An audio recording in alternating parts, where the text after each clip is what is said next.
Even after living through the horrors of the Southern Campaign and witnessing the chilling resolution of the Battle of the Black Skull, Sonny still paled at the sight of the enormous swarm of corrupted beasts. There were too many of them to count, but there had to be tens of thousands of translucent crustaceans advancing toward the island. Even Nephis seemed taken aback, a rare sight, and not a welcome one. She instinctively outstretched a hand, as if summoning a sword could save them from the plague of corrupted abominations. "It's all right." Her voice was even, but lacked confidence. Sonny forced out a faint smile. "How exactly is this all right?" Nephis lingered for a moment. "These creatures don't seem capable of leaving the water." Sonny closed his eyes for a moment. Yes, the abominable krill were probably incapable of crawling onto the island and devouring them. However, they were more than capable of devouring the azure serpent. And with the old snake gone, nothing would prevent the dark butterfly from landing on the shell of the slain great monster. "That's right, you're going to die." He flinched and glared at the Sin of Solace, who had appeared out of nowhere, and looked at him with dark glee. The sword wraith laughed and then whispered, "Better yet, you are going to watch Nephis die. Isn't it poetic?" Sonny tried to ignore the vile apparition, but this time it was much harder than usual. With the words of the Sin of Solace still echoing in his ears, he forced himself to look away and stare at the river. Below them, the azure serpent lowered its head stubbornly, huffed, and suddenly shot toward the krill swarm with tremendous speed. The water parted and foamed where it passed. Sonny couldn't see the great beast's eyes, but he knew that they were filled with bloodlust and fury. That snake did not know when to retreat, or rather, it never wanted to. Its lust for slaughter and destruction seemed much greater than its desire to exist. "It's admirable, really. What an earnest beast." It took a special kind of lunatic to make a vice into a perverse virtue. The azure serpent's extreme bloodlust had made it into a much more fearsome existence than it should have been. But how was it going to fight tens of thousands of corrupted abominations? No matter how large its maw was and how sharp its fangs were, the serpent could only crush so many krill in its jaws. A dozen at a time? A few dozen? Even 100? It was not going to make a difference. For every bite it took, 1,000 corrupted creatures were going to sink their teeth into the great beast's flesh. Even though there was a vast gap between the two ranks, it was not as insurmountable as that between the two masters and the azure serpent. It would have been different if the mad beast possessed unnatural powers, but it only possessed inconceivable physical might. Not all enemies, however, could be destroyed with pure strength, and yet Sonny couldn't help but root for the great river serpent. "Come on, old snake. Do something." The swift figure of the azure leviathan was closing in on the rushing krill swarm, moments away from clashing with it. It seemed like a suicidal charge, and yet it was not. A second before the azure serpent plunged into the mass of translucent krill, it dove down. In the next moment, Sonny and Nephis swayed, pushed back by the shockwave of a demented, enraged roar. Even distorted by the mass of water, it was still loud enough to make their ears ring and their bones vibrate. Since the krill had been much closer to the source of the roar, the shockwave spread through the swarm like a battering ram. Sonny's eyes widened when he noticed numerous translucent bodies suddenly convulsing and losing their speed. The swarming abominations were stunned. Some of them, those who had been closer to the azure serpent, were paralyzed completely, while those that had been further away were at least disoriented. Sonny concentrated and extended his shadow sense as far as he could, and then, a little further still, he just barely managed to sense the massive shape of the great beast flying through the restless water. That was why he sensed the mighty muscles of the serpent moving, his long body contracting like a bow. Then, its tail shot forward like a whip, and a sudden explosion sent countless tons of water rushing outward in a crushing wave. The sonic boom was even louder than the mad beast's enraged roar, and the force produced by it not only stunned the krill, but also tore many of them apart. Many more were completely obliterated by the tail of the azure serpent, but incomparably more were already rushing from all sides, aiming to bite into its massive body. The giant jaws opened and snapped, grinding 100 krill into dust. It was like a drop in the ocean. Then, the serpent did something strange. It suddenly spun, as if trying to turn its long snout into a drill. Sunny did not see how this could help the great beast against the swarm of corrupted abominations, but in the next moment, he opened his eyes wide. Following the spinning motion of the Leviathan, the waters of the great river were stirred, forming a long whirlpool along the length of its colossal body. That underwater whirlpool was like liquid armor, the current powerful enough to repel the attacking krill. The azure serpent's jaws opened again, and another roar shook the world. When they closed, numerous translucent abominations died.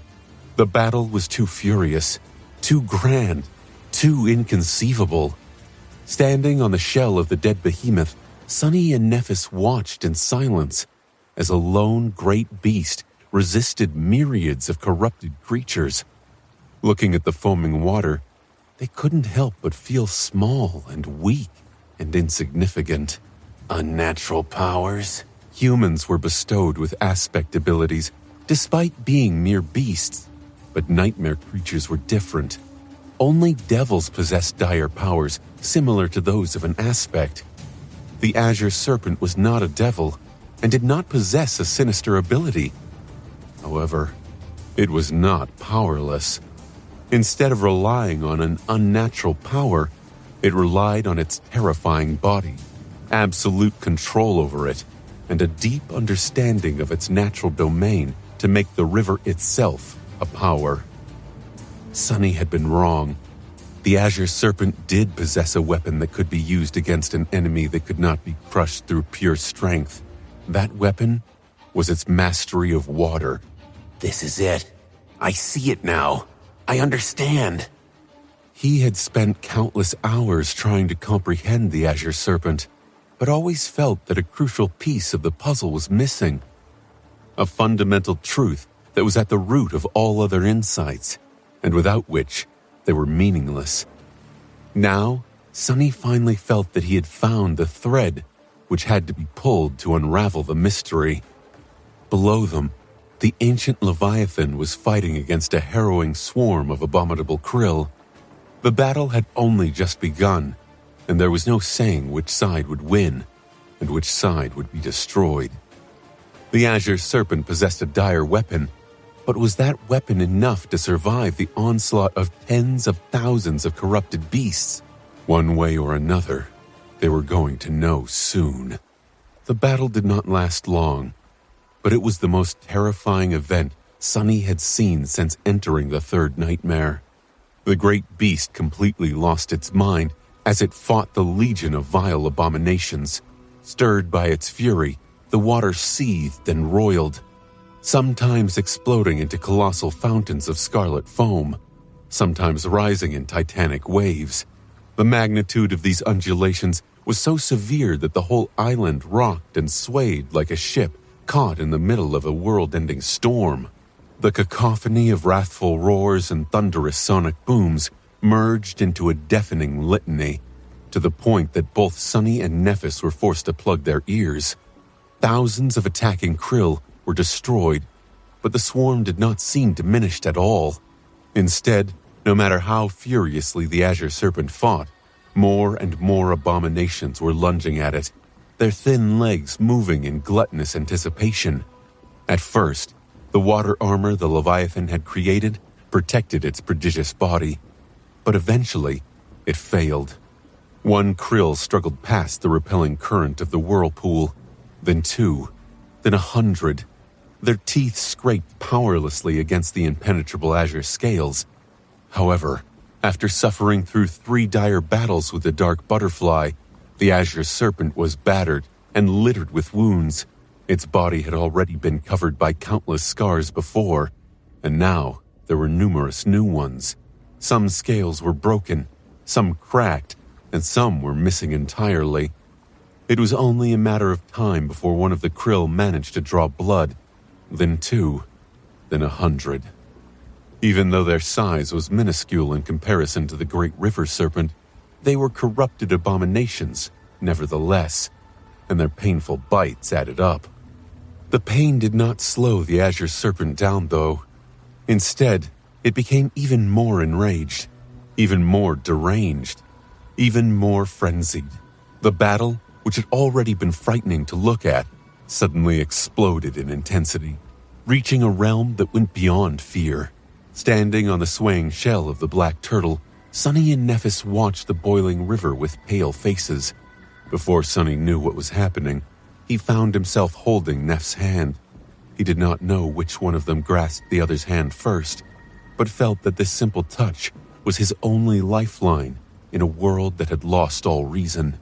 He also did not know how much time had passed. All Sunny knew was that the battle was changing.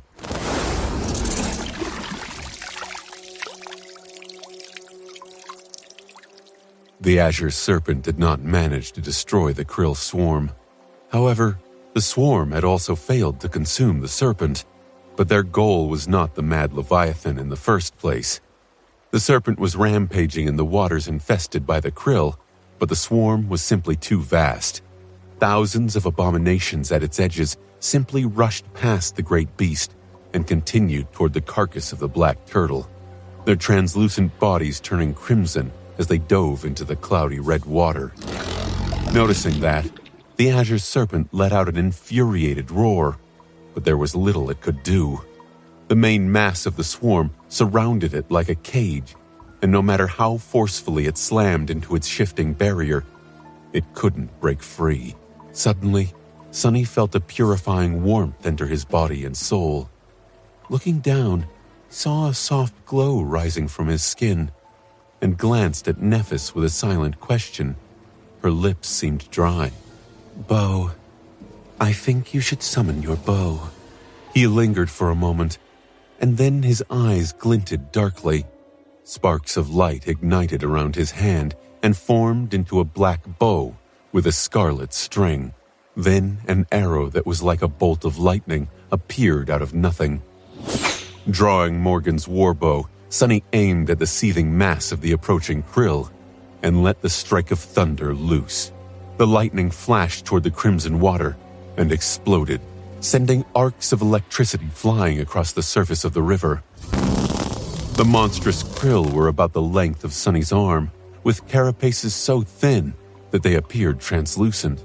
Still, they were corrupted beasts, so their shells were tough enough to resist a direct hit from a railgun, and their teeth were sharp enough to tear through armored MWPs as if they were made from paper.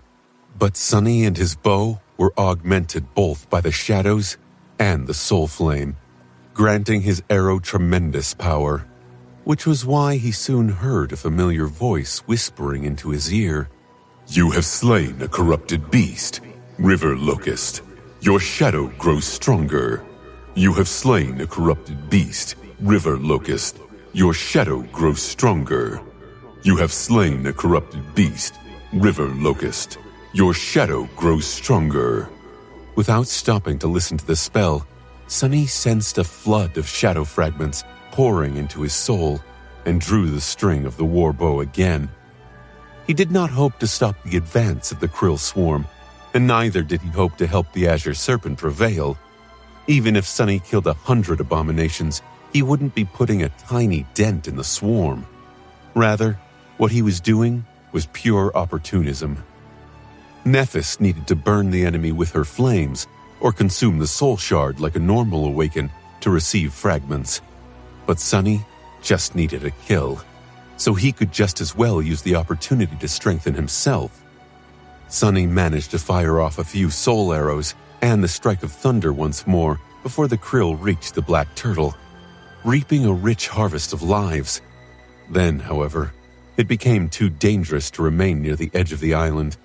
Even though the revolting creatures could not crawl out of the water, they showed themselves capable of jumping out of it with enough force to propel their translucent bodies through the air. After one of the krill landed a mere dozen or so meters away from them and scurried forward before being pierced by a black arrow, Sunny and Nephis decided to retreat. Below them, thousands of corrupted beasts were fruitlessly trying to bite into the impregnable black scales of the dread behemoth. Some, however, were already swimming into the gaping wound under its flipper. Further away, the azure serpent finally managed to break the cage of the greatly diminished swarm and shot through the water in pursuit. It looked terribly mangled, bleeding from 1,000 tiny bites. Some of the krill even seemed to have burrowed into the open wounds, just like the serpent itself had burrowed into the body of the black turtle before. Despite that, the great beast seemed just as murderous and consumed by madness as ever. The old snake did it? It actually won? Even though many krill had managed to reach the carcass and swim inside, the swarm was undeniably broken. The azure serpent and the 2 humans it was hunting were going to live another day.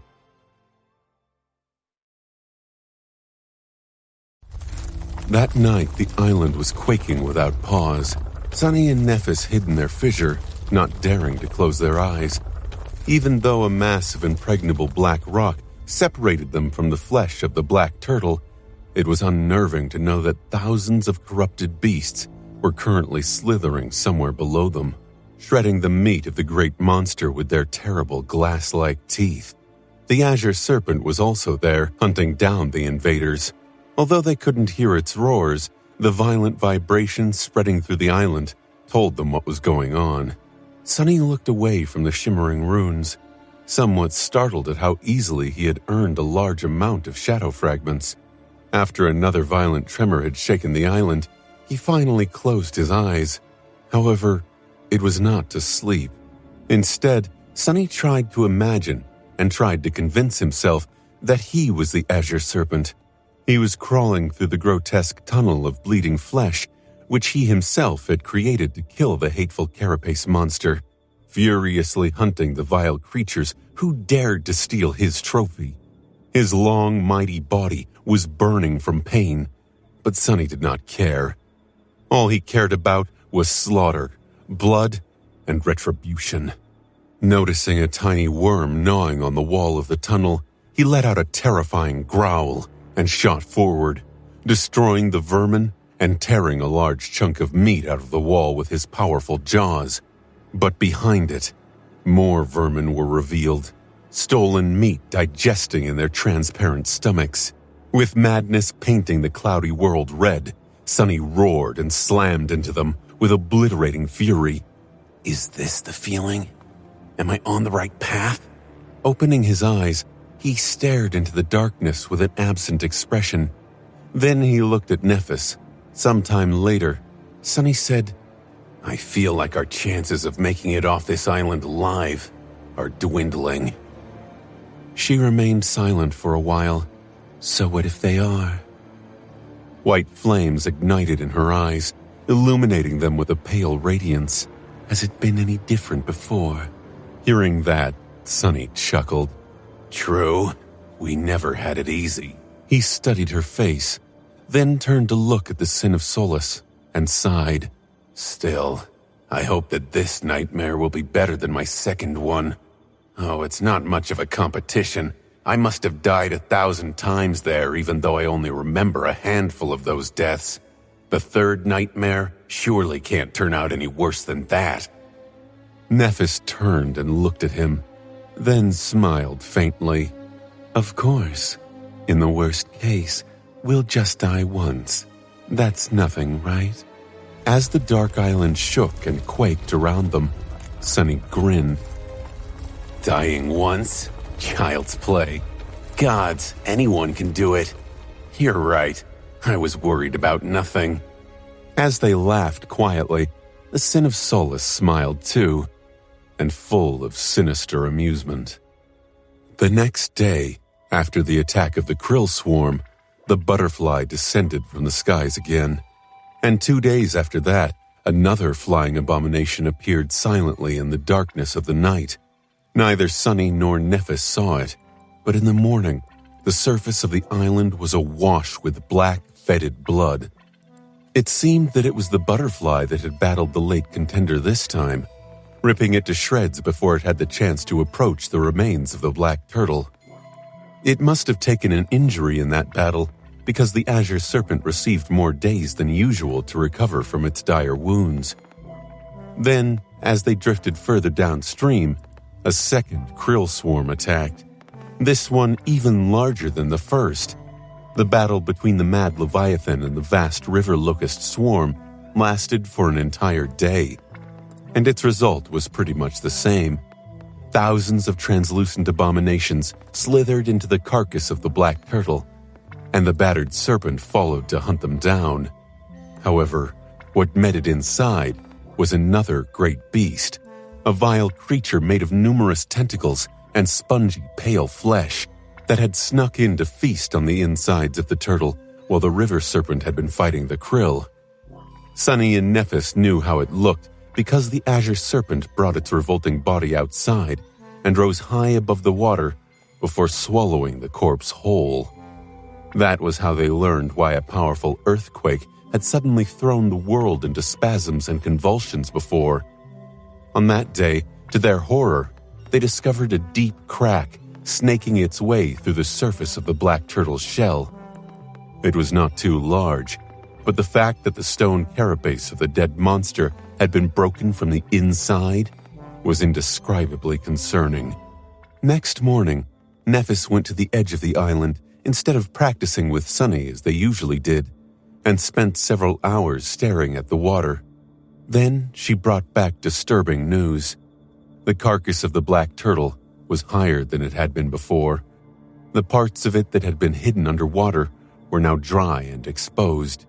This meant that a considerable amount of the dead behemoth's flesh had already been devoured by the azure serpent, the marauding krill, and the pale thief, thus reducing its weight and increasing its buoyancy. It was also the reason why the swaying and the shaking of the island had grown much more severe lately. The carapace of the black turtle was deteriorating and cracking under the strain of harrowing battles raging around and inside of it, and at the same time, it was being gradually hollowed out by the nightmare creatures of the great river. Their titanic shelter was slowly coming undone under them. Worse yet, in the coming days, the number of abominations arriving to feast on the corpse of the titanic monster only increased. There were more krill, more dwellers of the deep, and more winged horrors being lured to it by the scent of blood. It was a carnival of horror. The azure serpent and the dark butterfly were like champions among them, slaying all invaders and occasionally clashing with each other. But that only made the situation worse. Now the dreadful inhabitants of the great river were attracted not only by the blood of the great turtle, but also by the blood of the unfortunate abominations that had been slain in their attempt to feast on the turtle's meat. This can't go on much longer. It just can't, Sunny thought.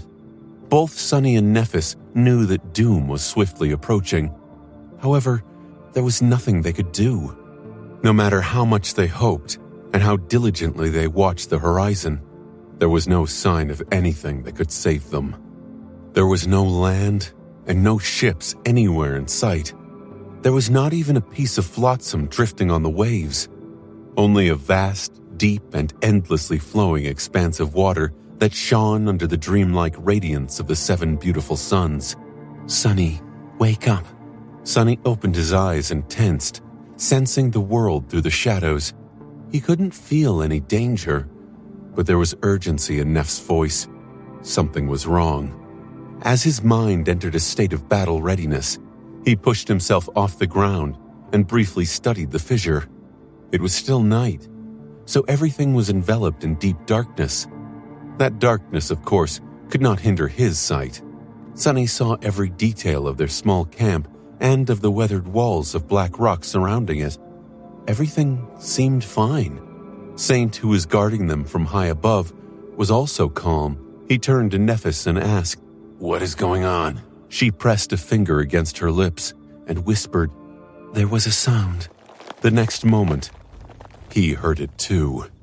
A dull, echoing crackle that came from somewhere below, spreading through the rock in a subtle vibration, like a stone breaking. He frowned. What is this? Sunny and Nephis froze, listening to the eerie sounds coming from within the carapace of the black turtle. They had not dared to venture there after salvaging the meat.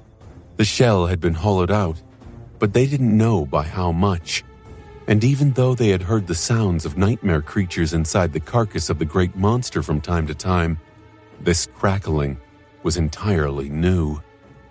A small whirlwind of sparks appeared in the air, manifesting into a softly glowing paper lantern. Placing it on the lid of the covetous coffer, Nephis lowered her head and pressed her ear to the ground.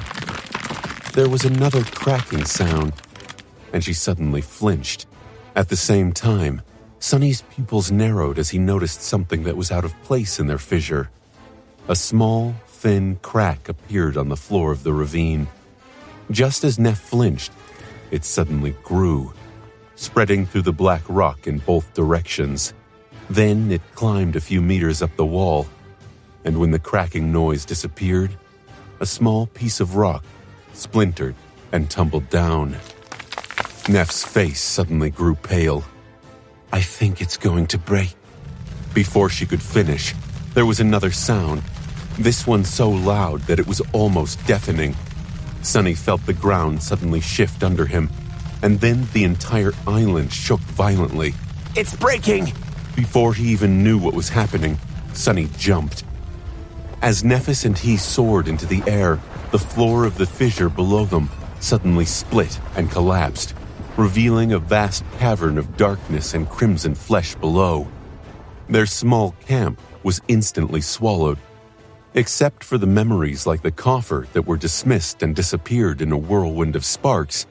Everything else, the fire pit, the sleeping bag, the bed made of soft moss, and the rest of it, fell into the darkness in a rain of stone shards. But the collapse was not over yet. As Sunny collided against the vertical wall of the fissure and grabbed onto the rocks, the walls tilted too. A horrible stench of blood entered his nostrils, and he saw the small crack he had noticed before expanding. Countless new ones appeared as well, and the entire ravine suddenly moved. God damn it! Struggling to outrun the disaster, Sunny pushed himself off the wall and jumped higher. He was aiming to repeat the process and send himself to the surface with the next jump. But the spot that he was aiming for suddenly broke off and plummeted down in an avalanche of stone. Cursing, Sunny manifested the shadows to create a foothold instead. A split second later, he flew out of the fissure, rolled on the ground, then dashed back to its edge and grabbed Neph's hand, helping her climb out. As soon as they rolled away in a heap, the entire edge split off and crumbled down. A panicked thought that the entire island was falling apart entered Sunny's mind. However, the devastation was not as absolute. As the two of them watched, the landscape of the black turtle shell was changing. It seemed that the schism originated from the location below the central region, where the camp had been located. Wide cracks spread through the black stone, and a wide surface either crumbled entirely or at least sank, forming deep craters. The rest of the island was affected too, but to a smaller degree. It was just a chain reaction that forced the ground to tilt and slide into the water by a few meters. Nevertheless, their shelter was still afloat. Sunny belatedly realized that he was practically laying on Nephis. Their limbs were entangled, and both of them were covered in stone dust.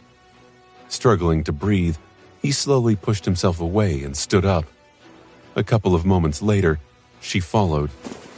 Standing dazedly above the newly formed pit, Sunny and Nephis looked down with bleak faces. Their camp, where they had spent so many peaceful nights, was gone. Much worse, the dark island was showing signs of breaking apart. It was just a part of the central region today, but there would be more collapses in the future. Eventually, the entire shell would crumble, leaving them stranded and lost in the sea of deadly abominations. After almost a month of peace, they finally reached a true crisis. Sunny and Nephis looked at each other, not knowing what to say. Eventually, he broke the silence. We need to get off this island. Nephis lingered for a moment. Yes, but how? Sunny looked away with a dark expression. He didn't know. It was not as if they had not been preparing for this inevitable situation. They had tried to come up with a feasible plan dozens of times. However, there was no such plan to come up with. The azure serpent was still waiting for them in the water, and the dark butterfly was still ruling over the sky. Worse than that, many more abominations were prowling the surrounding waters, including the harrowing swarms of krill. If the island sank, they were going to die.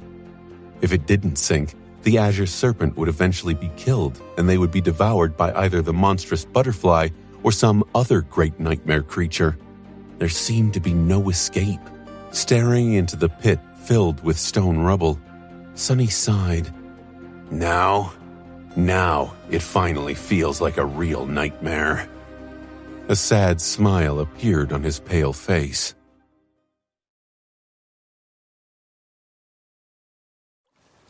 The 7 suns were shining in the azure sky. Sunny was sitting close to the slope of the island, staring fixedly at the flowing water. His eyes were dark and tired. With the temporary camp destroyed, he felt strangely homeless. Much worse, neither he nor Nephis had managed to come up with a viable solution to their fatal problem. They had considered many things. Every memory in their possession had been studied and examined, but none of them, nor any combination of them, revealed a way out of the perilous situation. The best they could hope for was prolonging their stay on the carapace of the black turtle somewhat. They could use the dark shaper to try and repair the cracks in the stone shell. There were other unreliable measures as well, but that would just buy them a few more days at most. There were other memories that they could use to try to escape, but attempting escape was tantamount to suicide. The great nightmare creatures guarding both the water and the sky were not something they could outrun. Then there were Sunny's shadows. He had once thought that Saint was their best hope of slaying the azure serpent. However, after witnessing the mad beast in battle, he didn't think that the taciturn knight could achieve such a feat anymore. Not only because she could not enter the water, but also because his plan to augment her with both the shadows and the white flames had been crushed. Saint could not receive the blessing of the fire, or rather, she could not reap its full benefits. The augmentation had worked perfectly fine in his basement before the Southern Campaign, but Saint underwent a fundamental transformation after that.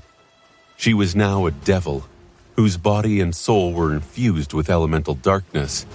And while true darkness somehow worked in tandem with Sunny's shadows, it refused to accept Neph's light. Saint could either use one or the other. In any case, the result was not nearly as powerful as Sunny had imagined it to be. They could bestow the power of Shadow Flame on his other transcendent devil, though. Sadly, Imp was not nearly as formidable of a warrior as Saint. On top of that, the little bastard was in a coma. Or a food coma, at least.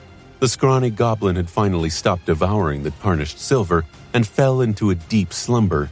Sunny had a hunch that after the great mass of mystical metal was fully digested, his gluttonous fiend would grow much stronger. But there was no telling how long it would take.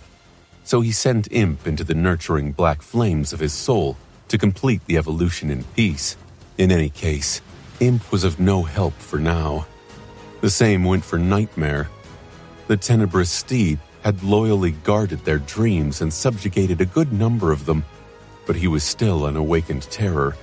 Even if the Black Stallion managed to unlock his terror ability, he was no match for a great beast, let alone a great monster like the Dark Butterfly.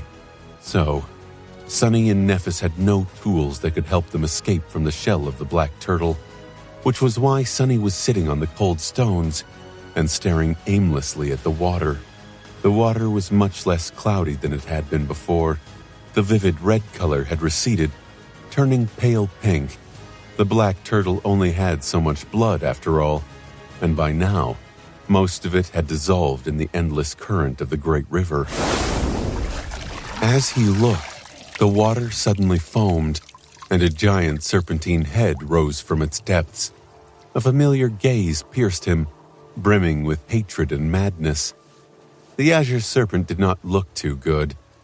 Just like the carcass of the black turtle, which had once seemed grand and indestructible, was now pitiful and hollow. The great beast was in a dire state. One of its cloudy eyes was gone, replaced by a bloody hole. Half of the terrifying fangs in its obliterating maw were either cracked or broken. Whole chunks of flesh were missing from its long neck, revealing red meat and white bone. And yet, the azure serpent was undeterred. It was just the same. Its fury was the same, its hunger was the same, and its mad determination to kill the two humans was the same. The great beast stared at Sonny, and Sonny stared at the great beast. Aren't you persistent? His voice sounded grim and hoarse. Sonny remained silent for a while, then suddenly spat. But what do you even know? Do you think you're so special? I know fury too. I know hunger too. I know madness too.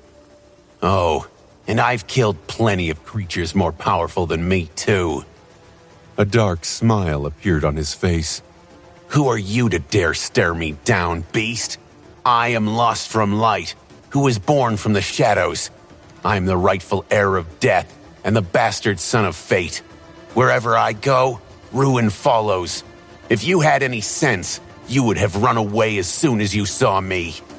He shivered slightly, then sighed. But it's too late now. What a pity. Standing behind him, the Sin of Solace laughed with disdain. Wow, what a speech. What are you, an 8th grader? Ignoring the apparition, Sonny looked away and stood up. There was only one way to leave the island. He had known it for a long time, but felt reluctant to admit it. However, there was no time to lie to himself anymore. Now it was the time for truth, no matter how hideous and terrifying it was. Walking through the crumbling landscape of the dark island, Sonny found Nephis. Despite everything, she was still practicing with her sword. The lethal blade and its master were both beautiful. The world of the great river was lethal and beautiful too. Sensing his approach, Nephis stopped and glanced at him with a composed expression. Sonny took a deep breath before coming to stand next to her. Looking into her eyes, I have something to say. She nodded slowly. What is it? Sonny lingered for a moment, then offered her his hand. Give me your flame. All of it. Nephis frowned slightly, a hint of concern appearing in her striking gray eyes. Why? He looked at her silently for a while, thinking. Sonny had told the old snake that ruin followed wherever he went. But really, he was the one following ruin around most of the time. The two of them followed each other, unable to separate. Just like a shadow and a star chasing it could not be separated. They were quite a pitiful pair. Eventually, he steeled his resolve. Because I'm going to kill the Azure Serpent. Everything that needed to be said had already been said. Everything that needed to be done had already been done. Granted, there was not much to these preparations. Sonny and Nephis were in a desperate situation, and they could only escape it by resorting to desperate means. This was going to be it. They were either going to live or die. Sonny looked at the weathered surface of the black turtle's shell as they walked to the shore. The black rock, the green moss, the deep fissures with murky water glistening in some of them. He had spent the first month of the nightmare here. It was a harrowing place. Or rather, it was supposed to be harrowing. But strangely, all he could remember about the dark island were happy memories.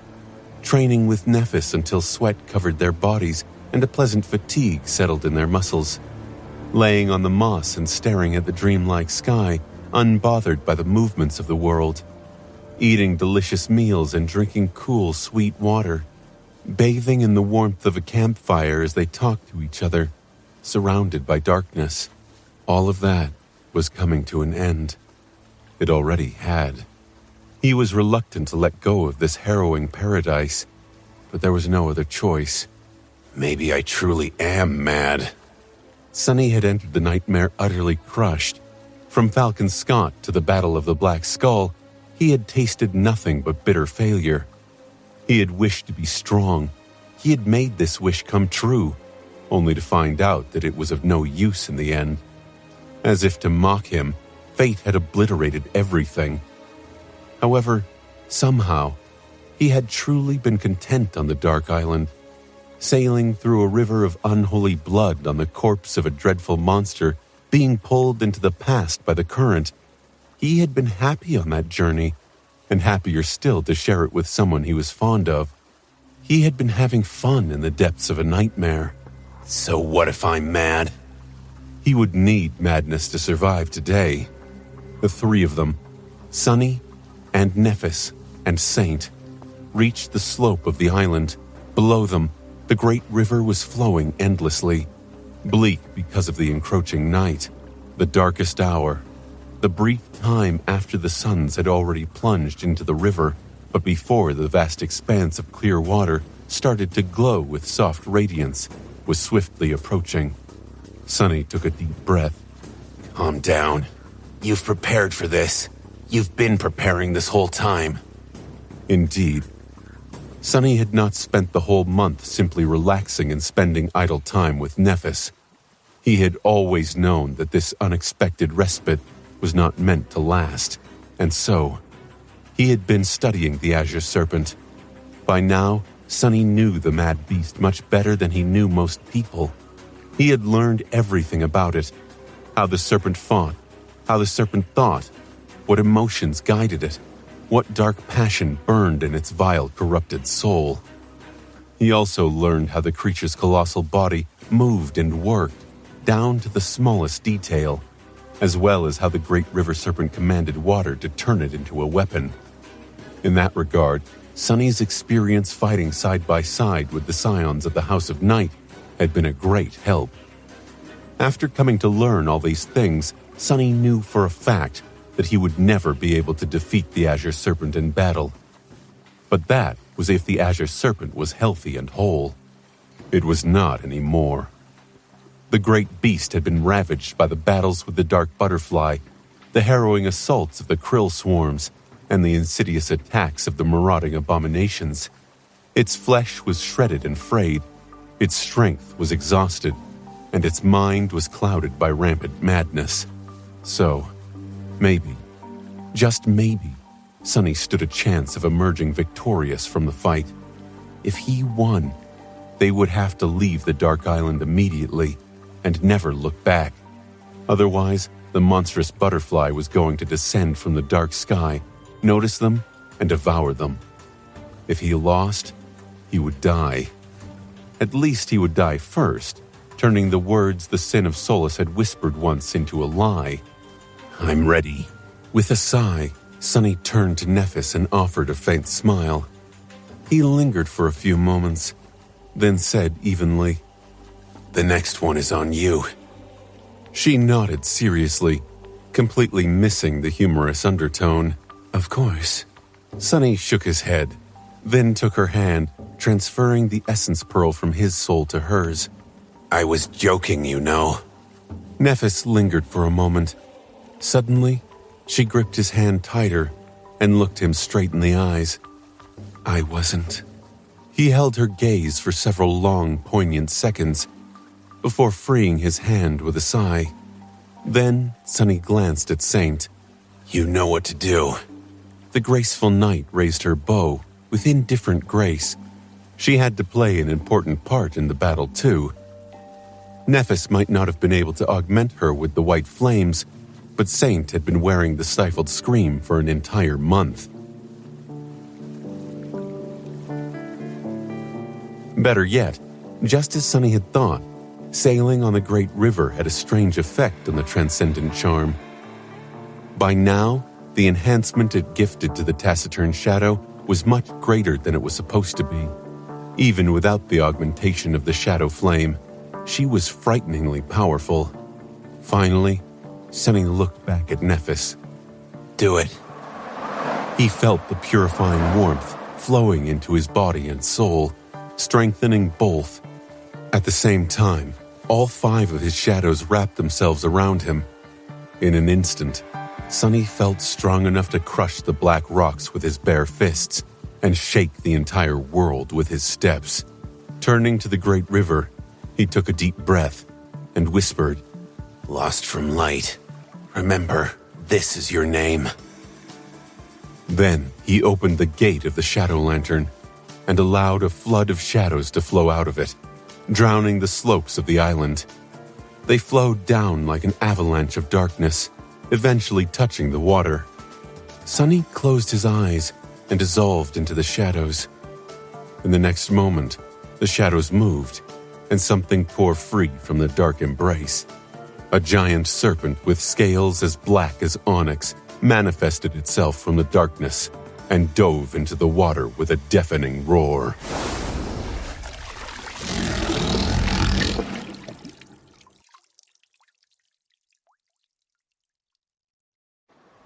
Sunny was ready for battle.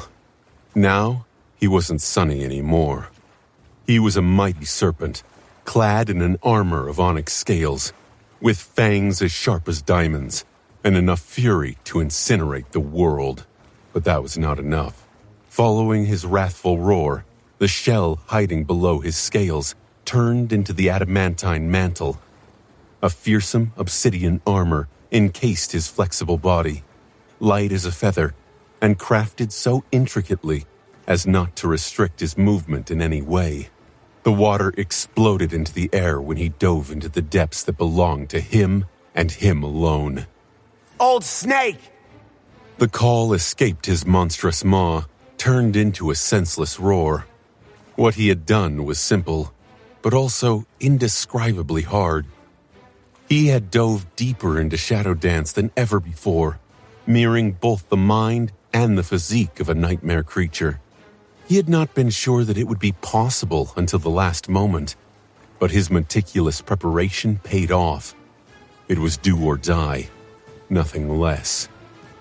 He had spent countless hours observing the Azure Serpent and learning everything there was to learn about it. Then, he dissolved into the shadows and manifested himself back into a tangible form. Finally, he summoned the dead shadow of the black turtle, which he had lured into the lantern to form a mighty shell around his fragile incarnation. But for the first time, the shape of his shell was not that of the Shadow Fiend. Instead, it was the shape of a monstrous river serpent, the shape of the mad beast whom he feared, admired, and wanted to kill. Of course, this shadow shell could not compare to the real thing. He was only an ascended after all, while the Azure Serpent was a great beast. It was weaker, less resilient, and smaller, maybe a quarter of the size of the actual abomination. However, it was suffused with the power of both shadows and soul flame, granting it power well beyond the limits of what an ascended could possess. It was also protected by the mantle and made to reign in the depths. Only there was another challenging his reign. A maddening fury consumed his mind, and he shot forward through the water like a black spear. He could feel the scent of blood spilling from the mangled body of the older, stronger beast. So what if it was older? So what if it was stronger? It would be torn apart by his fangs anyway. The Azure Serpent had felt him too. He sensed a vast shadow rising from below to meet him. It was brimming with harrowing power and terrifying madness, but he was not afraid. He did not know how to be afraid. All he knew was wrath and bloodlust. The two of them, a colossal serpent covered in beautiful azure scales, and a smaller serpent encased in obsidian armor, wreathed in shadows and blinding radiance, collided in the water, causing gargantuan waves to rise on the surface of the great river. Their first collision would have been his last if he had not twisted his body at the last moment, evading the azure serpent's deadly maw and diving under its belly. He had to remind himself that he was lost from light. He was not a mindless nightmare creature. He was not a beast. He was cunning, resourceful, and skilled. He possessed the honed battle sense of a masterful warrior and the powerful soul of a tyrant. It was a strange thing to both believe that he was a serpent with all his heart and know that he was something else. Losing himself in the dance was just too easy, but his true name was like a beacon that guided him home. Sunny understood that he had to remember himself if he wanted to survive. His current form was immensely powerful, no less powerful than a saint's transcendent form would have been, perhaps. He could feel the barriers that had been preventing him from mastering the fourth step of Shadow Dance breaking. He could feel his boundless bestial strength. But in front of the Azure Serpent, that strength was almost laughable. Despite the terrible wounds covering the body of the great beast, it was still infinitely more powerful than his, which was why he had to be devious, cunning, and sober if he wanted to kill his enemy. He had to be deranged and overcome by fury, too. He had to guide his mad fury and sharpen it into a cold and merciless blade. Sunny twisted his serpentine body, dodging the maw of the ancient abomination, and sunk his fangs into an open wound on the Azure Serpent's neck. It was only for a moment, though. Giving up on tearing out a chunk of flesh, he let go and darted upward a split second later. It was just in time, because the Leviathan's jaws snapped closed just a meter behind him in the next moment. The two of them clashed furiously as they ascended from the depths. The Azure Serpent was much larger, more powerful, and terrifyingly domineering. The Black Serpent was smaller and more nimble, circling around the dreadful beast and delivering vicious bites one after another. However, even without being caught in the Leviathan's jaws, Sunny was suffering tremendous harm. As their bodies brushed against each other, a vast stretch of the mantle cracked and shattered. The shadows below rippled, the internal structure of the shell twisting and breaking apart. The violent currents created by the passing of the Azure Serpent's body were slowing him down, and his dark flesh was sliced open by the creature's dorsal fin. His shell was bleeding shadows. His essence was being burned. His mind was drowning in pain and derangement. More! Despite knowing that it would cost him his life, Sunny felt compelled to bite into the enemy's flesh and never let go. To hurt that foe as much as he could, even if it meant death. To rip apart, to devour, to destroy. Instead, he continued to dodge the attacks of the Azure Serpent with clarity and skill, all the while attacking with hatred and fury when he could. And all along, he was leading the great beast upward. Finally, they broke the surface and clashed again above the water. The suns were gone, and the river had not started glowing yet. The shaking world was dark.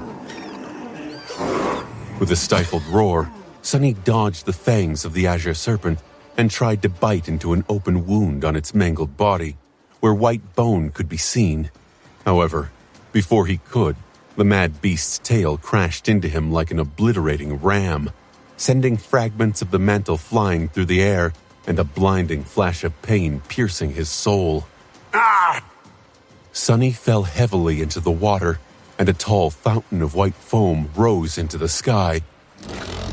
The Azure Serpent let out a demented growl and lunged at him, aiming to bite the hateful worm in half. Before he could, however, 2 arrows, one black, one white, fell from the darkness and pierced its flesh. Saint and Nephis had joined the battle. Sunny had suffered to lure the Azure Serpent to the surface, but there was a good reason to guide the mad beast there. 2 reasons, even.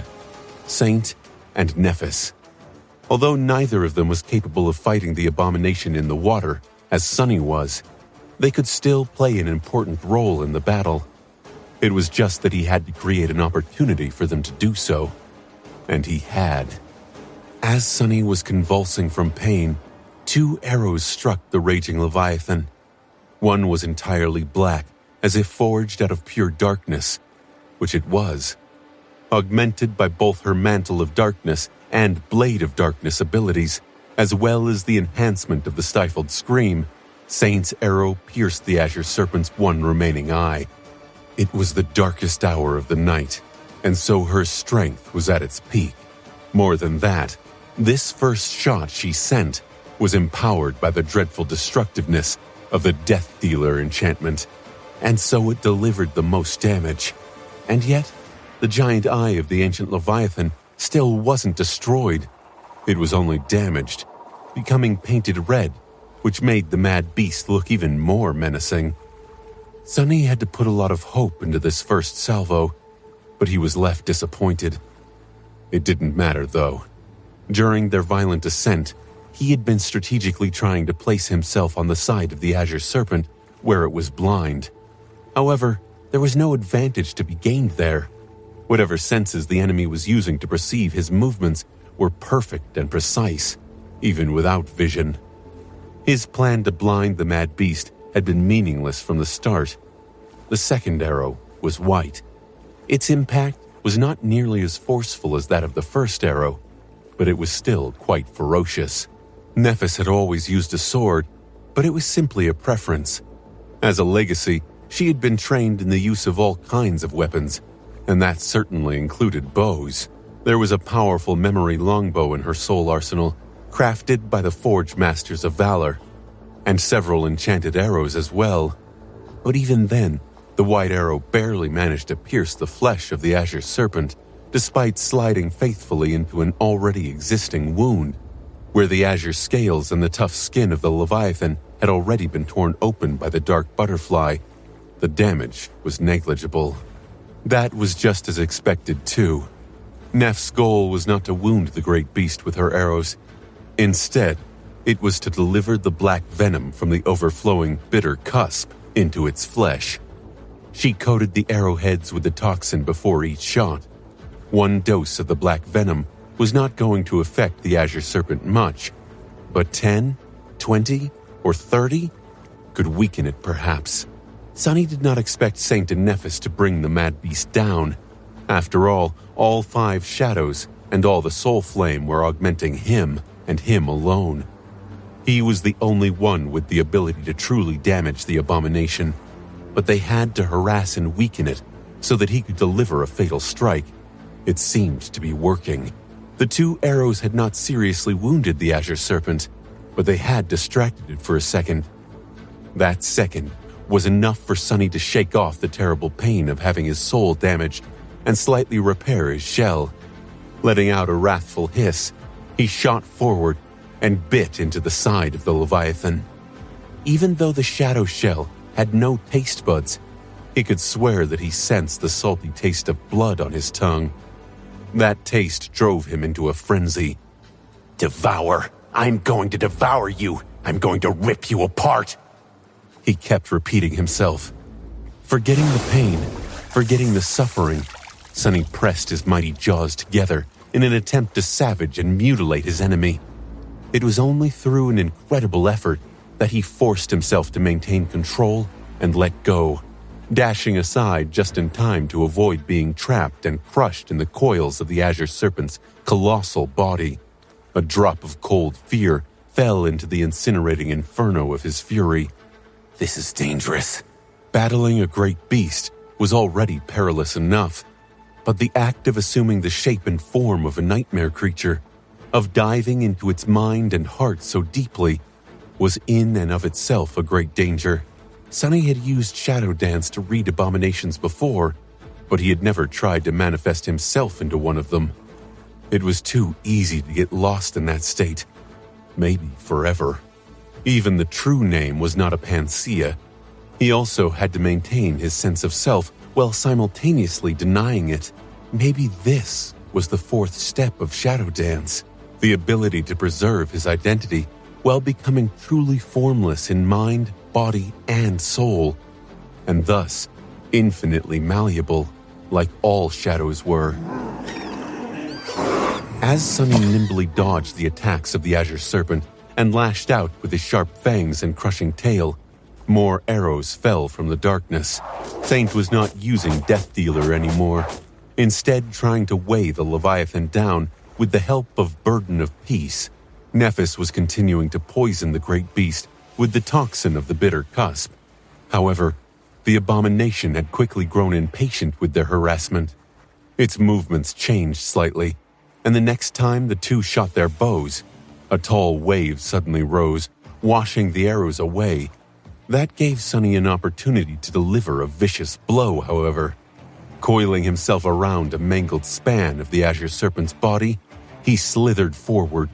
His sharp dorsal fin bit into the mad beast's flesh, shredding it like a saw. The soft glow of the brightening water was suddenly painted in a crimson hue. Die! Die! Die! I am going to kill you! The Azure Serpent growled and lunged at him, madness burning in its bleeding eye. It was probably thinking the same.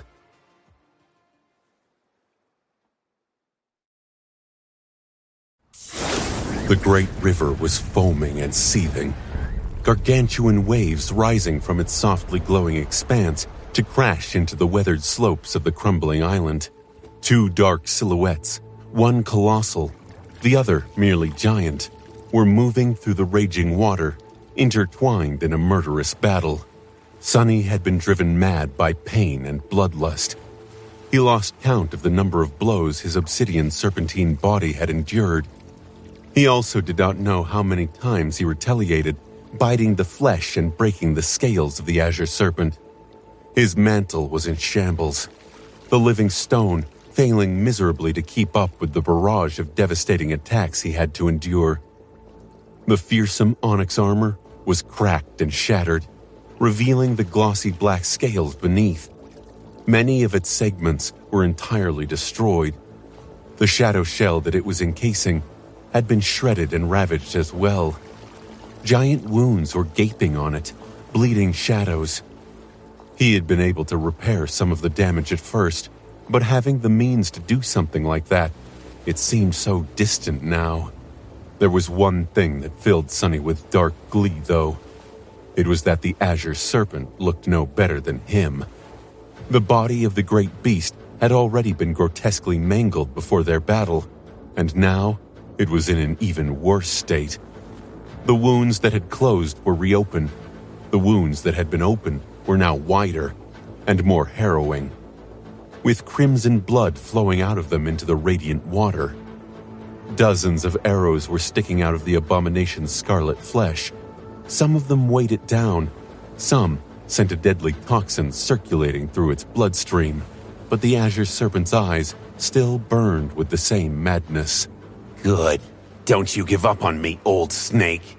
Sunny wanted to kill the hateful beast, but he didn't want that death to be swift. No, he wanted his enemy's agony to last forever. He wanted to tear its flesh with his fangs forever, feel the shudders of pain pulsing through its body forever, hear its pained cries forever. Control yourself. Snapping out of the consuming madness, he reminded himself of his goal. He needed to kill the Azure Serpent as fast as possible, not only because his essence was not limitless, but also because the chances of him being killed by the great beast were much higher than the other way around. If there was the smallest chance, he had to take it. It was just that there were no chances. Still, there were none. The mad beast was still in full control of both itself and the battlefield. The water flowed and twisted to aid it and constrain Sunny, as if obediently following the ancient serpent's commands, even with its body looking like that of a battered corpse, and its mind flooded with pain. The Azure Serpent remained fixated on the solitary goal of destroying its opponent with a truly insane level of focus. But Sunny could feel his mind growing muddled, and his reason wavering. I can't go on much longer. For the first time since he had assumed the shape of the Onyx Serpent, the cold realization that defeat was possible entered his consciousness. The thought was so incongruous with the essence of his monstrous form that the shadow shell almost came undone. He held onto his maddening fury and pushed the thoughts of defeat away. Defeat was not possible. Such a thing did not exist. He would never lose. He would not lose again. That last thought was slightly strange, as if it was not his own. Grinding his fangs, Sunny pushed his enormous body through the hostile water, aiming to ram the side of the twisting Leviathan. He knew that the battle had already turned in his enemy's favor, so he needed to do something to balance the scales. But what? The onyx serpent raged as it burned with the mad desire to destroy his enemy. However, Sunny was also calm and cool-headed. What advantages did he have that the great beast did not possess? Both of them were already half dead. He had to kill the enemy, but being killed by the enemy seemed inevitable instead. The two outcomes were not necessarily mutually exclusive. Being killed did not directly stand in the way of achieving his goal. It was only the timing of his death that was the issue. Sunny was filled with an indescribable, furious determination to slay the Azure Serpent. Nothing mattered in front of this hatred, and this consuming need, least of all death. It would be all worth it if he could just feel the life leaving his enemy's bleeding body. Mutual destruction. Yes, he liked it. He liked it a lot. This was the advantage he so desperately needed. Dangerous flames ignited in Sunny's onyx eyes as he twisted his long neck and glared at the reeling serpent. The great beast must have been growing weaker as well. His attacks and the arrows of his companions were slowly grinding down its boundless endurance. The abomination had been a split second too late and failed to evade being rammed by Sunny's serpentine head, which finally gave him the chance. First, the water had to be dealt with. The water had been constraining Sunny, and so he had to wrestle the control of it from the Azure Serpent first. With his understanding of the great beast and the experience of watching Neve and Bloodwave fight, he could achieve dominance for a few moments at least. Coiling his mighty body like a spring, Sunny shot forward with incredible speed. He moved it in a specific way, forcing a powerful current to rush outward and collide with the opposing one, which had been created by the ancient Leviathan. A great whirlpool appeared where the two currents collided, and he tore through it unopposed. Second, the target. The target was the Azure Serpent's titanic spine. Sunny had to sever it no matter what. Usually the spine would have been protected by layers of impenetrable muscle, a layer of impervious skin, and a dreadful armor of indestructible scales. But the mad beast had been mangled and mutilated by the long weeks of warding off marauding abominations and the eerily monstrous butterfly. Large chunks of its flesh were missing, revealing bone. At a particular spot, just below its head, a long span of the spine was revealed too. It was a good target to choose, especially because the abomination would not be able to use its jaws to defend it. And lastly, the advantage. Sunny did indeed possess an advantage in the battle of mutual destruction.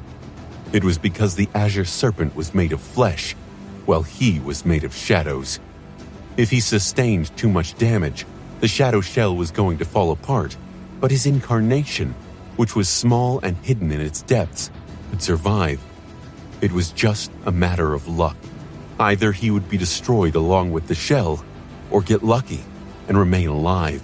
But regardless of the outcome, the hateful Leviathan would die. I'm fine with that. Growling viciously, the black serpent shot through the shining waters of the great river, and discarding all pretense of defense, closed his jaws on the great beast's spine. Sunny bit into the spine of the Azure Serpent, igniting what little strength he had left into a violent and furious blaze. Billowing, shadows and flame rose from his onyx scales and wreathed him like a burial shroud. His eyes shone with mad, morbid, murderous malice and chillingly cold, killing intent. His jaw pressed down with enough force to shatter mountains. But the spine of a great beast was much stronger than a mountain chain. It resisted his obsidian fangs, refusing to be broken, cracked, or even scratched. Die! Die! Drowning in fury, Sonny put all of his resolve, all of his hatred, and all of his desire into crushing the indestructible bone. He violently jerked his head left and right, gnawing on the spine like a rabid dog. If he could not bite through it, he would saw through it. If he could not saw through it, he would grind it down. The Azure Serpent was going to die, no matter what. It was already half dead anyway. However, so was Sonny. He sensed the gargantuan body of the ancient Leviathan moving, and coldly refused to pay it any attention. It did not matter how the mad beast would try to destroy him, or if it would succeed. Sonny had already discarded his survival instinct. The mad beast could not reach him with its harrowing maw, which meant that it was not going to be able to kill him instantly. That was all he needed to know. As his fangs scraped against the spine of the Azure Serpent in a frenzy, the abomination's mangled body rose and ensnared Sonny like a crushing vice. Once he was caught in the coils, there would be no escape. He knew it, but he did not care. All he cared about was the feeling of a thin, shallow crack finally appearing under one of his fangs. The Leviathan's spine was giving. Die! As dark glee washed over his heart, the coils tensed, crushing his ravaged shell. The strength contained within them was unlike anything Sonny had experienced before. It was truly and utterly harrowing. Pressing down with harrowing strength, the Azure Serpent turned the marble carapace of the mantle into stone dust. The serpentine body beneath it was instantly broken, the onyx scales shattering, sharp edges of broken bones piercing the skin and protruding from the horrid wounds. There was blinding pain, but Sonny did not care. More cracks appeared on the abomination's spine now, spreading and merging with each other, and he could feel the giant body of his enemy twitching in pain. He could also feel fragments of bone sinking beneath his fangs. Instead of struggling to save himself, Sonny ferociously bit down on the damaged spine of the Leviathan and persisted in his frenzied attempts to break and mutilate it. Let's see which one of us dies first, old snake. As long as you die first, I don't mind dying second. The dorsal fin of the great beast effortlessly cut into his shell, slicing it open like a saw. Instead of blood, darkness flowed out of the vivisected serpent, only to dissolve and disappear in the soft radiance of the glowing water. Sonny pressed his jaws together in all-consuming fury and finally felt the bone crumble beneath his bite. Will my incarnation be destroyed, or won't it? Not that it mattered too much. Killing the enemy was the only thing that mattered. There was nothing else. A strange sound that was half a deranged roar and half a wail of agony escaped from his maw. His jaws started to slowly move toward each other. At the same time, the damage his body had received was nearing the level of being catastrophic. By all accounts, his shell should have already come undone. But Sonny had submerged so deeply into the sensation of being a serpent that his absolute belief held it together still. He felt the shadows part before the sharp blade of the Leviathan's fin, opening a straight path to the tiny incarnation hidden within them. Death was swiftly approaching, but at the same time, he felt the spine of the Azure Serpent shattering as his fangs sank into the sweet marrow. The mad beast convulsed and let out a roar of blind agony. However, just like Sonny, it did not know surrender. It only had murder on its mind, and so the vice of its coils only grew stronger, crushing and slicing the hateful worm with unquenchable wrath. It was only a matter of moments now before Sonny's defenseless shadow form would be destroyed. Death! He did not know if he had called upon his enemy's death or greeted his own. For a split second, the shadow flame billowing from his mangled body ignited with startling intensity. In Sonny's mind, everything disappeared. The only thing that remained was an imperative resolve to kill the enemy. His jaw snapped shut with a deafening clap. In the next moment, there was nothing but pain. Sonny lost his sight, his hearing, his smell, his sense of touch. Even shadow sense was gone, leaving him in an empty abyss where the only thing that existed was agony. All his thoughts were incinerated, and all his awareness was banished by torment. Ah! He couldn't even scream because he had forgotten how. But despite all that, he was satisfied. He was thrilled. He was happy. I killed it, right? There was no way to know. But then, as if to answer his faint plea, a familiar voice whispered, "You have slain a great beast, Daeron of the Twilight Sea. You have received a memory." The whispers flowed into his soul as darkness encroached on his mind. "Your shadow grows stronger."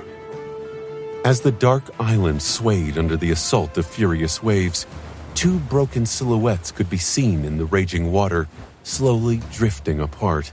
One, much larger one, had a harrowing wound on its neck.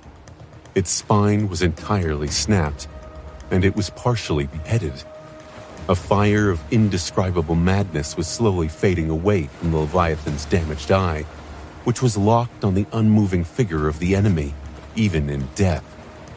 The body of the Azure Serpent was slowly disappearing in the beautiful shine of the glowing waters as it fell into the depths. The other, smaller silhouette was torn and ravaged beyond recognition. The serpentine body of the onyx beast was cut and broken, with harrowing wounds gaping across its entire length. It seemed to be on the verge of dissolving into a swarm of intangible shadows.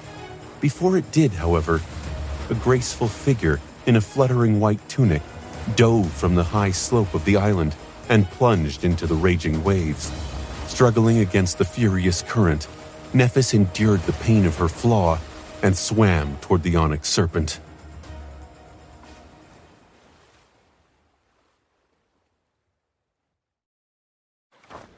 Sonny was drowning in a sea of pain. His mind, what little of it was left, had become faint and fragile, ready to collapse at any moment. But it had not collapsed yet. Actually, there was a piece of good news, too. The fact that he was capable of feeling pain meant that he was still alive. The fact that he was still alive meant that the Azure Serpent was dead. Otherwise, it would have finished Sonny off already. I won. It was a small consolation. The pain was so unbearable that he almost wished for death. However, Sonny was too attached to life to throw it away.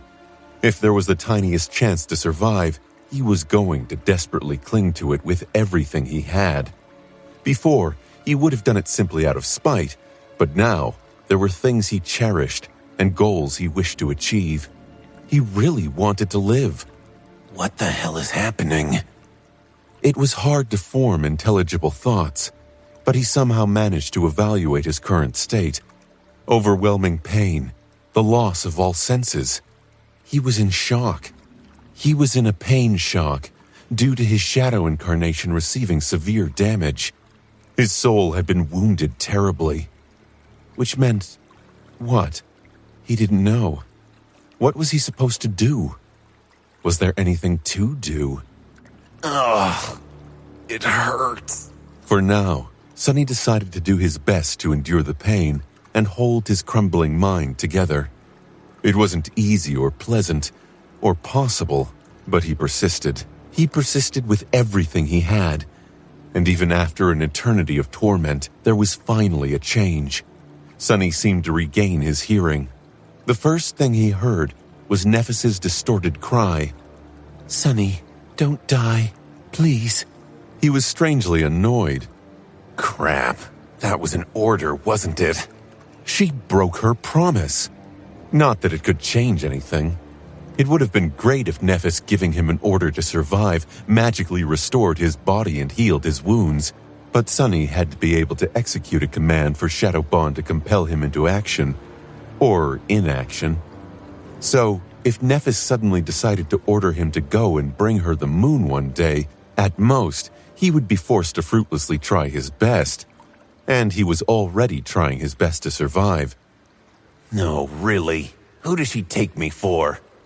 Nephis had been the one who called him a cockroach in the first place, as a compliment.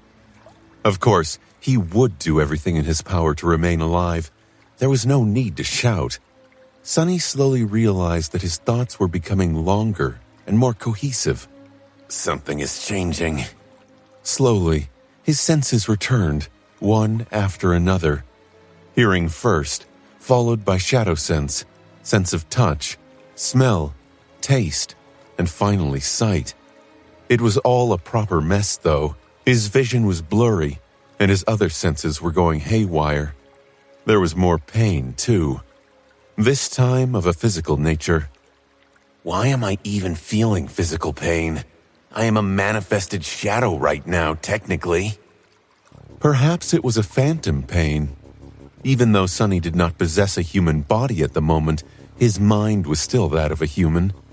And when his mind perceived the dreadful damage done to his shadow body, it reacted the only way it knew how, by panicking and drowning itself in pain. Sunny gritted his teeth and was startled by the fact that he had regained the ability to grit his teeth.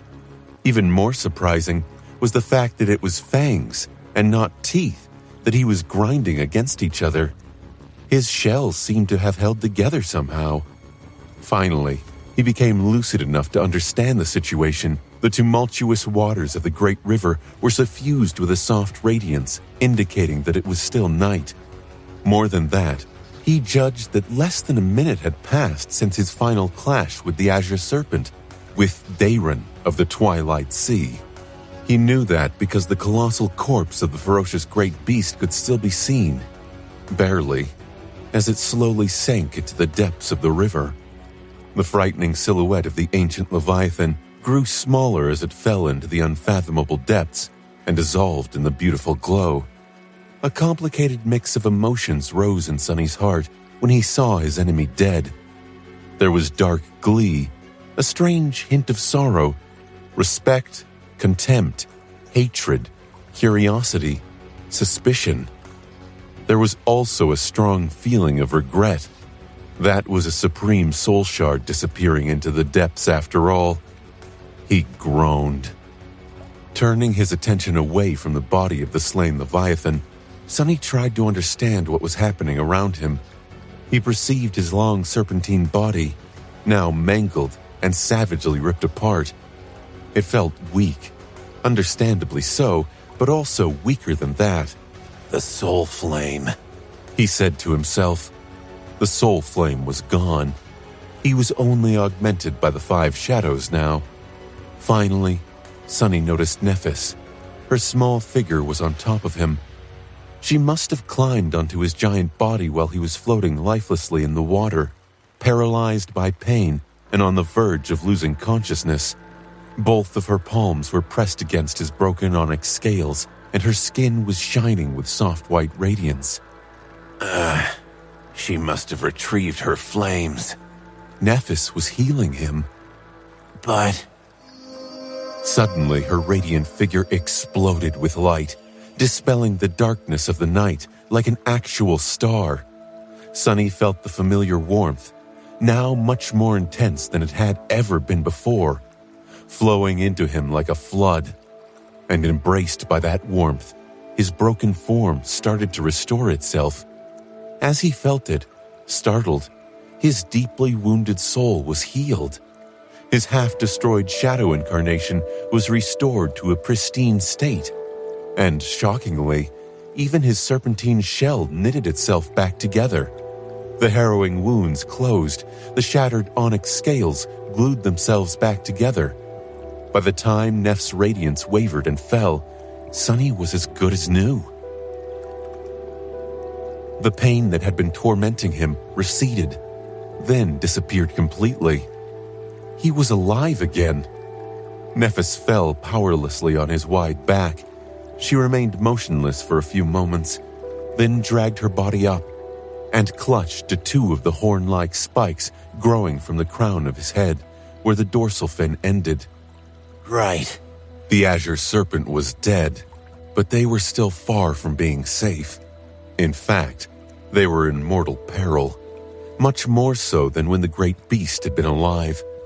It was because there was no one to stop the dark butterfly from conquering the carcass of the black turtle anymore. Worse than that, the abominable creature had surely noticed a blinding star suddenly igniting in the darkness of the night.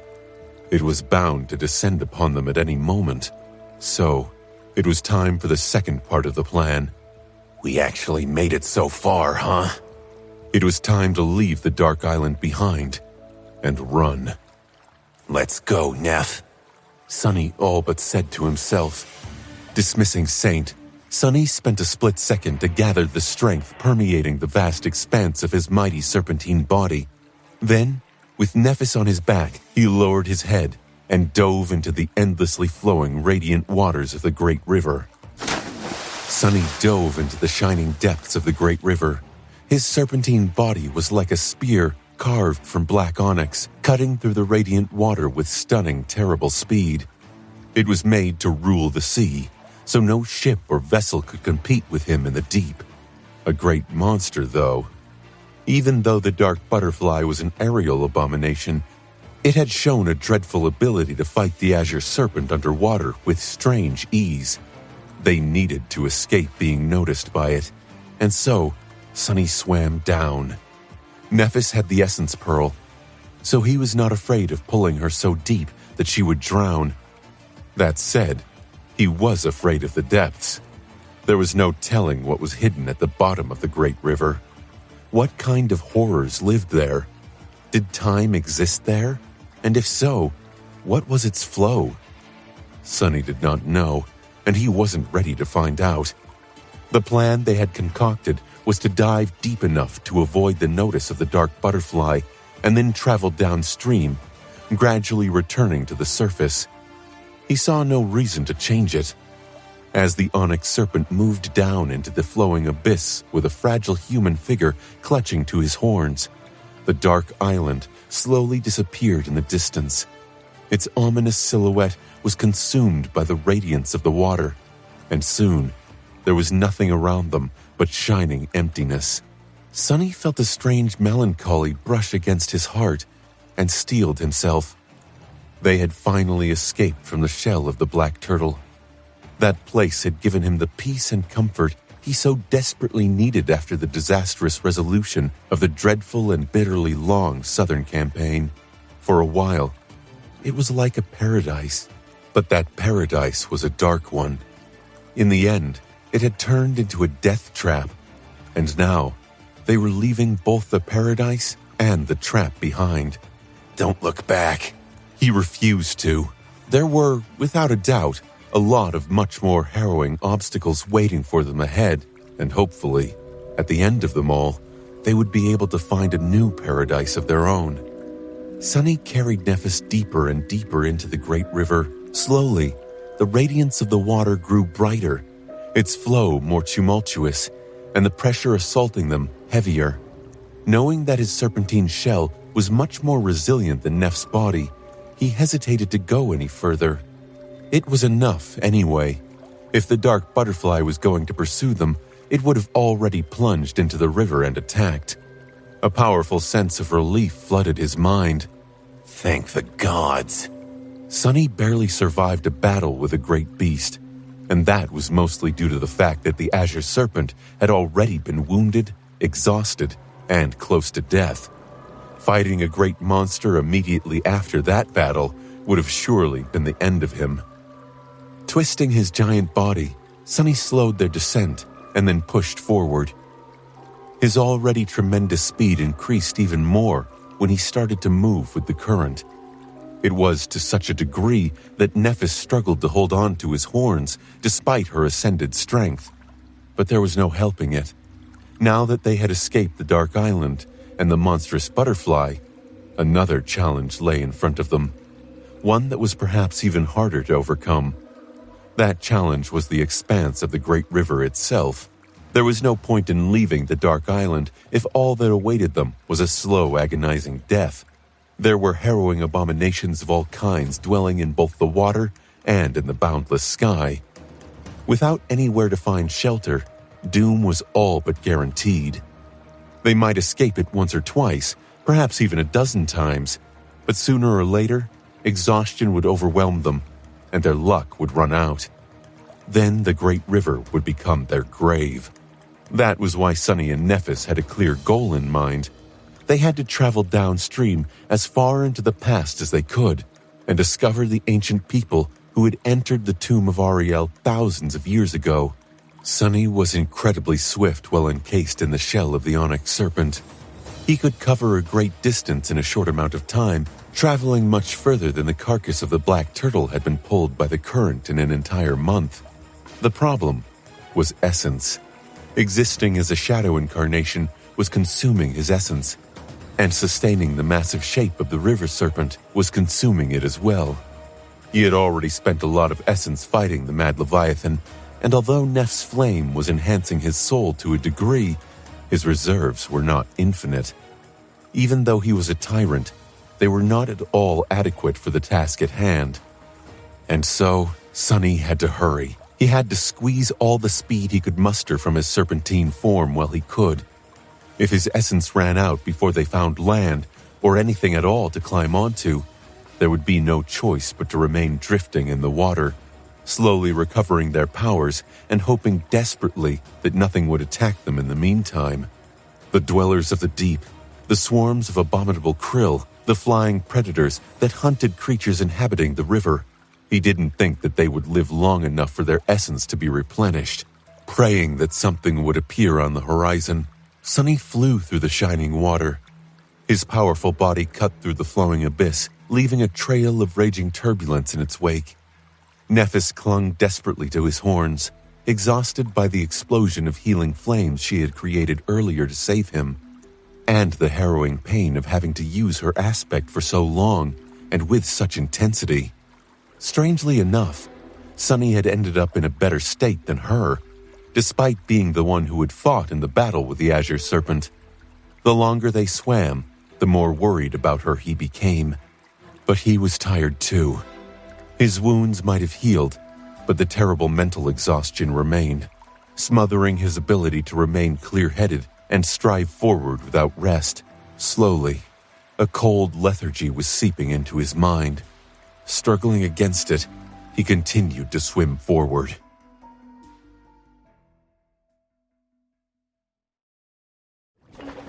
Sunny did not know how far exactly they had traveled away from the Dark Island, but the distance had to be immense. His shadow shell was not only enormous, it was also created to reign in the water. Considering that he was moving with the current of the great river, his already great speed was enhanced even more. So he decided that it would be safe to rise to the surface. Gradually ascending, he tore through the radiant abyss and finally raised his head above the glistening waves. Still clinging to his horns, Nephis slumped down and breathed heavily. It had been hard for her to withstand the resistance of the water, which had been battering her like a ram for so long. The greater Sunny's speed was, the greater the resistance. She had already been exhausted by straining her ability beyond its limit, and enduring the feverish race through the depths could not have been easy. But now that the onyx serpent's head was above water, Nephis could finally rest a little. The sky was still impenetrably black. A soft glow was rising from the river, illuminating the vast emptiness of its flowing expanse. The view was as dreamlike and magical as it had been on the first day Sunny had seen it. But his heart was pierced by despair. It was because even now, after leaving the Dark Island so far behind, he couldn't see any hint of land anywhere around them. An old doubt crawled into his mind, sapping strength from his tired body. What if there is no land? What if this whole world is nothing but water? Gritting his fangs, Sunny let out a quiet growl and strained every fiber of his shell to accelerate even more. With his onyx snout as the spearhead and his black dorsal fin as a sharp blade, he cut the glowing surface of the great river. Faster, faster. He was not out of essence yet. There was a certain sense of exhilaration he felt, flying toward the horizon with terrible speed. The speed, the might of his shell, the slender weight of Neff's body pressing down on his scales, and the empty vastness of the boundless black sky was almost liberating. But at the same time, his heart was drowning in anxiety, fear, and dread. And soon, he was proven right to be afraid. Sonny felt an ominous premonition and rose his head a little higher above the water. In the next moment, his serpentine eyes narrowed. There, ahead of them, the surface of the great river was seething and boiling. A boundless krill swarm was swiftly moving to meet them. Hundreds of thousands of corrupted beasts, burning with a mad desire, devoured the onyx serpent and his rider alive. Sonny's enormous body shuddered, but he tried to remain calm. This is not the end. The krill swarm was a harrowing foe, but the terror of it lay in how numerous the river locusts were. The hungry legion rushing toward Sonny was the largest he had ever seen by far, enough so that even the azure serpent might have been unable to prevail against it. However, unlike the ancient Leviathan, Sonny was not constrained by the need to defend his prey, and while the krill were numerous, they were not individually strong. Much more importantly, they were not too fast. Cutting a sharp turn, Sonny roared and flew west, parallel to the approaching mass of abominations. His feverish thoughts dissolved into a simple bestial need to outrun the swarm. The distance between them grew smaller with frightening speed, and yet, still, he couldn't see the edge of the vast patch of rough water. And by the time he saw it, there was no time left. Damn it. As Nephis picked herself up and summoned a sword, Sonny plunged into the mass of krill. The water surged around him, creating a barrier, but more than a few abominations passed through it. His jaws snapped, and Neph's sword flashed. A few moments later, they broke the wall of river locusts and tore free of the swarm. Sonny had just barely reached the edges of the rough water patch, and even though they had to go through the krill at the very end, the expanse of the great river in front of them was clear.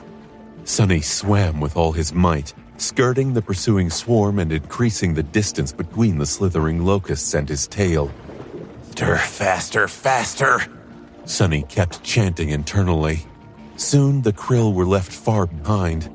Nephis slumped again, clutching her sword with a trembling hand. He did not have a lot of essence left.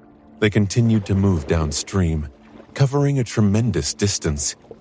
The onyx serpent flew like an arrow. No, much faster than any arrow could fly, but that was still not enough. After the first swarm, there was another.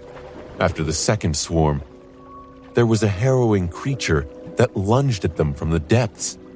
After the creature, there was a gargantuan mass of rotting seaweed that almost ensnared and devoured them. A dozen grotesque maws suddenly appearing from beneath the swaying weeds. After that, there were more horrors than he could count. Flocks of predatory birds that seemed to have pearls growing in their desiccated flesh. Invisible creatures that were able to instantly turn large spans of the river into adamantine ice. Ghostly lights that burned in the depths of the water, filling their minds with an indescribable desire to approach them. But Sonny was a river serpent, a monarch among beasts. His long body was fast, mighty, and tenacious. He was incredibly fast and at home in the water. He had outrun the krill, tore through the rotting seaweed, dove into the depths to avoid the birds of prey, broke through the ice, resisted the allure of the ghostly lights. He had escaped from them all. However, his essence was running dry. It was almost gone. He was exhausted and well past the limits of his mental strength, and there was still no land in sight. By the time the seven suns slowly appeared from beyond the horizon, chasing away the impenetrable darkness, and the great river stopped shining, He was utterly spent. It was not even a matter of willpower anymore.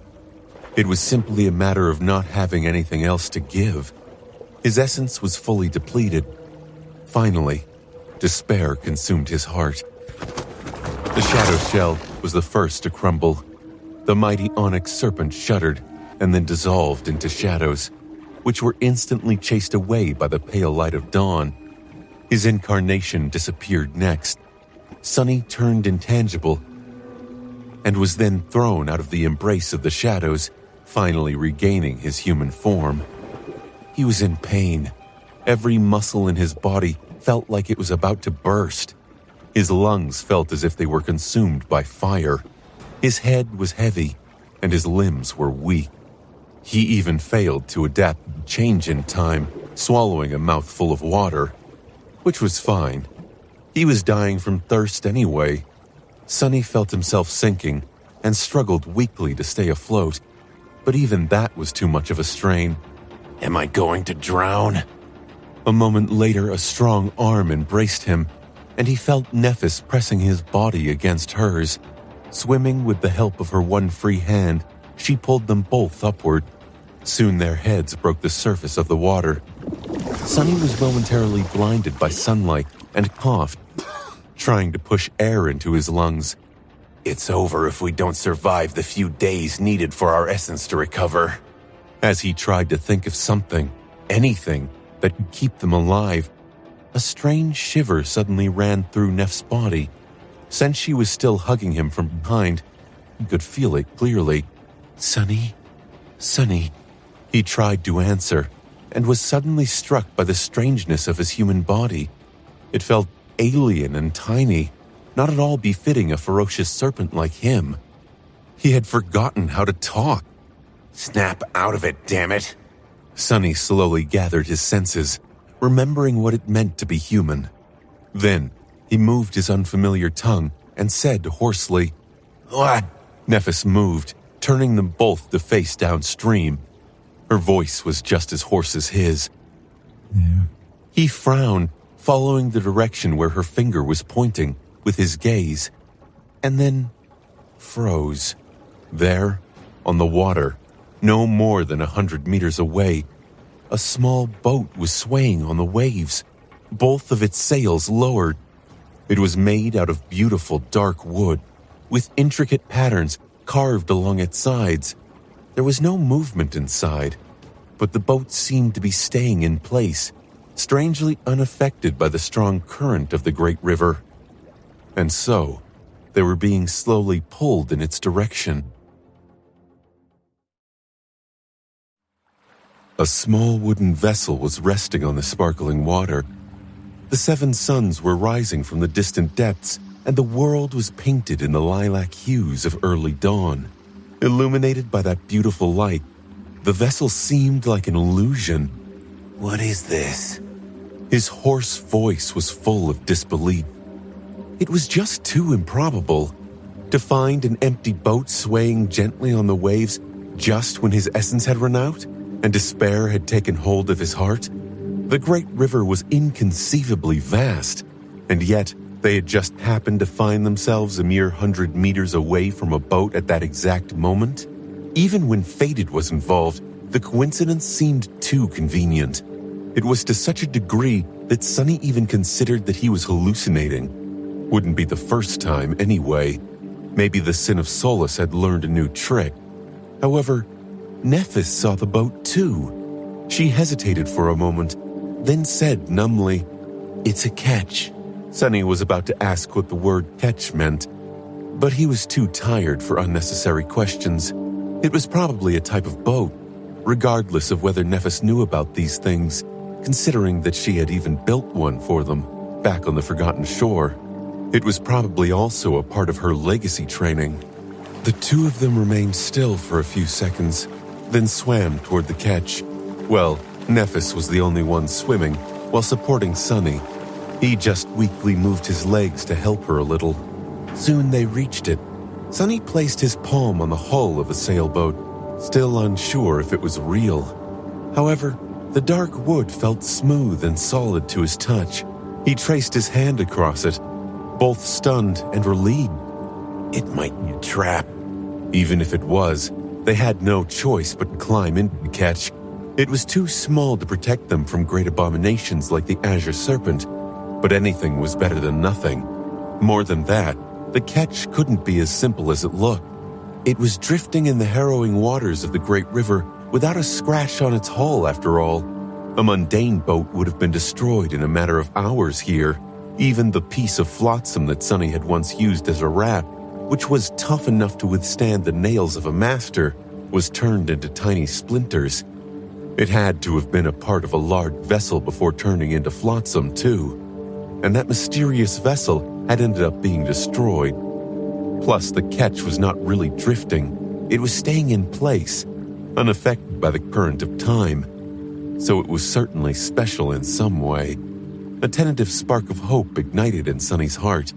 Despite the modest size of the wooden sailboat, its sides were too tall for them to simply climb over them, especially in their weakened state. However, a rope ladder was conveniently lowered into the water near the bow of the ketch, as if inviting them in. Sunny and Nephis glanced at each other. His paranoia was acting up, not without a reason, and from the looks of it, she felt the same way. But there was no decision to make. Since salvation miraculously presented itself, they would be fools not to accept the unexpected gift. Nephis pushed Sunny toward the ladder, and then helped him climb up. Falling over the side, Sunny sprawled on the wooden floor. The feeling of something solid under him was both unfamiliar and heavenly. The gentle swaying of the boat was like a lullaby. A moment later, Nephis awkwardly climbed over the rim and tumbled down, landing squarely on top of him. Sunny let out a weak groan. Ow! They remained motionless for a few moments, catching their breath, then slowly extricated themselves from each other and took a cautious look around. The ketch was not too big, about 7 meters long. Its layout was very simple. There was only a single deck, with no roofed interior or cabins. The deck was completely open, with 2 masts, a longer one and a shorter one, rising into the air like slender dark pillars. Everything was made with a mundane but exquisite level of craftsmanship. The wooden surfaces were tastefully engraved, showing all sorts of flowing images, now smoothed out by the wind, water, and passage of time. The ketch seemed like the loving creation of a supremely skilled artisan, even if it had seen better days. One look was enough to tell that the wooden boat was very old. However, it had been maintained with the utmost care, remaining in near perfect condition. Sunny was musing about who could be taking care of the ketch when his gaze finally reached the stern, where the steering oar was supposed to be. Unlike the chainbreaker, there was no runic circle for the helmsman. Instead, there was only a very mundane wooden bench, and there, on that bench, a corpse was sitting with its head hung low. His body suddenly grew stiff. What? Sunny was momentarily paralyzed by shock, because that corpse looked eerily familiar. It was shrouded in a dark mantle, which made it hard to determine whether the body belonged to a man or a woman. All that he could see was that the person was of small stature and terribly thin. Their long white hair moved slightly in the wind, and the face was obscured by a mask of black lacquered wood. The mask was carved to resemble the face of a ferocious demon. Its teeth were bared, with 4 fangs protruding from its mouth, and there were 3 twisted horns rising from it like a crown. Inside the black chasms of its eyes, there was nothing but pure darkness. It was Weaver's mask, and the corpse was just like the one he had found beneath the ruined cathedral of the Dark City all those years ago. Sunny found himself unable to move for a few moments. Encountering the ketch just when they desperately needed shelter was already shocking enough. Finding a corpse that looked eerily similar to the nameless prisoner of the hidden dungeon beneath the ruined cathedral inside the ketch, it sent him into a fugue state. All kinds of wild thoughts rushed through his mind. For a split second, Sunny even imagined that it was his own corpse, brought here from the future by some strange anomaly of the mystical river. But no, the proportions were all wrong. He was not a tall man, but the mysterious person was even smaller. They were practically tiny. In fact, now that Sonny had taken a good look at the corpse, he realized that it was different from the prisoner of the ruined cathedral as well. The dark mantle and the mask were the same, but the body hidden beneath them was not. Even with its features obfuscated, he could tell the difference. Still, what was the meaning of this? How could there be another Weaver's mask? Who were these two people, and how could they be so similar despite the great divide between the Dark City and the tomb of Ariel? Nephis seemed startled as well, albeit for a different reason than Sonny. She did notice his strong reaction, though. "Sonny, what is it?" She must have noticed that the mask the corpse was wearing was the same mask Mongrel wore. She also knew that it was a divine memory of the seventh tier. Even if Sonny had never told her where Weaver's mask came from, he took a deep breath. "That corpse, it's just like the one I found in the Dark City beneath the cathedral. That was where I got the mask." Sonny had found the spawn of the vile thieving bird by pure coincidence, even if that coincidence might not have happened without the influence of Fated. Everything that followed after absorbing the drop of ichor that contained Bloodweave, however, was the result of logic and reason. It was the consequence of that first chance encounter, guided by the ability to see the radiance of divinity, which Bloodweave granted him. He explored the cathedral of the Dark City and received Weaver's mask. Guided by Weaver's mask, he dove into the sky below, reached the Ebony Tower, and discovered Weaver's severed arm, thus acquiring Bloodweave. What was the cause of this situation then? Was it a coincidence, or the result of his choices? As Sonny was spacing out, consumed by these thoughts, Nephis looked at him with a frown. "Corpse? What do you mean?" He shivered. Could she not see the hunched figure sitting on the helmsman's bench? He took a step forward and pointed with a hurried motion. "That! Don't you see that corpse?" Nephis seemed both wary and slightly confused. "Of course I see that person. It's just that, why do you keep calling them a corpse? That person is alive." Sonny's eyes widened, and in the next moment, the corpse moved. With a deep sigh, its hanging head rose, and two dark chasms carved into the fearsome mask stared at Sonny with an ineffable emotion. Then, the corpse slowly, arduously, stood up. No, not the corpse. The wearer of Weaver's mask was, indeed, alive. Sonny watched silently, unable to move. Only his hand stretched out a little, ready to summon a weapon. Once the owner of the Ket rose to their feet, he realized that they were indeed very small. The figure shrouded by the dark mantle was extremely thin, seeming weak and frail. The person's back was hunched, and their hands seemed to be shaking slightly. It was no surprise that Sonny had mistaken the wearer of the mask for a corpse. With the person remaining utterly motionless, and his perception painted by the encounter in the dungeon of the ruined cathedral, it would have been strange for him to assume that they were alive. The hunched stranger froze, looking at them through the lightless pits of the black lacquered mask's eyes. Sonny and Nephis weren't moving either, not knowing what to do. They had just unceremoniously climbed into this person's boat. So, what was there to do? Ask politely to be saved? Or attack them out of fear? Sonny secretly shifted his gaze, trying to determine whether the wearer of the mask was a human or a nightmare creature. However, just like with the corpse beneath the cathedral, the dark mantle and the mask were impenetrable. Beyond them lay an unknowable abyss. An icy chill crept up his spine. Then the owner of the Ketch slowly raised their hands, which were wrapped in black gloves. The thin fingers touched the edges of the black lacquered mask and slowly pulled it down. the face that was revealed belonged to a human. She was an old, extremely old woman. Sonny had never seen anyone who looked so ancient. He couldn't quite believe that someone that age could still be alive.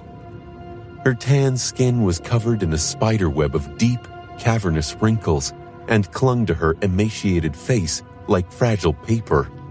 Her long hair was entirely white and thin, revealing glimpses of the brown parchment of her scalp. Her eyes, which had been piercing once, were now dull and obscured by milky cataracts. The old woman's small hunched body was frail and thin, as if ready to collapse from the smallest gale. The dark mantle hung listlessly from it, a few sizes too big. Nevertheless, she was emanating a feeling of unimpeachable dignity, willpower, and sanctity even. The black mask fell to the deck of the ketch with a wooden clack. The old woman was looking at Sonny and Nephis silently, one moment passing after another, and then she moved. Bending down, she groaned and slowly kneeled. Sonny was startled, but most of all, he felt a strong urge to jump forward and stop her. It felt incredibly wrong to see such an old woman prostrating herself, let alone in front of him. He noticed Neff's back growing stiff as she felt the same. The corner of her eye twitched, but neither of them moved. Finally, the old woman's knees touched the deck. Placing both hands in front of her, she took a shaky breath and then kowtowed deeply. Her quiet voice sounded like a scraping quill. Hearing it, Sonny flinched. She said, "Hail, Weaver, demon of fate." In the silence that followed, he hesitated for a while, and then answered, "Firstborn of the unknown." The old woman remained motionless for a few moments, and then let out a long sigh.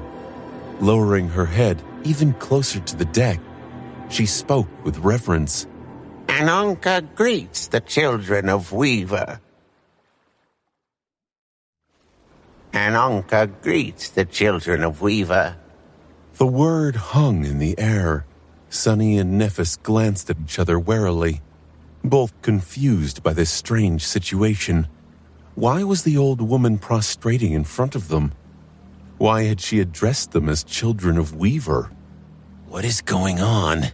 Sonny was tired out of his mind, and the inexplicable nature of the strange old woman was simply too much for him to process. She didn't seem hostile, at least. With a sigh, he allowed his exhausted body to collapse and sat down on the wooden deck of the ketch. Nephis, meanwhile, hesitated for a few moments, then took several steps forward and carefully pulled the old woman up. "Please rise, grandmother. Do not bow on our account." The owner of the ketch, Ananki, allowed herself to be gently pulled into a sitting position. Then Nephis returned to Sonny and sat side by side with him. The two of them were now facing the old woman, waiting for her to say something.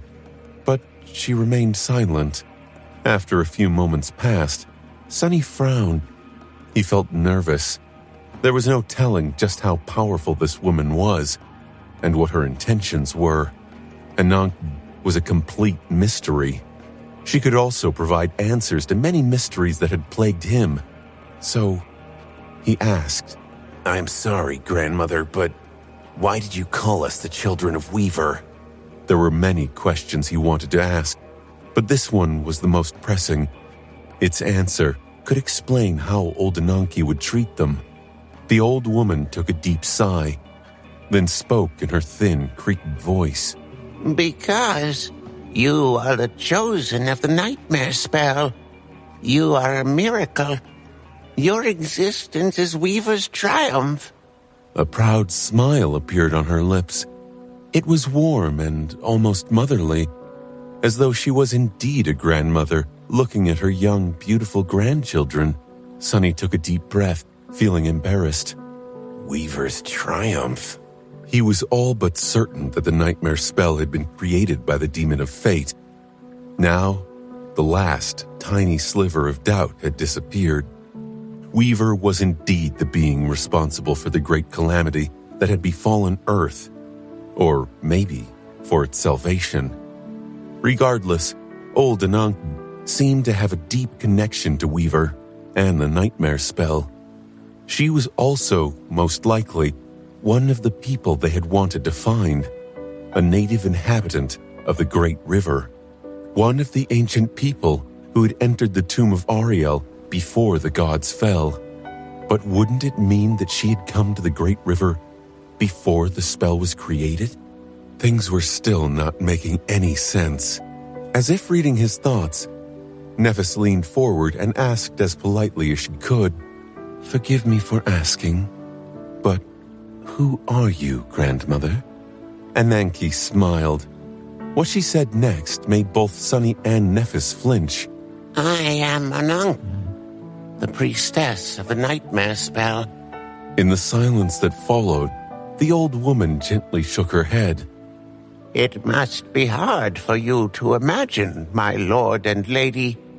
You come from a time when the nightmare spell has matured and rules unopposed, its blessings given freely to all. But it wasn't always like that. At the beginning, which was also the end, when the nightmare spell was still in its infancy, there was a need for people like me to tend to it, protect it, and above all, to help it spread, so that it could grow stronger. Her wrinkled face grew somber, and a heavy sigh escaped from her lips. Which wasn't easy at all.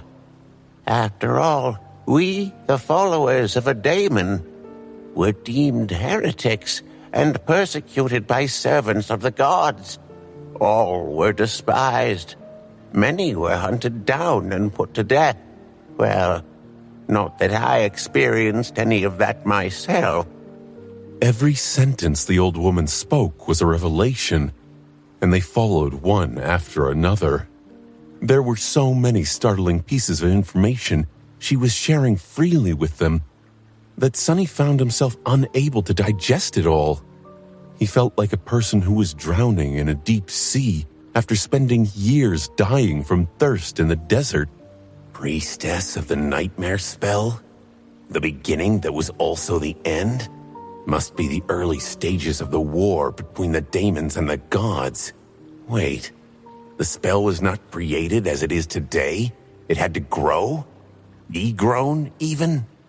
Persecuted by the gods? What? He was failing desperately to keep up, tired as he was. Nefis was struggling too, but it seemed as though she had a slightly better grasp of the conversation. White sparks ignited in her eyes. "So, our existence is proof that the suffering of the followers of Weaver was not meaningless, that the nightmare spell you worshipped and proselytized has realized its great design." Ananke nodded and looked at them with reverence, which made both feel uncomfortable. Indeed, you are very wise, my lady. Nefis remained silent for a few moments, then remarked evenly, "You don't seem to be surprised by the fact that we come from the future." Sunny forced himself to focus. It was a very poignant question, and one that he had failed to think of himself, distracted by the avalanche of revelations. The old woman slowly nodded, her breath ragged. It seemed that it was hard for her to speak for so long, but she still forced herself to answer. Of course I'm not surprised. Haven't you come from upstream, my lord and lady? Nefis and Sunny glanced at each other. They had indeed. The natives of the Great River, which flowed from the future into the past, would have had a different perception of time. For them, people from the future might not seem that strange. Ananke took a deep breath, then added tiredly, "Oh, but I was also warned that you would come." Huh? That was perhaps the most shocking revelation yet. After a moment of silence, Sunny raised an eyebrow. while hiding how shaken he truly was. Warren? How? The old woman nodded again, her unbound white hair moving in the wind. I received a message in my dreams, a message that the children of Weaver would come, and that... She paused for a few moments, catching her breath, then finished fervently. And that I must help them reach Fallen Grace, where Dusk, the last of the Sibyls, reigns. Dusk Sibyl of the Fallen Grace.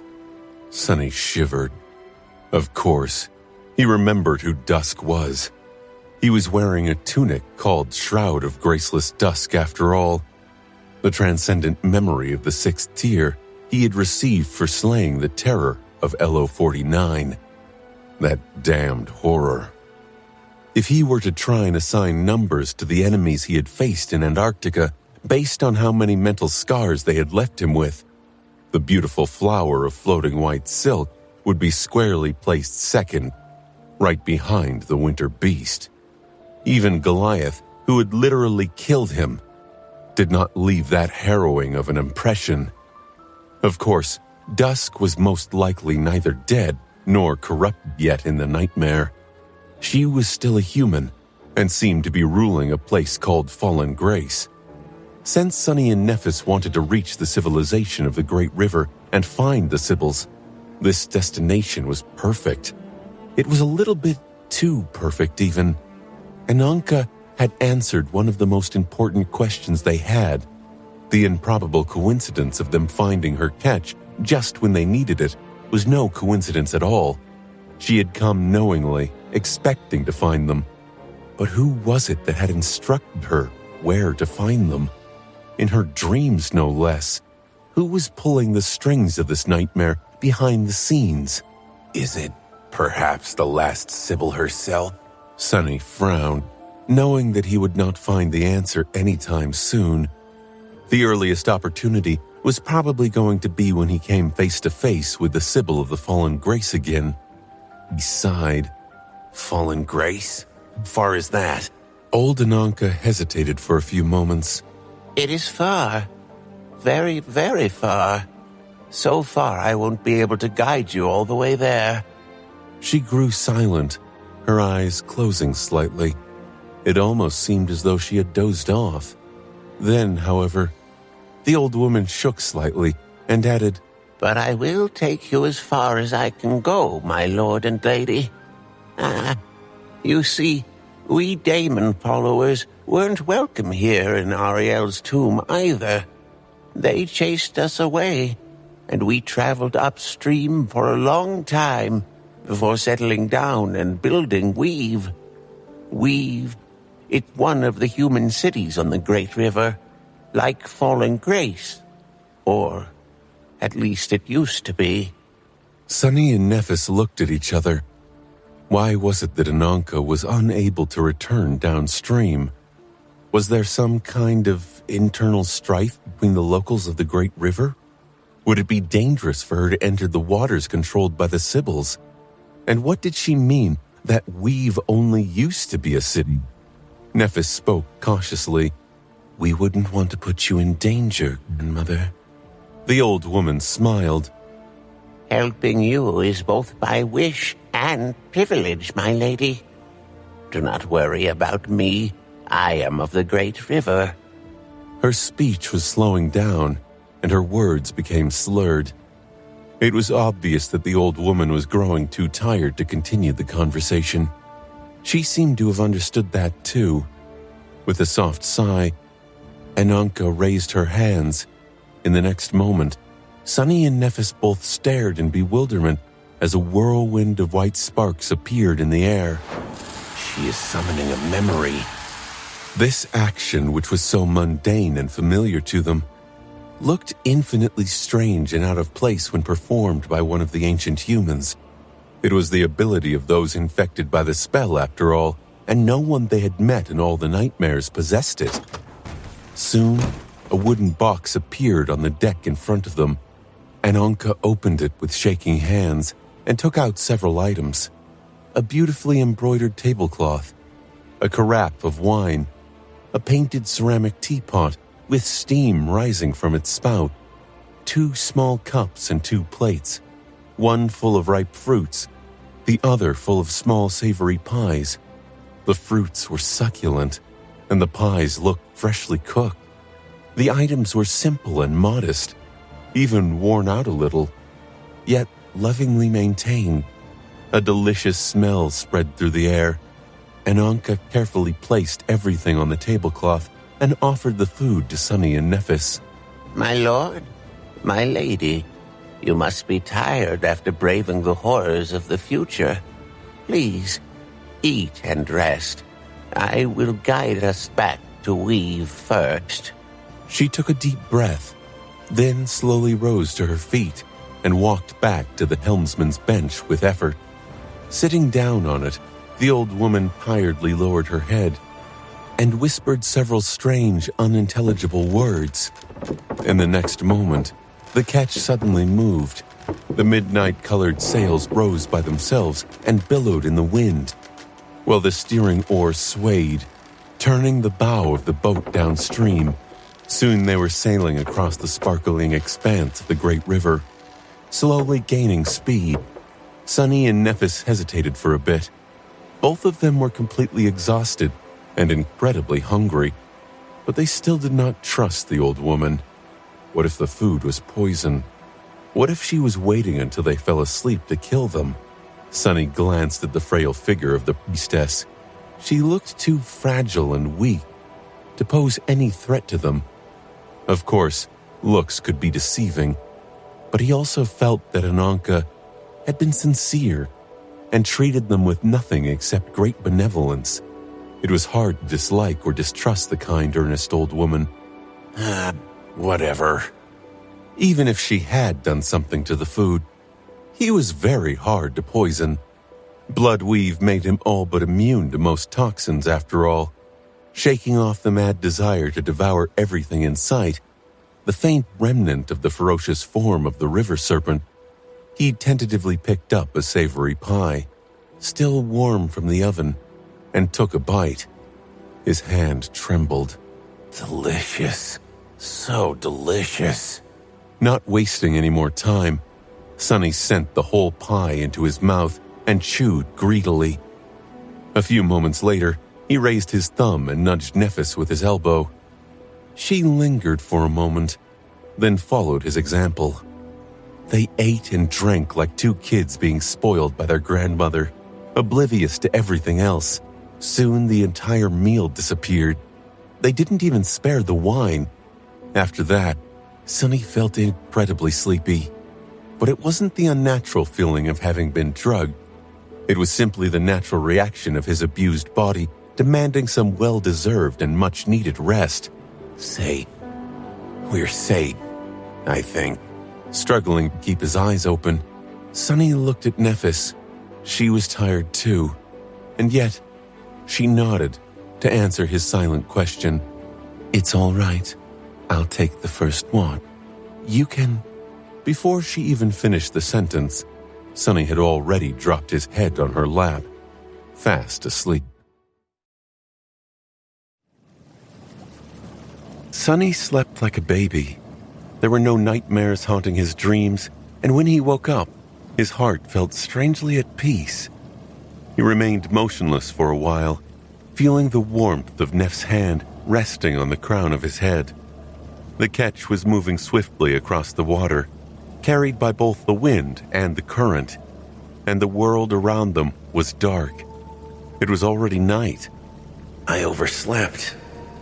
Nephis should have woken him up. Had she gotten any rest herself?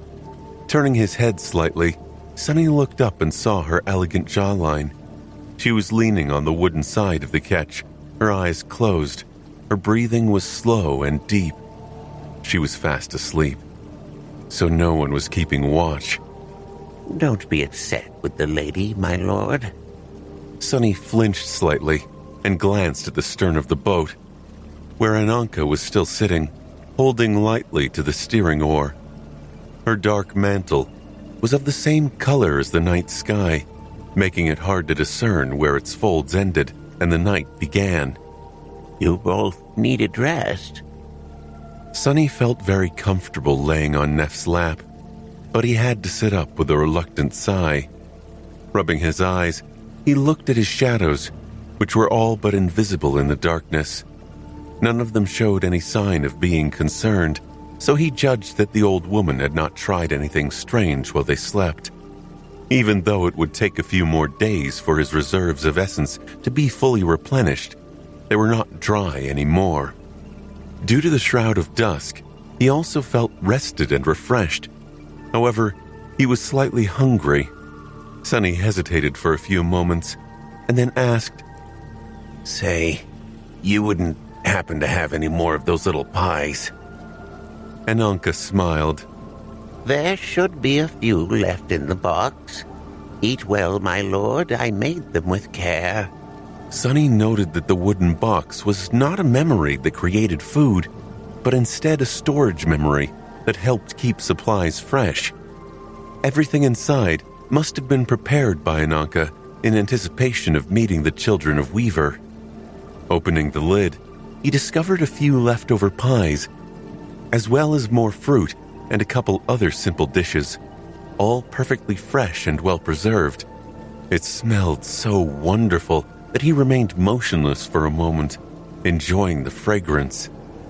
Misunderstanding his hesitation, the old woman spoke. I'm sorry that I can't offer you more, my lord. It is not easy for me to procure fruit and flour these days. I hope you are not too disappointed. Sonny looked at her and smiled. "What are you talking about, grandmother? I once ate nothing but rotten devil meat for an entire month. This is nothing short of a feast." To illustrate his point, he picked up one of the pies and greedily pushed it into his mouth. Ananka tilted her head a little. Do people still suffer from hunger in the future? Sonny chewed for a long time before answering. The old woman clearly believed that the future was some kind of a paradise that she and the other followers of Weaver helped create. He didn't want to hurt her feelings. He shrugged. "Smart people don't. But I'm not too smart myself, sadly. At least, not all the time." Then a sudden thought flashed through his mind. Sonny looked at Ananka carefully, then asked, "But what about you, grandmother? Have you eaten anything?" She was so thin and frail that he had mistaken her for a corpse not too long ago. However, she had only offered the food to them, not partaking in it herself. Ananka gently shook her head. This body of mine does not get hungry often. I'll just catch some fish later. Sonny frowned, then took out the rest of the pies and walked over to the steering oar, offering them to her. "No, that won't do. Please, eat some too. Otherwise my teacher will give me a beating once I come back home." Teacher Julius would indeed be beside himself if he learned that Sonny stuffed his belly while an elderly woman starved herself nearby, even if that woman was just a nightmare inhabitant. More than that, just what kind of fish was she going to catch in the Great River? Ananka hesitated a little, then took one of the pies with a shaking hand and smiled. Thank you, my lord. That is enough. When he went back to the box, Neff stirred slightly and opened her eyes. She stared at her empty lap for a few moments, then looked at Sonny and blinked a couple of times. Finally, she sniffed the air and turned to the wooden box, guided by the enticing fragrance of the freshly cooked food. Her eyes glistened. The two of them had a scrumptious meal while Ananka slowly ate her single pie. The atmosphere inside the ketch was strangely peaceful. It was as though they were sailing on a calm lake instead of the deadly expanse of the Great River, where all kinds of terrifying creatures dwelled. The water was glowing with soft opalescence, while the sky was impenetrably black. The beautiful vista of the world hidden within the tomb of Ariel was as dreamlike and mystical as ever. As Sonny looked at the surface of the water, he suddenly saw its light grow dim. There was a vast, inconceivable shadow moving somewhere unfathomably deep, below them, blocking off the radiance of the drowned suns with its endless expanse. For a few moments, a bleak darkness enveloped the entire span of the great river around the ketch, and then, indifferently moved on. He shivered and looked at Ananka, terror hiding in his lightless eyes. The old woman calmly held the steering oar and smiled. "Don't worry, my lord. They can't sense us." Sonny hesitated for a while, wondering if he should ask who the they she spoke of were. In the end, he remained silent. There were things that a person was better off not knowing. Sonny was not sure if he could allow himself the luxury of ignorance, but he decided to enjoy being ignorant still, at least for today. There were still a lot of questions Sonny wanted to ask Ananka, and a lot he needed to learn, but surrounded by the silent darkness of the night, he simply listened to the gentle sound of water splashing against the hull of the swift ketch, and stared at the glowing expanse of the great river without saying a word. A lot had happened yesterday. Gods. Was it really just a day ago that he had fought the Azure Serpent? The fearsome battle, the frantic escape from the Dark Island. There had not been a single moment of peace for him to settle himself and contemplate these matters yet. It feels like a dream. He had really done it. He had killed a great beast. Of course, it was partly due to the blessing of Nef's soul flame, as well as the fact that the Azure Serpent had been severely weakened. And yet, was there another master in the world who could boast the same feat? Surely not. Had there ever been? Sonny shifted uncomfortably, afraid that the incredible achievement would go to his head. He almost wished to hear the biting remarks of the Sin of Solus, who never missed a chance to bring him down. The bastard was somewhere nearby, but kept out of sight.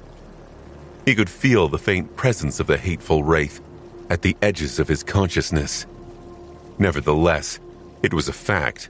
Sonny had indeed slain the Azure Serpent, Dayron of the Twilight Sea. What an unusual name for a nightmare creature. After observing the mad beast for so long, and even assuming its form, Sonny was certain that there was something special about the ferocious abomination. Now, after learning its name, he came to strongly suspect that the Azure Serpent was not an abomination at all, or at least had not always been one. Was the old snake actually a human once? Humans were all considered to be beasts by the spell, after all. A sovereign, for example, could be called a supreme beast. So, what would happen if a sovereign succumbed to corruption? Looking at the radiant expanse of the great river, Sonny felt restless. There might be a simple way to find out. Closing his eyes, he dove into his soul sea. It was exactly the same as it had been before, with 5 black suns looming above the still water. Only now, after learning the truth of how the world of the great river had been created, he perceived it in a somewhat new light. A legion of shadows stood motionless in the silent darkness. Sonny still remembered the time when he could count the lifeless shadows with one hand, but there were so many of them now. Thousands. Have I really killed that many? Of course, he had. From the Forgotten Shore to the Tomb of Ariel, Sonny had lived a life of slaughter, even if it had not been of his own volition. The numbers had especially swelled during the Southern Campaign, where he had been constantly surrounded by vast hordes of rampant nightmare creatures. Most of the shadows were abominations. The Mountain King, the formless shadow of the unborn spawn of the vile thieving bird, the Forsaken Knight, the Mordant Mimic, the terror of LO-49, the mountainous titan Goliath. But there were plenty of humans, too. The nameless old slaver, Harper, Paris, Castor, Pierce, the Red Priest, the War Maidens, the soldiers of the Ivory City, Knight Amaran, and the many awakened of the great clans he had killed in East Antarctica, Saint Direfang, and many more. there was also Solvayne. 2 of her, actually. One that he had slain on the Chained Island, and the other he had slain in the Kingdom of Hope. Sonny felt bizarre every time he saw them, but he was looking for someone else right now. He first guessed that his suspicion was right after noticing that there was no gargantuan shape of a great serpent among the shadows. And then he finally saw Daeron of the Twilight Sea. The Azure Serpent had indeed been a human once.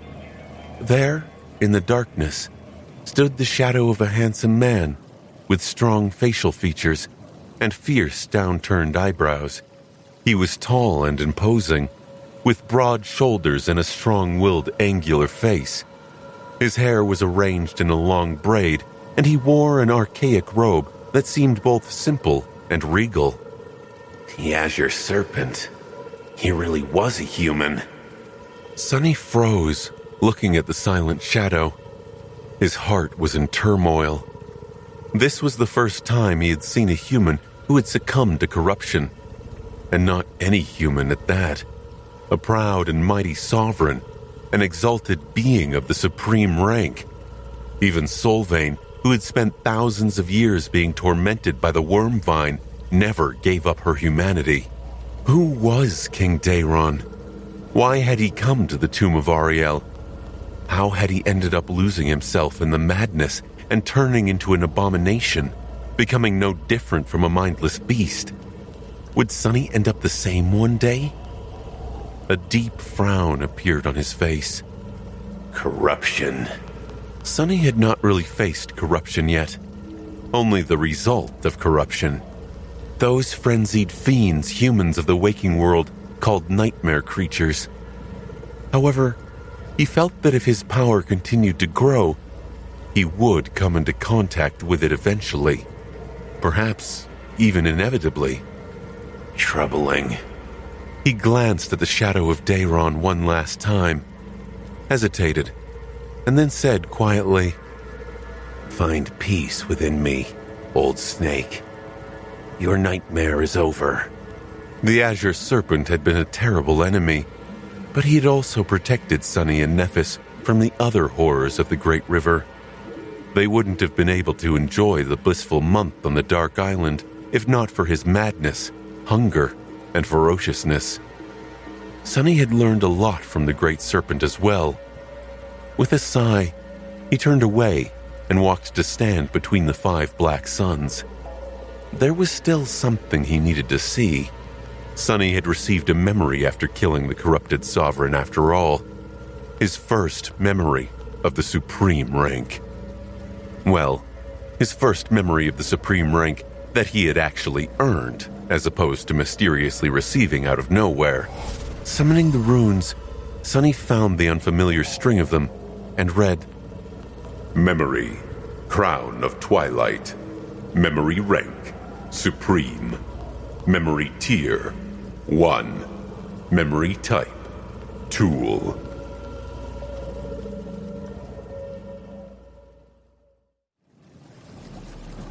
A tool. Sonny wouldn't have minded receiving a weapon or an armor, but a tool could be incredibly valuable too. After all, he already had the Sin of Solace. The Jade Sword was only of the Transcendent rank, but it still possessed the ability to cut the flesh of great nightmare creatures, albeit with some effort. It was just that Sonny had to create an opportunity to use that ability first. He also had the Mantle and the Shroud of Dusk, and while neither of them was durable enough to resist an attack by a creature like the Azure Serpent, that problem could be solved by not getting hit. Both the lack of a suitable weapon and the absence of a suitable armor could be solved. A powerful tool, meanwhile, would give Sonny more ways to find the solution. So he was not disappointed. Feeling both the gentle swaying of the ketch and the silent stillness of his soul sea, Sonny continued to study the runes. He hoped that the description of the Crown of Twilight would answer some of his questions. It read, Memory description. There was a king who ruled over a dying land. The king was valiant and wise, refusing to embrace despair. He thought of an audacious plan, gathered his companions, and braved the endless desert to enter the tomb of Ariel, where the great river flowed endlessly from the future into the past. Thus the valiant king became a guide who guarded his people in their nightmares. They built the city at the edge of dawn and gathered an army to vanquish that which was defiled. However, in the end, the army was destroyed, the city was lost, and the valiant king himself succumbed to madness. Consumed by wrath and resentment, he turned into a mindless beast and roamed the great river for countless years. Nothing could withstand his hunger and fury until one day the Mad King met a treacherous shadow. "But what do you even know?" said the shadow. "Do you think you're so special? I know fury too. I know hunger too. I know madness too. Oh, and I've killed plenty of creatures more powerful than me too. Who are you to dare stare me down, beast? I am Lost from Light, who was born from the shadows. I am the rightful heir of death and the bastard son of fate. Wherever I go, ruin follows. If you had any sense, you would have run away as soon as you saw me." And true to his word, the treacherous Lost from Light battled the Mad King, eventually becoming his doom.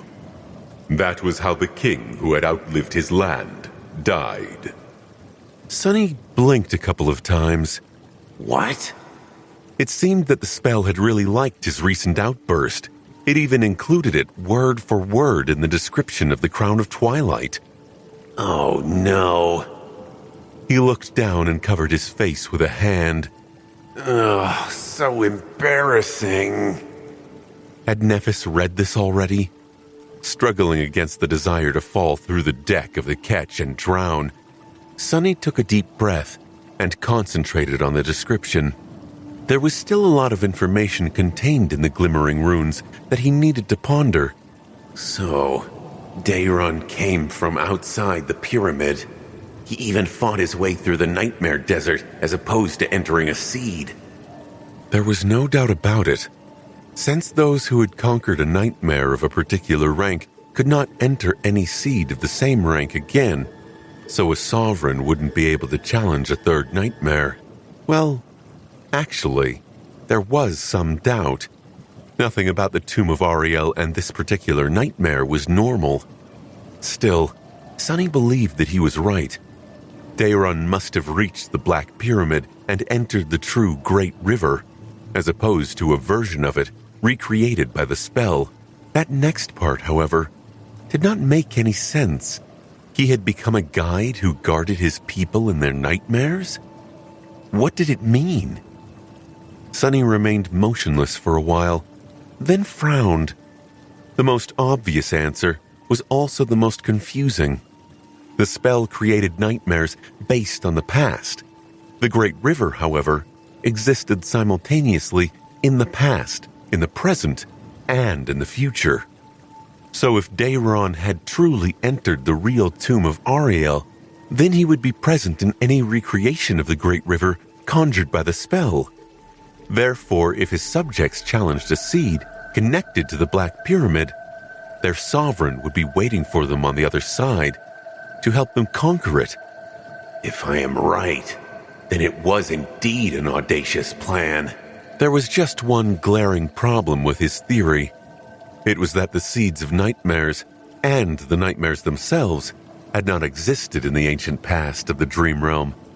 No explorer had ever discovered signs that its human inhabitants had possessed knowledge of the nightmares, and Noctis had not known anything about them either. So how could Dayron come up with a plan to use the uniqueness of the Great River to help his people transcend through a nightmare, if there were no nightmares at the time yet? Then again, Ananka was from a time when the seed of the spell had already existed. Granted, that time was at the start of the war between the daemons and the gods, so Dayron could not have lived much later. That war was the cataclysm that no one had escaped. So confusing. In any case, Daeron's plan had failed. Although many of his people managed to join him within the tomb of Ariel, they died trying to destroy that which was defiled, whatever it was. Actually, that phrase is perhaps the most important piece of information in the entire description. It was important indeed, because it hinted at the goal of the nightmare, which also meant that Sunny, Nephis, and the other members of the cohort would have to succeed where the ancient sovereign and his army had failed. Great. Sunny felt a bit of dread at the prospect, but at the same time, he also felt a little relieved. At least he knew now they wouldn't really need to search for the mystical estuary of the Great River in order to return to the waking world. They just had to kill something that even a sovereign had not been able to kill. He was going to have to discuss this with Nephis. In the meantime, though, he still hadn't learned what his new shiny supreme memory could do. Looking back to the shimmering runes, he read, Memory enchantments. Legacy of Twilight. King's Resentment. Royal Promise. Sunny raised an eyebrow, pleasantly surprised. 3 enchantments on a memory of the first tier. That was rare. As an amateur sorcerer, he knew just how hard it was to build a varied spellweave around a single nexus. Intrigued, he continued to study the runes. Legacy of Twilight. Enchantment description. This memory greatly improves the rate at which the wearer's essence is replenished at the borders between day and night. King's Resentment. Enchantment description. This memory grants the wearer complete immunity to mind attacks, but plagues them with irresistible wrath instead. Royal Promise. Enchantment description. This memory infuses authority over water into the wearer's domain. The extent of this authority depends on the might of the domain. Sunny scratched the back of his head. The first enchantment was rather straightforward and extremely useful. Granted that usefulness was situational, it would greatly speed up his recovery of essence at the borders between day and night, meaning dawn and dusk. The second enchantment was tricky. Complete immunity to mind attacks was an incredible trait to have, but it came at the cost of being consumed by mad fury. Sunny wasn't sure what to make of it. Luckily, it was an active enchantment, so he could use the other 2 without going berserk. But the third enchantment was simply confusing. Infuses authority over water into a domain? What? What were people like him, who didn't even have a domain, supposed to do with it? Sunny took a deep breath, then left the Soul Sea and opened his eyes. The great river was still shining softly, the flowing water foaming as it parted before the bow of the ketch. Suddenly, he felt the water responding to him. The sense of connection he felt was faint and weak, not at all like the kinship he shared with shadows, but still, a wave. He hesitated for a few moments, then summoned the Crown of Dusk. Soon, a band of black metal, shaped and engraved to resemble a river serpent, appeared on his head. The weight of it felt unfamiliar, but at least it prevented his hair from getting in his eyes. That was already useful enough. It looks cool, too. Sunny lingered a little, then lowered his hand toward the surface of the river and activated the Royal Promise. Suddenly, he felt the water responding to him.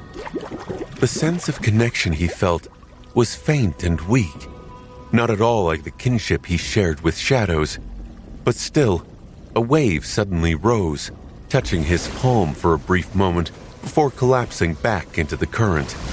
Sunny stared down with a strange expression. So, that's how it is. The extent of the authority the Royal Promise granted to the Master of the Crown of Twilight was dependent on the power of their domain. Sunny did not have a domain, so that extent was negligible. But it wasn't non-existent. Leaning back, he smiled slightly. Still, In a world that has nothing but water, even that much will prove endlessly useful. The ketch continued its journey, while Sunny continued to stare at the beautiful radiance of the great river. The Crown of Twilight was an insidiously powerful memory. At first glance, none of its enchantments seemed too staggering. However, once he thought a bit more about them, he realized how outstanding they really were. The legacy of Twilight could help him recover his essence. The effect of a supreme memory would be immense. But there was a condition. It only functioned at dawn and dusk. As a veteran of the Southern Campaign, Sunny knew better than most how important managing one's reserves of essence was. There was dawn and dusk every day, too. So he would benefit greatly from an improved rate of essence replenishment twice a day, every day. Combined with the blessing of soul of the Shroud of Dusk, that would put him in a very advantageous position. Not to mention that here on the Great River, there were places where sunrise and sunset lasted endlessly, as if frozen in time. The King's Resentment offered stellar defense against mind attacks, the most dreadful kind as far as he was concerned, but would turn Sunny berserk. The benefit seemed as great as the cost was terrible. Or did it? He could easily think of situations where boundless fury would only be beneficial. Wasn't it almost like a dangerous but potent boon? And lastly, the Royal Promise would give him a degree of control over water in a world where there was nothing but water. The value of such an ability was evident, but more than that, this enchantment also possessed the greatest capacity for growth.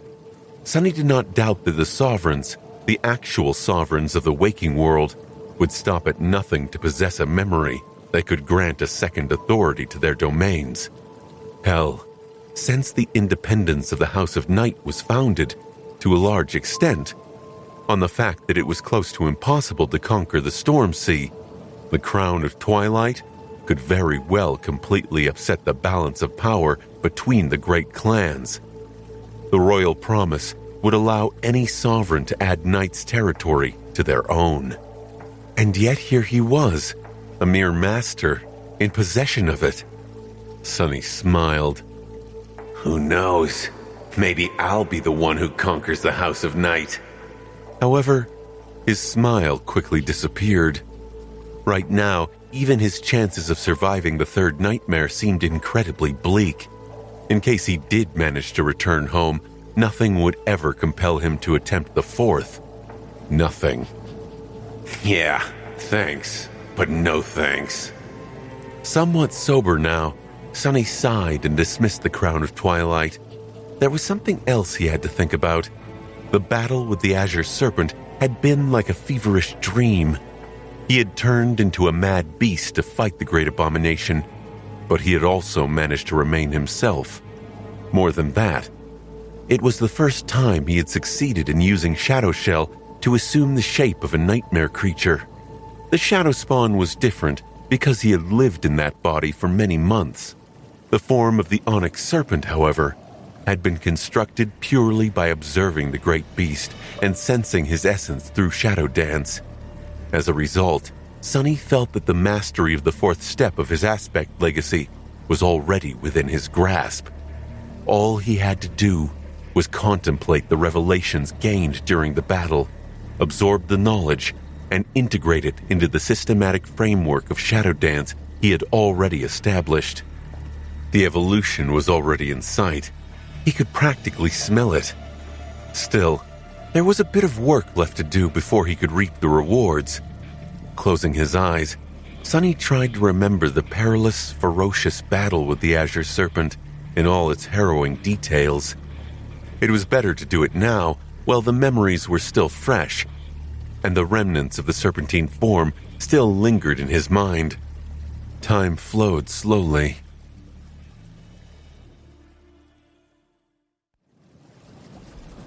Shadow Dance was both the legacy of his aspect and a battle art Sunny had invented. That battle art was insidious, shapeless, and ever-changing. Its purpose was to steal that which made the enemy strong and use it to destroy them. The first step of Shadow Dance was the foundation of his ability. Sunny had mastered it during his bitter battle with Nephis, whom he knew all too well. It allowed him to peer into the very essence of the enemy's battle style and gain an almost supernatural understanding of what they would do, as well as the ability to mimic it. The second step was a continuation of the first. It was the same in all aspects except for scale. Assuming the persona of Mongrel, Sunny had battled countless Awakened and absorbed their styles in order to make his ability more ubiquitous. He had mastered it during the final battle of the Dream Tournament, facing Morgan. That breakthrough deepened his understanding of the fundamental governing principles of battle, which, in turn, allowed him to shadow unfamiliar and sophisticated battle styles much faster and with greater ease. He also gained the ability to intuitively sense the unique ways in which his opponents utilized their soul essence to make those styles possible. The third step was different. It expanded on the first two, broadening the scope of Shadow Dance by redefining what a battle style was. Outwardly, that simply meant that Sunny had begun including nightmare creatures in the ranks of enemies he shadowed.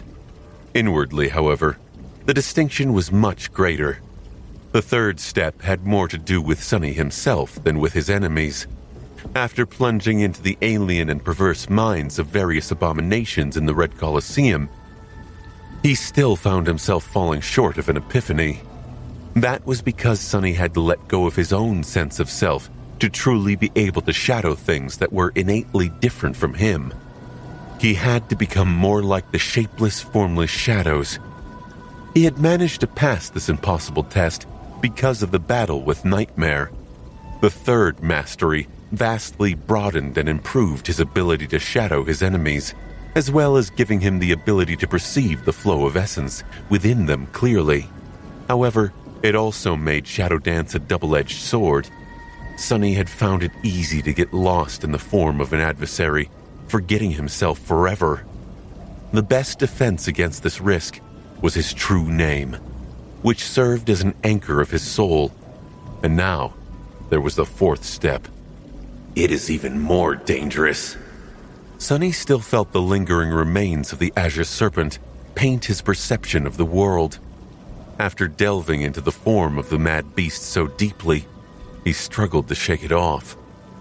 The fourth step was also a continuation of the previous one, a logical progression that both completed and transformed the perilous gift of the third step. The third step was about breaking the rigid constraints of Sunny's mind to make it as shapeless and adaptable as a shadow. The fourth step was about allowing Sunny's physical form to follow suit. The key to mastering it was shadow manifestation. In the dreadful crucible of Antarctica, Sunny had invented Shadow Shell and Shadow Incarnation, which gave him all the tools he needed to reach the fourth mastery. But it wasn't until the battle with Dayron of the Twilight Sea that he hammered all these elements together into a cohesive whole. Thinking about it, he shivered. Any form, any shape, the ability to not only grasp the essence of, but also become any creature he truly came to know. The prospect of such an ability seemed limitless, but so was its danger. What will I become if I use the fourth step a lot? There was an even more frightening question. If the fourth step of Shadow Dance was already so incredible and daunting, then what would the fifth, the sixth, and the seventh steps look like? Sunny felt that he needed to be careful, but he also knew that he was not going to let go of this power. He needed it. With a sigh, he thought back to the battle with Dayron of the Twilight Sea and started going over every moment of it, absorbing the feeling of becoming a great serpent into his bones. With every minute that passed, he felt the moment where everything would click together, drawing closer. The waters of the great river were already dimming by the time Sunny opened his eyes. He let out a deep sigh and remained motionless for a few moments, contemplating his progress. I'm so close. It was probably a matter of days, a week or two at most, before he mastered the fourth step of Shadow Dance and received the fourth legacy relic.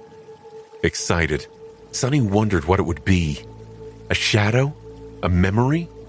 Or something else entirely, like another drop of ichor? Whatever it is, I hope Bloodweave doesn't gobble it up again.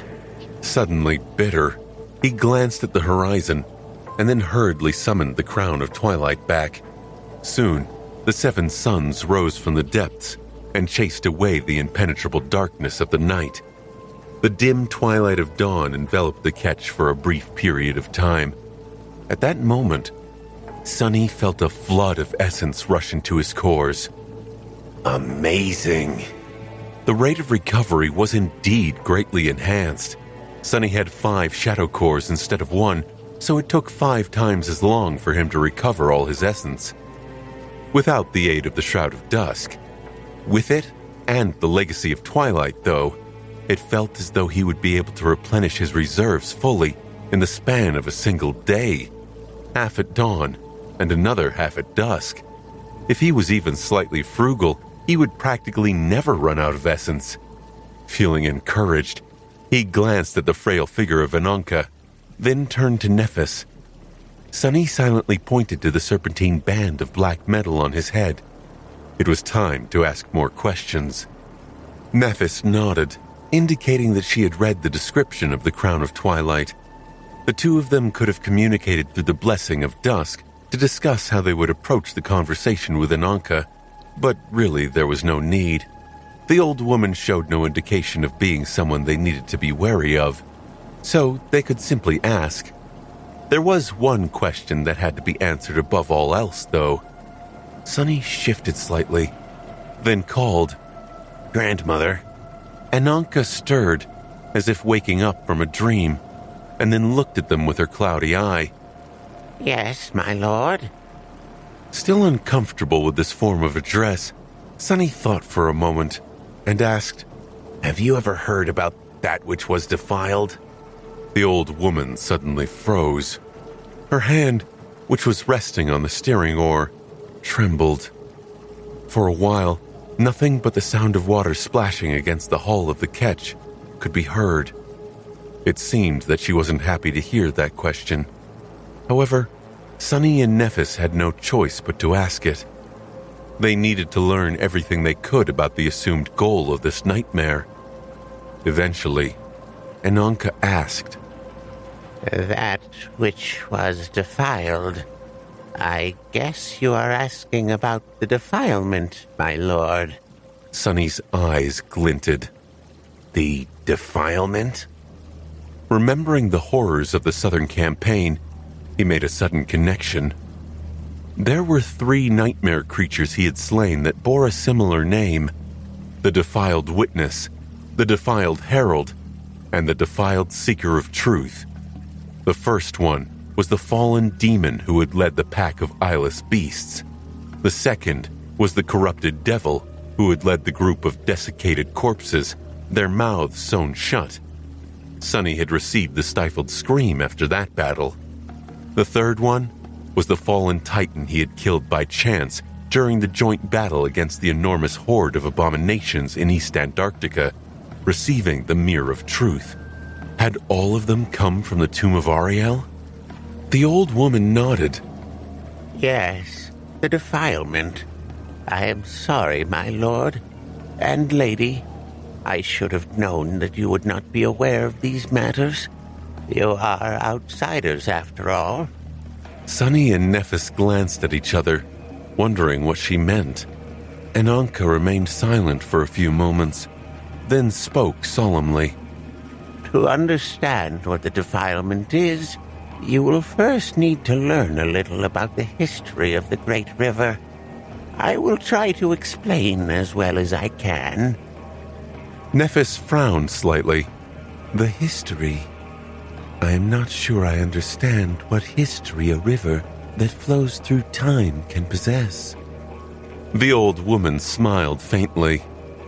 Time within the tomb of Ariel is unpredictable and convoluted. Sometimes it flows slowly, while sometimes it flows swiftly.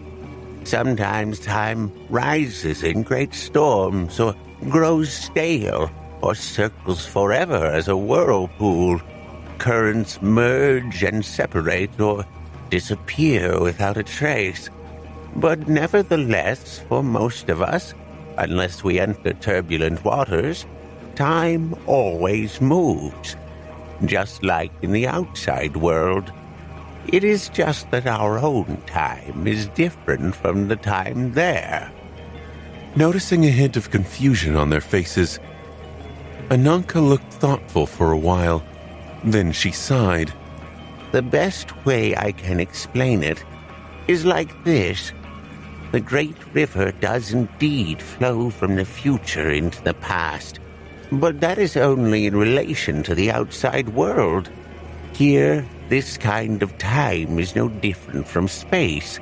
However, the river still has a past, a present, and a future in relation to itself. Here, this kind of time is just like the time outside. Nephis tilted her head a little. So, one can say that Sunny and I entered the tomb of Ariel in the distant future, meaning much higher upstream, but one can also say that we entered a month ago. Both distance and days are a measure of time. The old woman nodded. Indeed, you are wise, my lady. The corner of Sunny's mouth twitched. That's the second time she's called Nephis wise. Not even one time for me, though. Still, he understood the idea. There were actually two concepts named time inside the tomb of Ariel. One was the flow of the great river itself, which was prone to all kinds of shenanigans, while the second was no different from the concept of time they were familiar with. The old woman continued. So the great river has a history as well. Or rather, it is us, the river people, who have it. That history started a long time ago, when the Sibyls first entered the tomb of Ariel with their people. There were others too. All kinds of humans and creatures came seeking truth, which is said to be hidden at the estuary. Her creaky voice grew wistful. That was when we, heralds of the nightmare spell, came to the great river as well. I was told that it was a golden age. The Sibyls established their cities, and powerful seekers built solitary manors among the waves. They had escaped the end, and lived in peace and prosperity within the tomb of Ariel. Sunny found something curious, and asked, You were told? You weren't there yourself? Come to think of it, when Ananka had spoken about the persecution of the followers of Weaver, she had mentioned not experiencing it personally. That statement had sounded rather strange at the time, but there were many other questions that needed to be asked first. The old woman chuckled. Goodness, of course, no. I might look old, but I am not that ancient. No, I was born much later, after Weave was already established. Unlike those who have come from outside, like you, I am riverborn. Sunny made a mental note that there was a distinction between the outsiders and the riverborn, and continued to listen.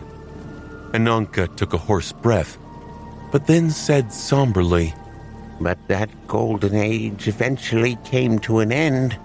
First, the voices of the gods grew silent, causing the Sibyls to turn their gazes to the estuary. And then the defilement was born.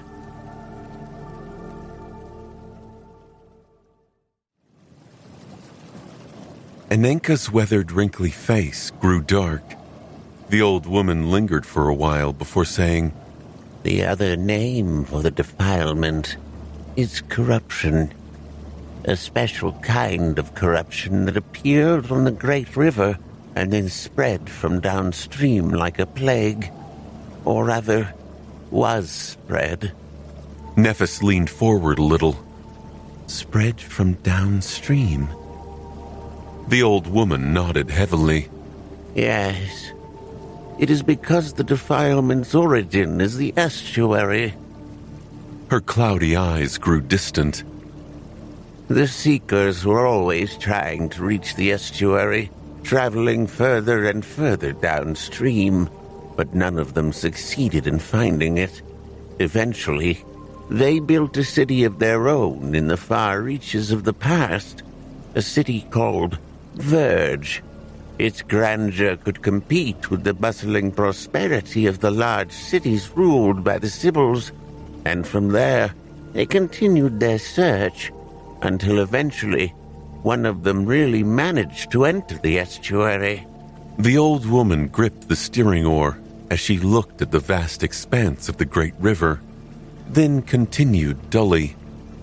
However, what he found there was not the truth, but corruption. Or perhaps it was the truth that he found that corrupted him. That Seeker became the first of the defiled, and he brought the defilement back with him to the Verge. The city of Seekers was consumed by the defilement, and those consumed by it became twisted and monstrous. They spread from there like a plague, bringing a great calamity to the river people. Ananka grew silent, breathing heavily. Sunny was scowling deeply. So, that was what happened. The hideous truth that the demon of dread had hidden in the heart of the Black Pyramid. The first person who learned it was consumed by corruption as a result. Not only that, but he also infected the rest of the Seekers with it, destroying, or rather transforming an entire city into a nightmarish source of the spreading corruption of the defilement. Just what kind of secret had Ariel buried at the dawn of time? More importantly, was that what Daeron of the Twilight Sea had tried to achieve? Storm the corrupted city of Verge and slay the first witness to the harrowing truth, who was the root of the defilement. If so, their task would be a dreadful one. Nephis seemed to be thinking the same. After pondering for a while, she asked, "What happened next?" Ananka shifted on her bench, then sighed. Because of the defilement, the peaceful waters of the great river became plagued by the corrupted. The most powerful of them come from the furthest reaches of the past, downstream as well as from the terrible emptiness of the future, where you have come from, my lord and lady. The river people found themselves trapped between the harrowing past and the doomed future, with nowhere to escape. Of course, they fought against the defilement and resisted for a while. She looked away and said bitterly, But they also fought among themselves. That is how we were chased away and forced to escape upstream, braving terrible dangers. Eventually, we lost all contact with those who had exiled us. The last we heard was that many of the Sibyls had succumbed to the defilement, and that many of their cities had fallen. Even Twilight, the city of the Serpent King, had been lost. Now it is the dusk of the river people. Soon there won't be any of us left at all. Sunny felt that he understood what had happened with the people who escaped the end of the world by entering the tomb of Ariel. Most of them had either died or been corrupted, and the rest would soon follow. That was the fate of the Great River civilization. So, there were two ways to resolve the conflict of the nightmare. They had to either help the destruction of that civilization or turn the tide by eliminating the source of the spreading defilement. The latter, of course, would receive much higher praise from the spell, since it would differ drastically from fate. He also noted the mention of Twilight, which, as it turned out, was the name of the city King Daeron and his vassals had built. Another interesting point was that Fallen Grace, the city ruled by the last Sibyl, was situated in the region of the Great River that had already mostly succumbed to the defilement. Perhaps it was the last human stronghold remaining in the tomb of Ariel. And another thing, Ananka had said that there were 2 places inside the tomb of Ariel that were much more dreadful and dangerous than all the rest. The far reaches of the future upstream, and the far reaches of the past downstream. His luck was incredible, as always. Not only had Sonny entered the Great River in one of these harrowing places, but he also seemed destined to journey into the other. Great. Simply great. What Sonny paid the most attention to, however, was a simple question. Just how was the defilement spreading? He did not know a lot about corruption, but it didn't seem like something that could just happen. Even Skinwalker could not infect humans with corruption. Instead, it could only infect them with itself. Did the defilement have a similar nature? He did not think that it did. If all the nightmare creatures in the Tomb of Ariel were vessels of the same entity, the First Seeker, they wouldn't be fighting each other.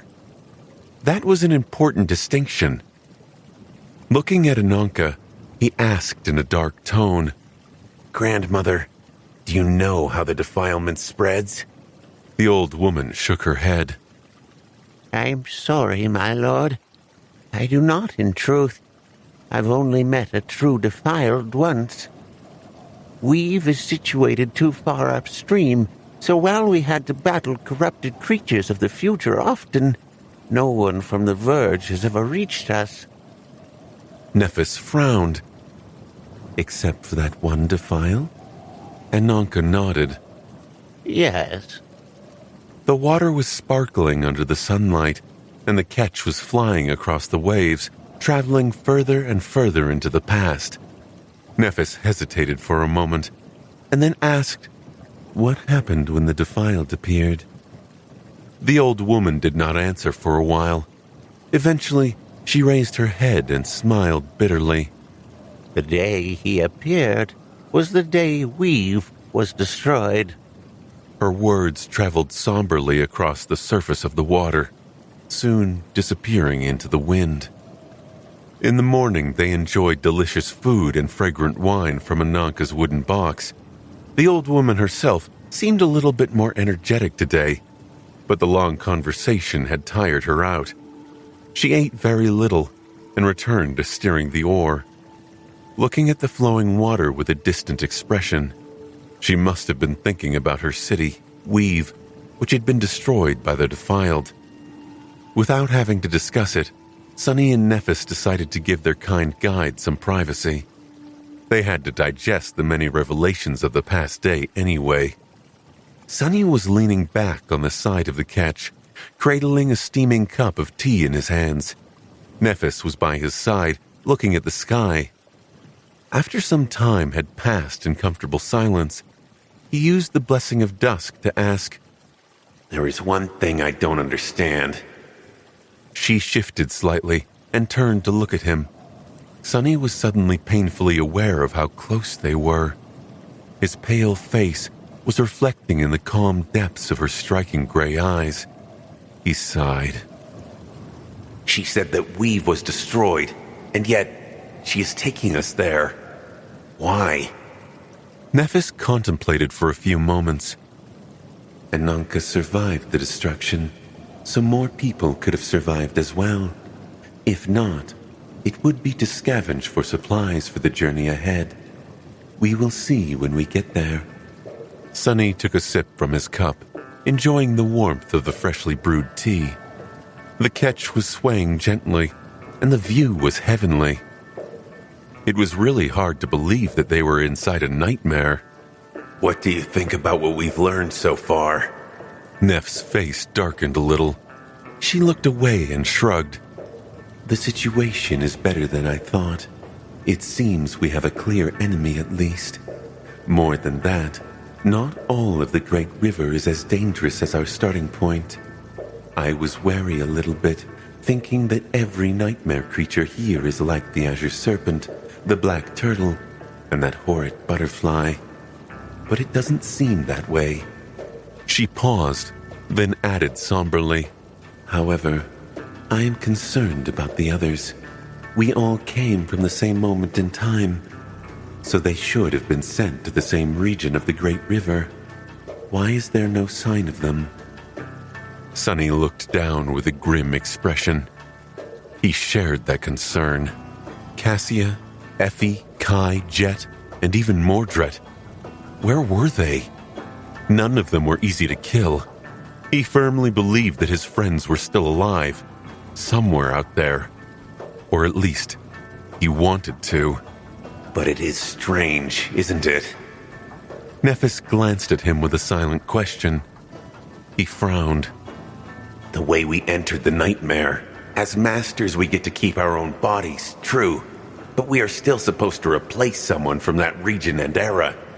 Whose place have you and I taken? From what Ananka told us, there were not supposed to be any humans further than Weave. It doesn't make any sense. Nephis seemed taken aback a little. Of course, her reserved expression had not changed even a little bit. However, Sunny knew her well enough to see that she was stumped. You're right. It is strange. He remained silent for a few moments, thinking. Could it be that the spell had failed to find suitable hosts for the other members of the cohort that far upstream, and so sent them someplace else? Eventually, he shook his head and asked, Regardless, how exactly does it spread? There has not been a single instance of a human from the waking world succumbing to corruption as far as I know. What really happened to that seeker in the estuary? Nephis did not answer, looking at the sky. After a while, she shook her head. You are wrong. Countless humans from our world have become corrupted. Every sleeper that fails the first nightmare turns into a nightmare creature. Isn't that the same thing? Sunny tilted his head, stunned by that simple comparison. Nephis was right. Numerous people had turned into nightmare creatures in the waking world already. It was just that none of them had been of a higher rank than dormant, because the trials of the spell killed them long before they could set foot on the path of ascension. While she was thinking, Nephis suddenly added in a contemplative tone, As for the seeker who learned the truth of the estuary and brought corruption to the Great River, actually, it reminds me of something you told me once. Sunny raised an eyebrow. Me? She nodded. It was a long time ago on the Forgotten Shore. When we were enthralled by the soul-devouring tree, you told me about the lineage memory you had found in its branches.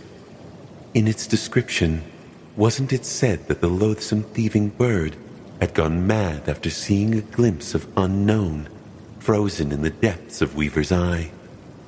He shivered, suddenly consumed by an ominous premonition. What of it? Nephis shrugged. It just reminds me of that seeker. The thieving bird must have been a creature of dreadful power, considering that it managed to steal the daemon's eye. Still, its mind was destroyed by one glimpse at what was hidden in Weaver's pupil. The seeker saw something that he shouldn't have, and became corrupted. Maybe he brought the forbidden knowledge back with him. Maybe that is how the defilement spreads. People learning the truth of the estuary. Sunny grew quiet, thinking about what she said. The description of the drop of ichor indeed stated that the vile thieving bird had gone mad after seeing the reflection of the unknown in Weaver's Eye.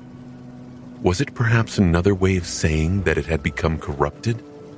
And if so, had something similar happened to the first seeker? Was that the truth buried by Ariel in the heart of the Black Pyramid, the same truth Weaver had witnessed once, and which became forever frozen in the depths of his or her eyes?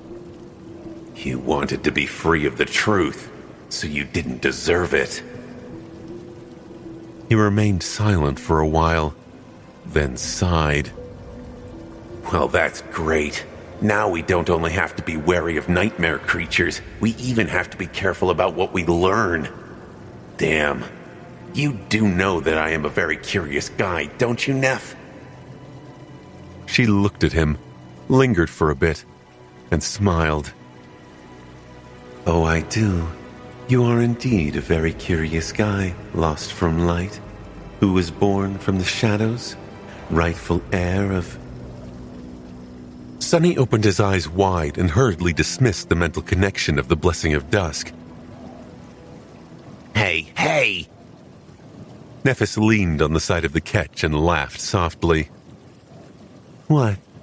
He opened his mouth, then closed it again, and gritted his teeth. Can you maybe forget that? Forever? Nephis looked away with white sparks dancing in her eyes. Can I? Well, I don't know. I have a very good memory. Sonny stared at her for a while, then scoffed. Admit it, though. You thought it was a bit cool, didn't you? I bet you did. Like you thought Mongrel was. Neff's face suddenly grew still. I absolutely did not. He grinned. Sure. But I have a good memory, too. What was it you said in that nightclub in NQSC, if I recall correctly? Nephis closed her eyes and yawned. I am so tired. I think I need to rest now. Sonny laughed. Really? All right then. Rest well.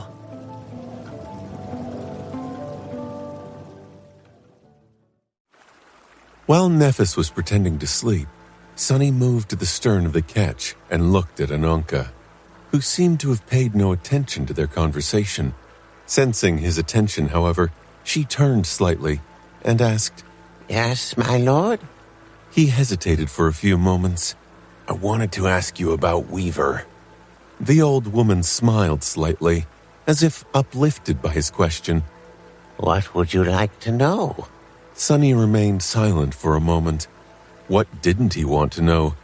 Daemons were surrounded by mystery, and while he slowly accumulated a lot of knowledge about them, much more knowledge than an average human in the ancient times of the Dream Realm had most likely, there were still wide gaps in it. The problem was that Ananka was not really a person from the Dream Realm. She had been born in the tomb of Ariel and had spent her life in isolation from the outside world. Still, she was a priestess of the nightmare spell. She had to know many things, even if some of that knowledge had undoubtedly been twisted as a result of becoming religious doctrine. So he was unsure how much he would be able to learn from the old woman. Sonny scratched the back of his head. Well, for starters, was Weaver a man or a woman? He was really tired of stumbling over his words every time he tried to say something about them. Ananka chuckled. No one knows. Weaver was a master of lies, after all. So, you should take anything that is known about the Demon of Fate with a grain of salt. Weaver was the firstborn of the unknown. His, or hers, domain was fate. And just like fate, Weaver was fickle, inevitable, and terrifying.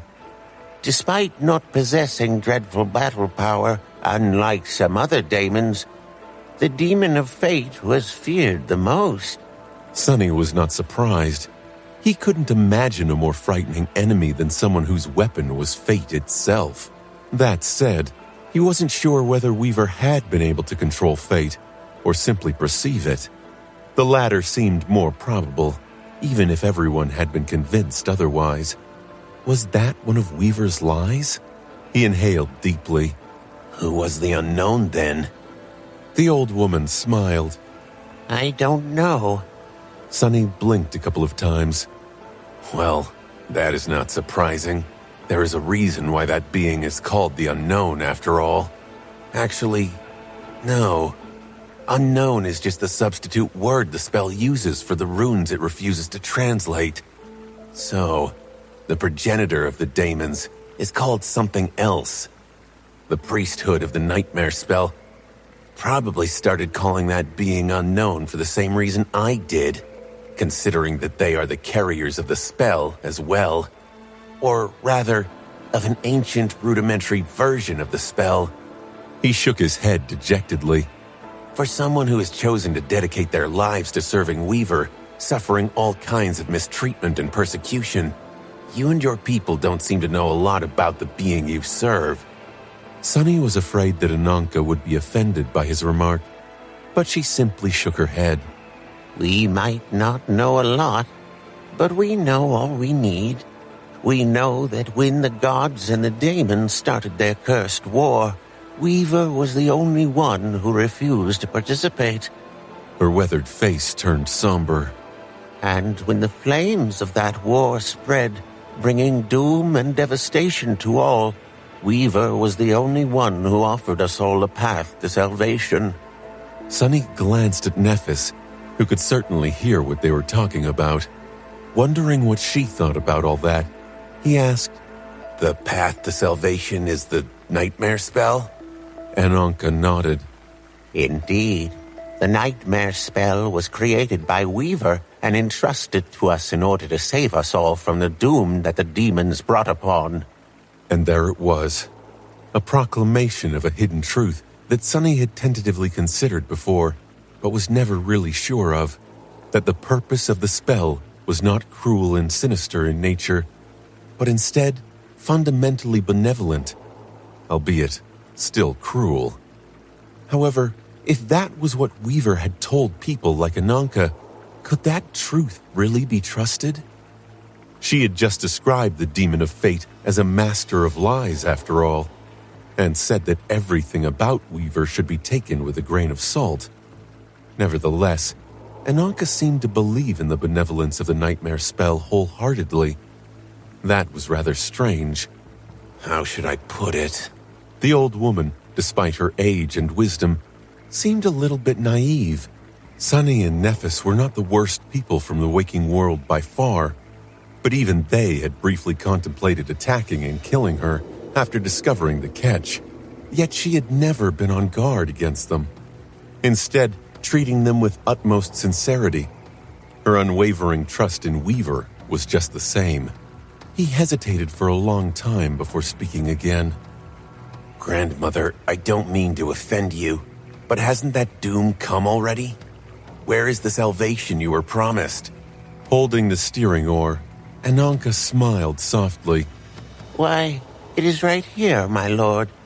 It is you, the children of Weaver. Sunny stared at her for a few moments, his expression incredulous. The old woman chuckled. You might have misunderstood me a little. When I spoke of salvation, I did not mean that my elders who had accepted the mission of caring for the nightmare spell from Weaver hoped to save themselves. The Doom War threatened to destroy all life, all humans, and all beings everywhere, forever. So, what they really wanted to save was the future. She paused for a few moments, took a shaky breath, and added, It might be strange to say this while sailing into the past, but the future is still ahead, and so it can be saved. Sunny pursed his lips. The dream realm was already a dead world, with only nightmare creatures populating its hellish expanse. And now, the spell had even infected Earth with the same plague that had destroyed it, forcibly pulling more humans there in an attempt to do what? He sighed. How exactly are we supposed to save the future? We can't even save ourselves. The old woman shook her head. That is for you to know, my lord. Although I am a caretaker of the nightmare spell, I am not a person it was meant for. All I can do is help those chosen, like you, brave the thorny path as much as I can with what little power I have. She smiled. Even if it's just for a short while, that is enough for me. Sunny remained motionless for a few moments, then rubbed his face. Well, isn't that convenient? Sonny was not sure that he was buying what Ananka believed, but at the same time, he couldn't completely disregard it. Damn Weaver. Just why did the creator of the spell have to be a nebulous and elusive creature, not only surrounded in mystery, but also obsessed with lies? Could there be anyone more untrustworthy? Even though Sonny had inherited Weaver's forbidden lineage, wore Weaver's mask, and had a high affinity to fate, which was Weaver's domain, he still knew close to nothing about the demon of fate. Where had Weaver come from? Who hid behind the fearsome black mask? What motives had guided them? What goals had they pursued? He shook his head with resignation and looked at Ananka, frowning. Whatever. If I can't learn about Weaver, I should at least learn everything else. Sonny collected his thoughts before asking the next question. Grandmother, you said that the purpose of the nightmare spell is to save the future from the doom of the great war between the daemons and the gods. To be honest, I'm not entirely sure what that really means. What exactly is that doom? What made the war so terrible? The old woman gazed at the flowing expanse of the great river, lingered for a moment, and sighed. It was indeed terrible. Of course, I have not experienced the horror of those days myself. What I do know was passed down to me from my elders, who escaped the war before the end came, so even they didn't know how and why the true devastation happened. She paused to catch her breath, then continued in her creaky voice. No one really knows what resentment pushed the daemons to rise against the gods. It happened soon after the demon of desire escaped her chains. The youngest among them, the demon of destiny, called upon his siblings to wage war against the heavens. 5 answered his call, and only the demon of fate refused. Ananka moved the steering oar a little, her frail hand as dark as the polished wood. Many blamed the daemons for everything terrible that happened, but truly, things weren't going well long before their rebellion. Most of the gods had grown distant, and people quarreled with each other, forgetting the days when everything stood together against the corruption. Humans fought against humans, and against other noble creatures. Followers of war burned the temples of shadow, and their empires spread, consuming many weaker realms. Her cloudy eyes were distant, as if the old woman was imagining the wide world that she had never seen or known. She slowly shook her head. So, maybe the Great War was merely the result, and not the cause in the end. In any case, the 6 demons assembled vast armies and led them against the gods. What was different about that war was that they were not immediately defeated. After all, there were many lesser deities, but none of them were as feared as the daemons, let alone if 6 of them united.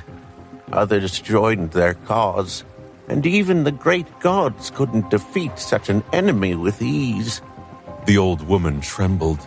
The war was furious and merciless. Many realms had become battlefields and were devoured by flames. But the worst was still to come, because instead of coming to a conclusion, the war only continued to grow fiercer.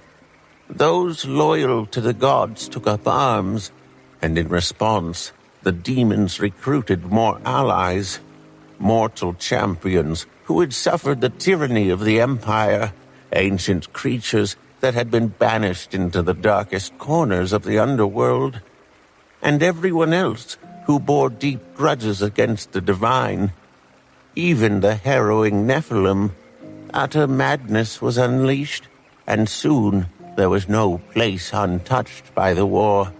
Everywhere turned into the battlefield. Ananka glanced at the flowing waters of the great river and remained silent for a while. Eventually, she said, Nowhere was safe.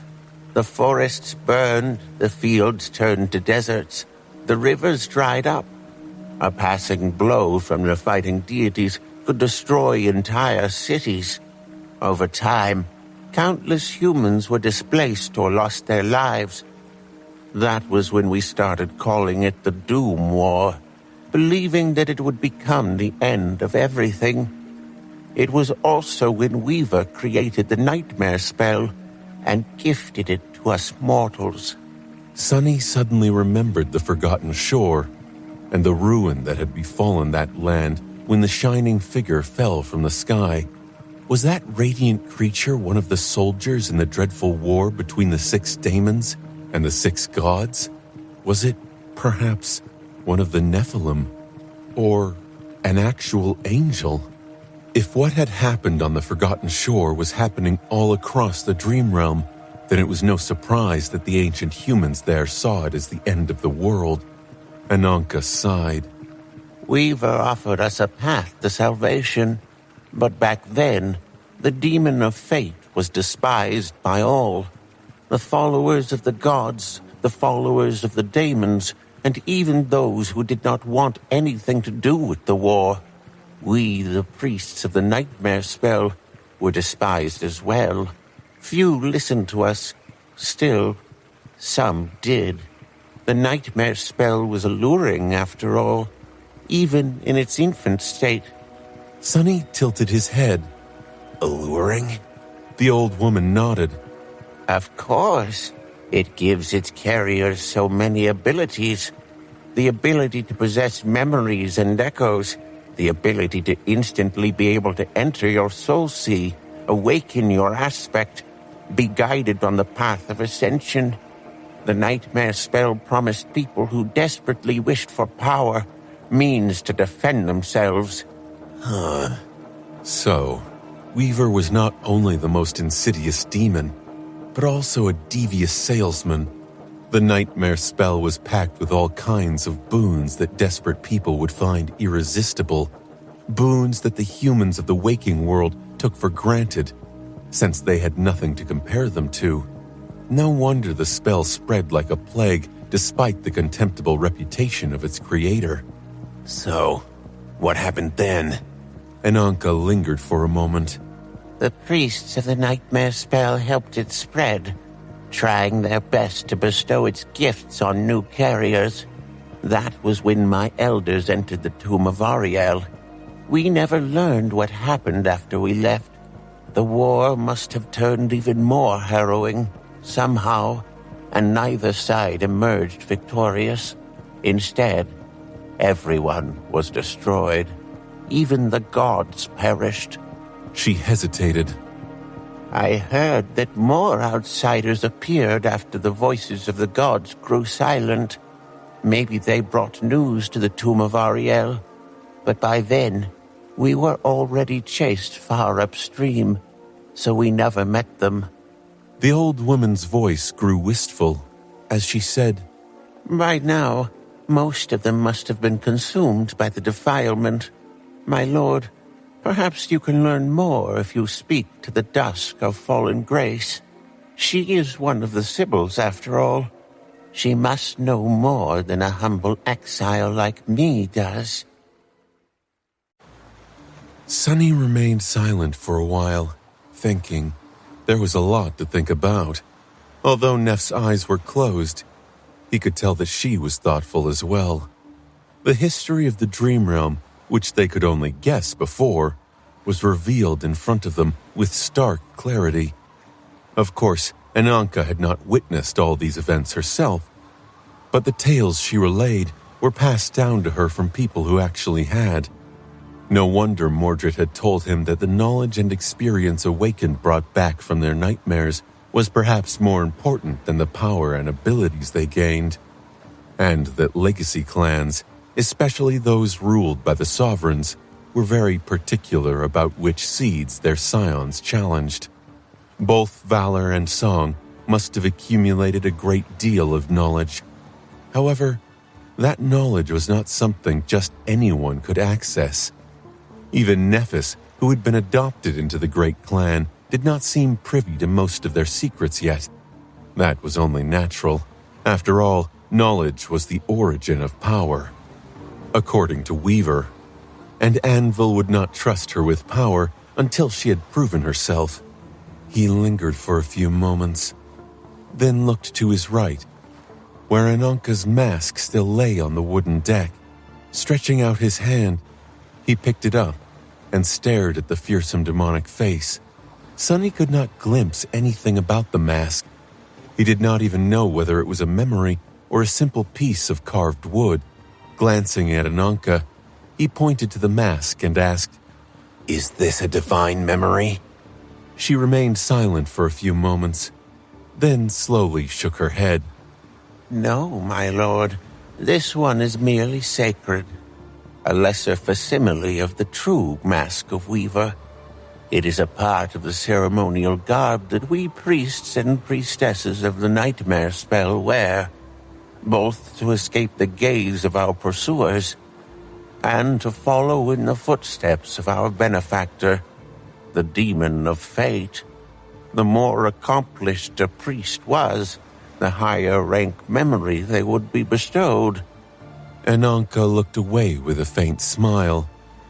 My mother, whom I inherited this memory from, was one of the few who received a mask of the sacred rank, which was the highest of honors. As for divine memories of the Mask of Weaver, I've never seen those holy relics. There were only ever 2 of them, entrusted personally to the first 2 who were chosen by the Demon of Fate, the High Priest and the High Priestess of the nightmare spell. Sonny studied the surface of the mask some more. After a short stretch of silence, he followed his whim and asked, "Does it have the 'Where is my eye' enchantment?" He was curious if Ananka, as the priestess of the spell, could teach him how to gaze at the tapestry of fate without dying. The old woman looked at him with a surprised expression. Where is my eye? No, it doesn't. But if I may be so bold as to ask, how do you know the name of that enchantment, my lord? This sacred memory of mine only possesses 2. It was only the 2 holy masks that possessed a third, and even then, very few ever learned about it. Sonny hesitated for a long time, then sighed and summoned Weaver's mask. Soon, a fearsome mask of polished black wood appeared in his left hand, identical to the one he was holding in his right. Ananka's eyes widened slightly. My lord, is that... He nodded. "Yes. Before you start assuming things, I am not a priest of the nightmare spell, nor am I a chosen of the Demon of Fate. It's just that I had found this thing a few years ago in a godforsaken pit of a cursed city. I've been stumbling on various traces of Weaver while traveling the Dream Realm. So, I guess I am curious about him, or her, or whatever Weaver was." Sonny considered telling her about Bloodweave and about the phalanx of the daemon in question, which he had swallowed in the Ebony Tower, but decided against it. He didn't want to give the old woman a heart attack or put strange thoughts in her head. Her reverent attitude was already rather uncomfortable. Ananka remained silent for a few moments, looking at the mask, and Sonny, with that same reverence. Then she sighed softly. My lord, was this memory helpful to you on your journey? He raised an eyebrow. "Helpful? Well, I guess it was. It saved my life a few times. But it also almost killed me a few times. In any case, I probably wouldn't be standing here without it." The old woman smiled. Then it was fate that guided you to it, and me to you, by Weaver's grace. Sonny looked at her somberly. He didn't like being reminded of just how helpless he was against fate. Neither did he like the idea of being a marionette for a long-dead daemon. But he couldn't really dispute what Ananka had said. First, because it was pointless to argue faith with logic. Second, because he wasn't sure that his logic was sound. Who was to say that the damned demon of fate had not really arranged for various things to happen in the distant future? This is distressing. He let out a heavy sigh, then dismissed his weaver's mask and put the other one on the bench near Ananka. You shouldn't leave it laying on the deck. It is a gift from your mother, after all. The old woman gently took the wooden mask and placed it on her lap. Thank you, my lord. You are wise. Sonny furtively glanced at her and hid a smile. Ha! I got one too. Then he looked at the beautiful vista of the great river and said, So, when your elders entered the tomb of Ariel, most of the priesthood of the nightmare spell remained outside, splintered, in order to convert more carriers during the Doom War? Ananka simply nodded. Yes. She seemed down, so Sonny suddenly wanted to encourage her. He thought for a few moments, and then shrugged. Well, they've done a great job. The nightmare spell outlived both the demons and the gods. In the future, it is nearly all-powerful. By the way, you said that it was very alluring to people even at the start. But what about the price? Weren't they afraid of dying in the nightmares? The old woman looked at him with a hint of confusion. Nightmares, my lord? What do you mean? Why would people be afraid of dying in their dreams? At that moment, Nephis opened her eyes and turned her head, looking at Ananka silently. Sonny turned too, his gaze becoming sharp. Does she not know what a nightmare is? He lingered for a moment, then asked, Did the spell not put people through trials way back then? Ananka touched her white hair, then shook her head. Trials? No. I've never heard of anything like that. Sonny blinked a couple of times. Now that's new. Why would nightmares only exist in our time? That doesn't make any sense. Nephis seemed to share his thoughts. She remained silent for a moment, then suddenly leaned forward and asked, Grandmother, I have a question then. Where exactly does the nightmare in the nightmare spell come from? Sonny blinked. What a strange question. The old woman stared at them in bewilderment. After a while, she said, That is what Weaver named it. The demon of fate must have had a reason, but it is not for us to know what that reason was. The nightmare spell is just what it has always been called. Sonny and Nephis glanced at each other. The spell was always very particular with its words, and Weaver must have been the same. There was no way that the grand creation of the nebulous daemon had been named without much thought. But what was the meaning of that name? Neither of them knew, and Ananka didn't seem to know either. Damn Weaver. Sonny left the old woman alone and returned to where Nephis was resting, full of thought. He had not received all the answers he wanted from Ananka, but at the same time, he learned a lot. Maybe even too much. I don't know. There was too much information, all of it fragmented, ambiguous, and confusing. Not only that, but he was not even sure that it could be trusted. In any case, many mysteries he had never hoped to solve were resolved now. Like the destruction of the Forgotten Shore, it had become collateral damage in the war between the daemons and the gods, or the identity of the nameless prisoner of the ruined cathedral. It was one of the first two apostles chosen by Weaver to tend to and spread the nightmare spell. Whoever these apostles had been. Sonny even had more context for why the followers of war had been destroying the temples of Shadow God in his first nightmare, and what empire Aro of the Nine was a soldier of. Still, he had even more questions now, like always. My head hurts. He was saying these words a lot in this nightmare. Sonny sighed, then looked at Nephis. What do you think? With how obsessed she was with destroying the spell, the revelations about its origin and presumed purpose had to have shaken her, and maybe even her conviction. But Nephis simply shrugged. Makes sense.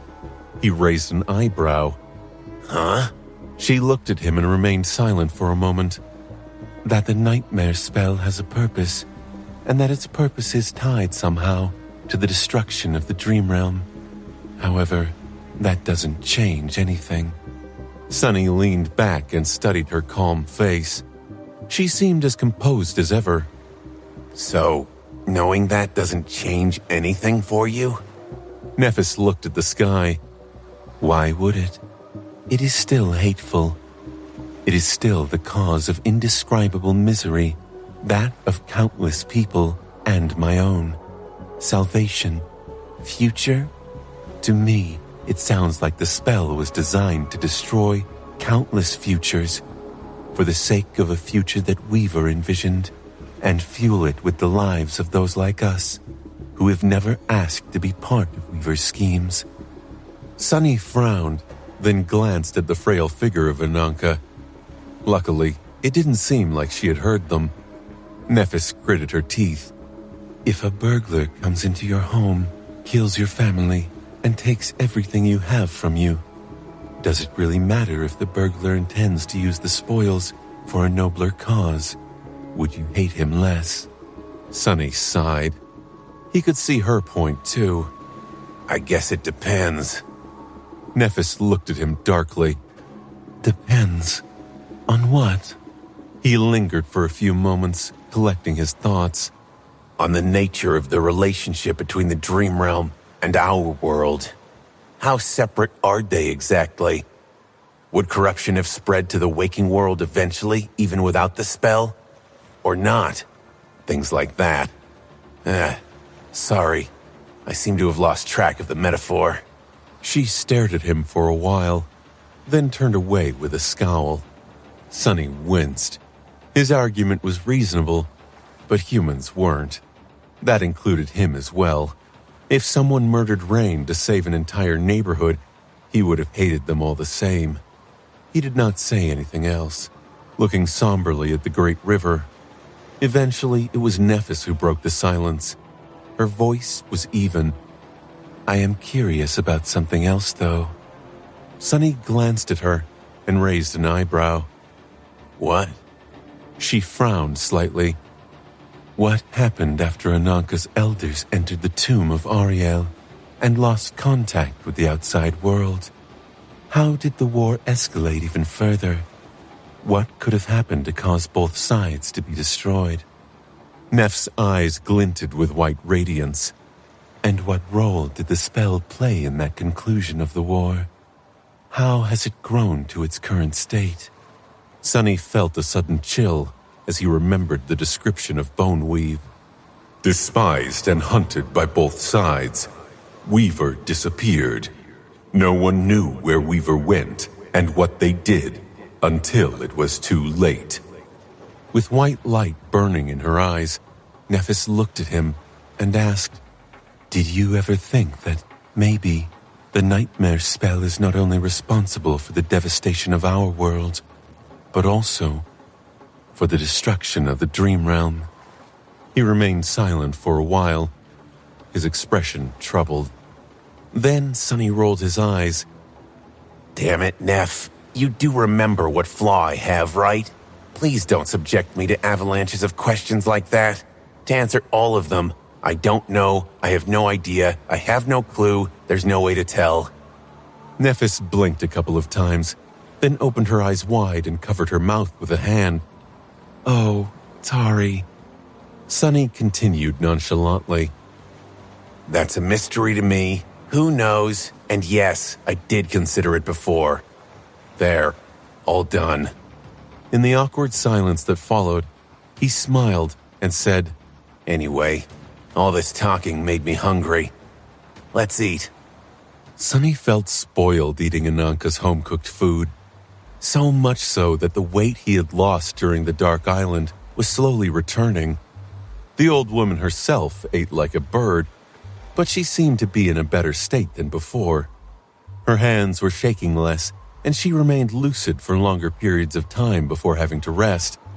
The ketch continued to move downstream, devouring distance with great speed.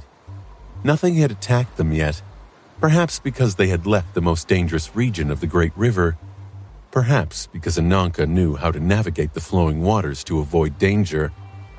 It was probably both. The day came to an end, followed by a peaceful night. Sunny spent most of that time quietly working on mastering the fourth step of Shadow Dance. The dire enlightenment he had gained in the battle against the Azure Serpent was steadily leading him to success. In the morning, they enjoyed a scrumptious breakfast, and then nothing changed. The journey continued, and the waters of the great river remained the same. The old ketch continued to travel into the past. A few more days passed in blissful idleness. Sunny continued concentrating on Shadow Dance, not ready yet to learn more from Ananka. The information she had shared with them was already vexing enough, and he was struggling to parse through all of its many implications. He also resumed his habit of studying the weave of the estuary key, even though it still remained a complete mystery to him. After hesitating for a while, Sunny turned to the old woman for help, but there was no result. Although she was a priestess of the nightmare spell and a follower of the demon of fate, she was not a weaver herself. Sunny knew more about weaver sorcery than Ananka did, which was not to say that she did not know anything about sorcery at all. After spending several days in the ketch, Sunny and Nephis noticed two strange things about the swift vessel and its owner. The first one concerned the ketch itself. Its sails were always full of wind, pushing the boat across the shining surface of the great river with enviable speed, which was not too strange in and of itself, if not for the fact that this speed was too constant and stable. It also did not seem as though the direction and strength of the wind ever changed. Or rather, they never changed around the ketch. They did, however, change some distance away from it, creating an eerie situation where the waters where the wooden sailboat passed were different from the rest of the world. Not only that, but Ananka also never manipulated the sails in any way to help them catch the wind, and nothing ever attacked them. Both Sunny and Nephis knew, of course, that the ketch was not a mundane boat. It was obviously enchanted in some way. They just did not know how. There were no runes carved in its surface, and no sophisticated runic patterns like on the Chainbreaker. There was no spell weave hidden within the old wood either.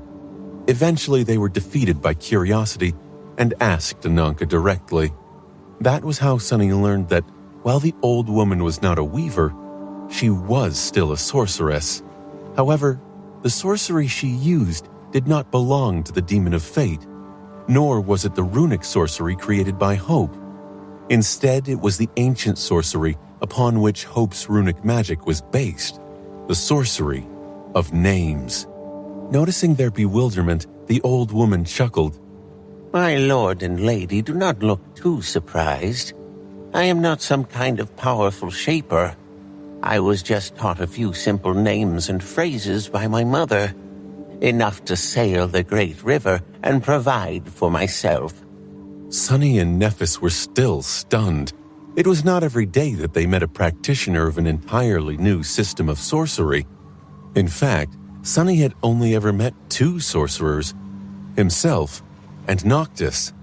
Noctis had known a great deal about true names of things and how to invoke them, but his was a more sophisticated kind of magic, which relied on inscribing the names with runes instead of speaking them directly.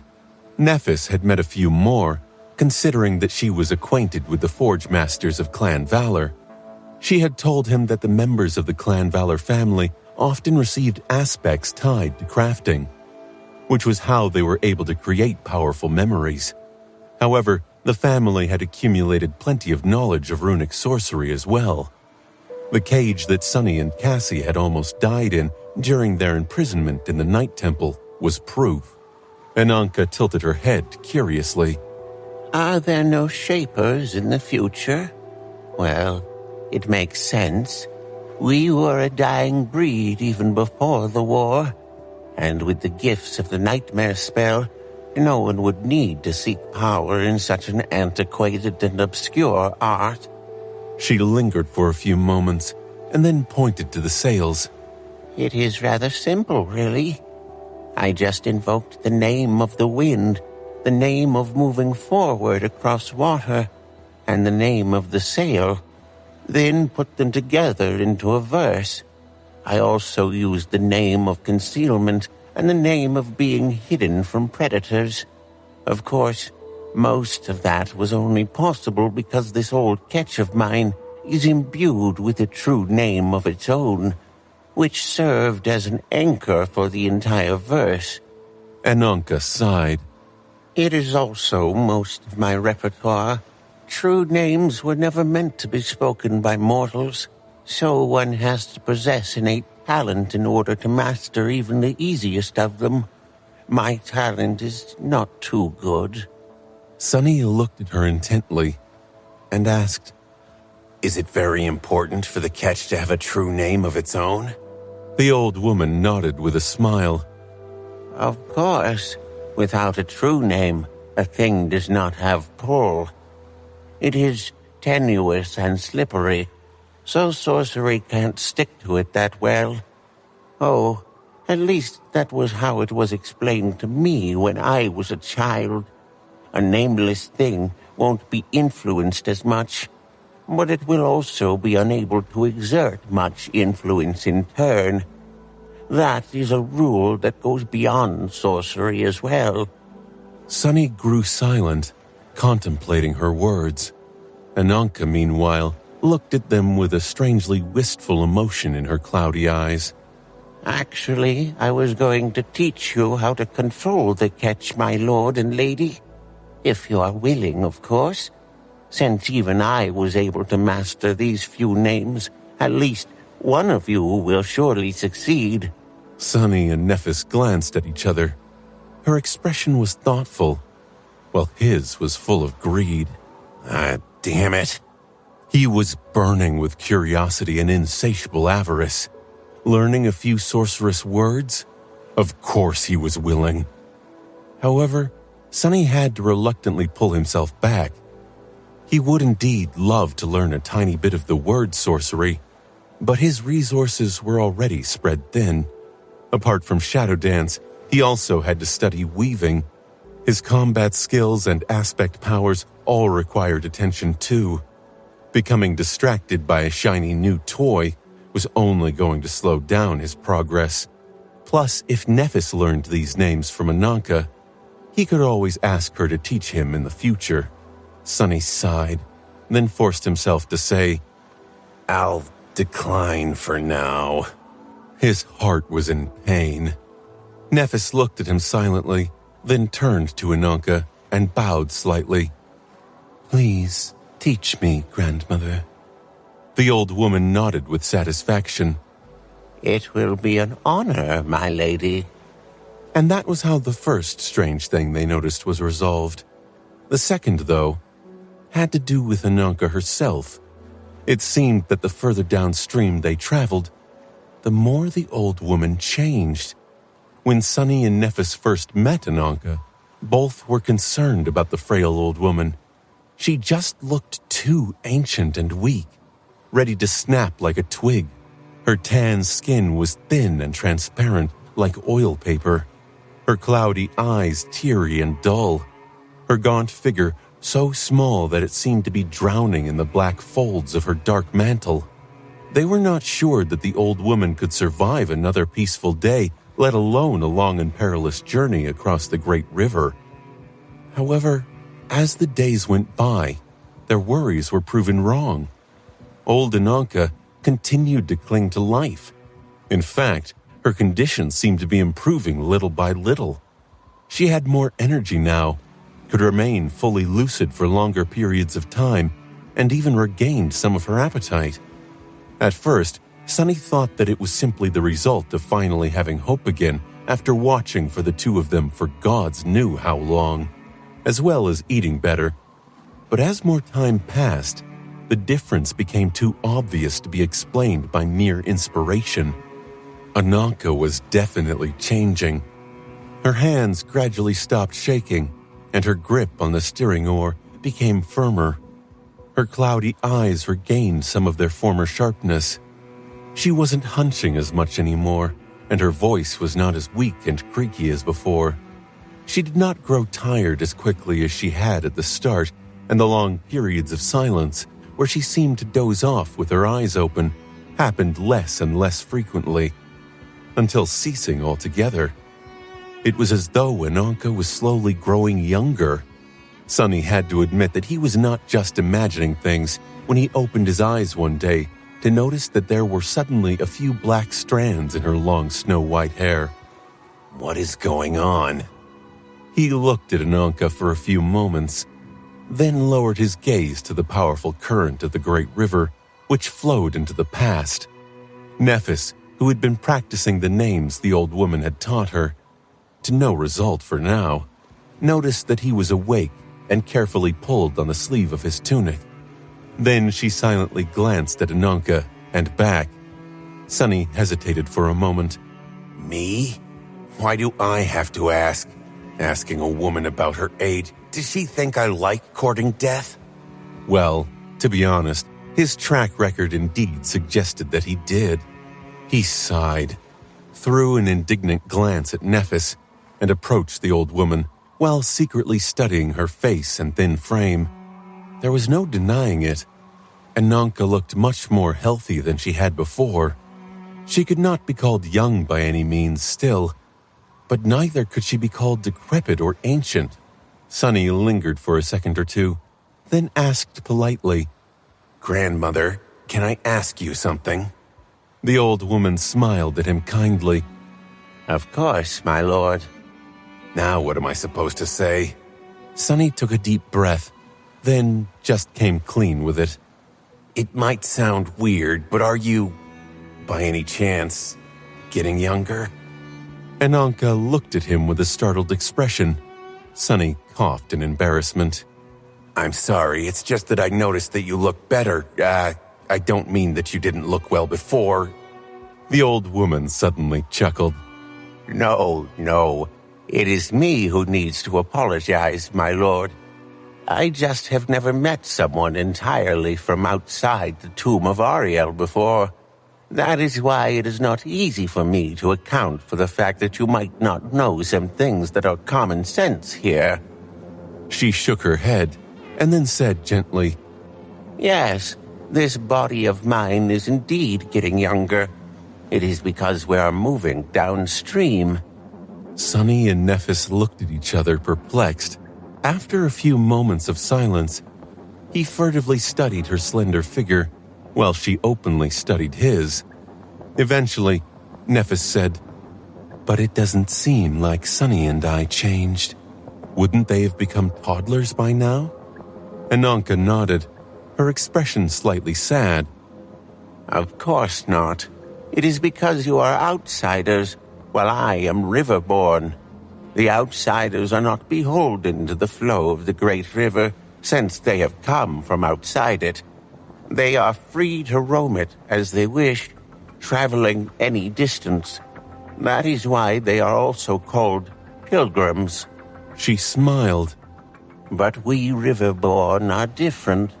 Since we are born inside the tomb of Ariel, we are beholden to the flow of time within it.